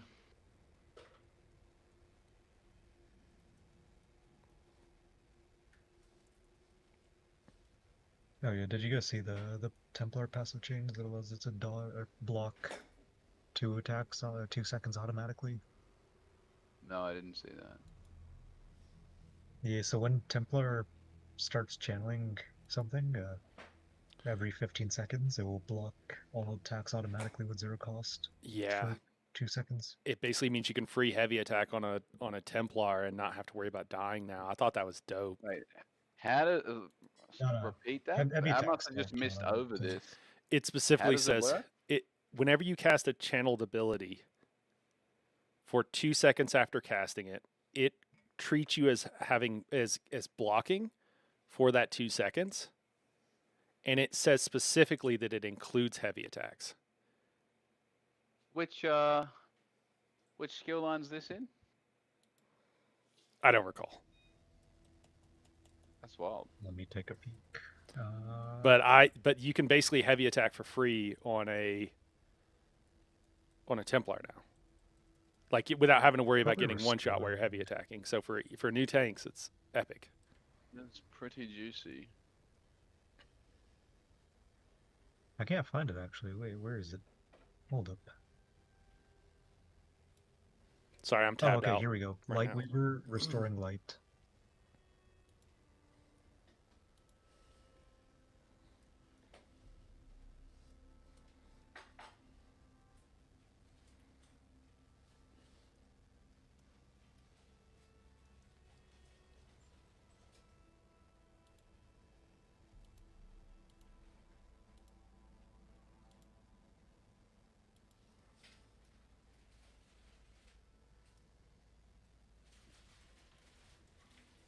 There we go. I DM'd it to Right. you. Veteran, Ossian Cage, and then we're going with a Necro / Templar / Sork tank POV.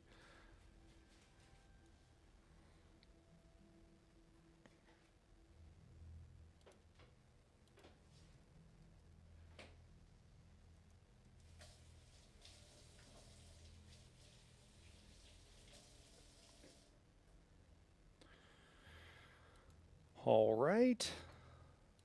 Let me see They added here. a new tab to the mounts category. It's just called elephants. Yeah, you can buy it in the Crown store. Yep. I want to try trampling with it, but I don't have it unlocked on this character. I need to do that. Hold on. All right, got that done. Ooh, Let me finish Solstice my is nice. character I like it. real quick. Sorry about having to do all this stuff I'll live, follow guys. It's here just for Malinor, but what we got to do today. the city looks nice.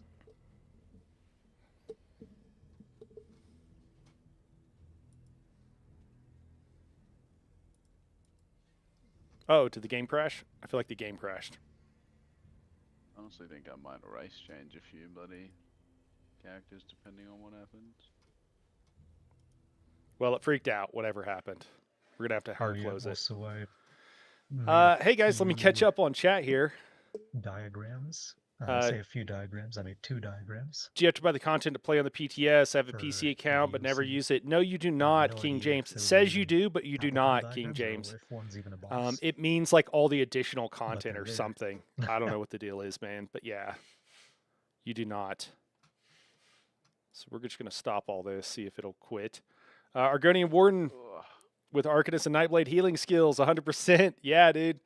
Yeah, 100%, Fernando. I mean, I think you could do Nightblade. You could do something else there too. But yeah, there's a lot of great options. Ulf Seals on a shield healer is going to be fun. Robert, the extra cost though, man, is going to be tough.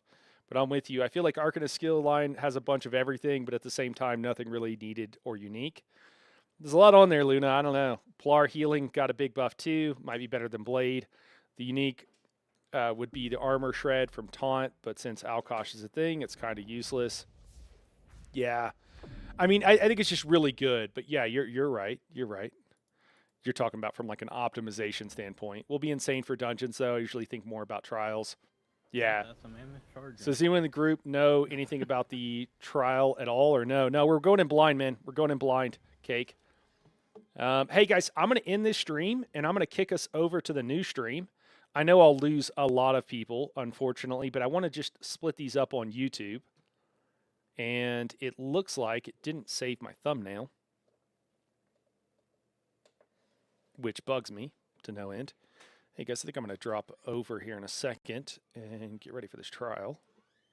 No worries. All Good right. luck. Thanks. Yeah, you'll need it. Wow. Toxic. He's not going to need it. Well, He's got the given how LC infinite was- res. Given how Bro, LC one-shot was the when it boss. first came on PTS.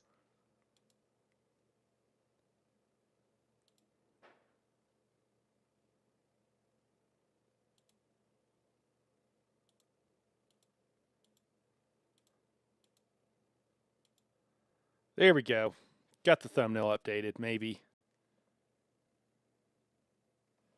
Is it going to save? I don't know. It's done this to me before.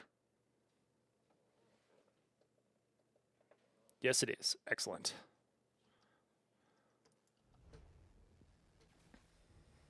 Am I online? All right. See you guys. Catch you later. Thanks for chatting, guys. Catch up. Dude. Bye. All right. Cool, cool, cool. Now let's see if we can end this stream and pop it over to the new one. Has he been slain? What up, Cake? Hello. Heyo.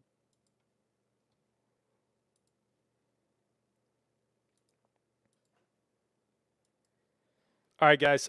Ending this stream, it'll pop. I'll immediately start the next stream. Okay, so we'll be right there, and we're gonna go for the next 6 hours running trials. So strap in.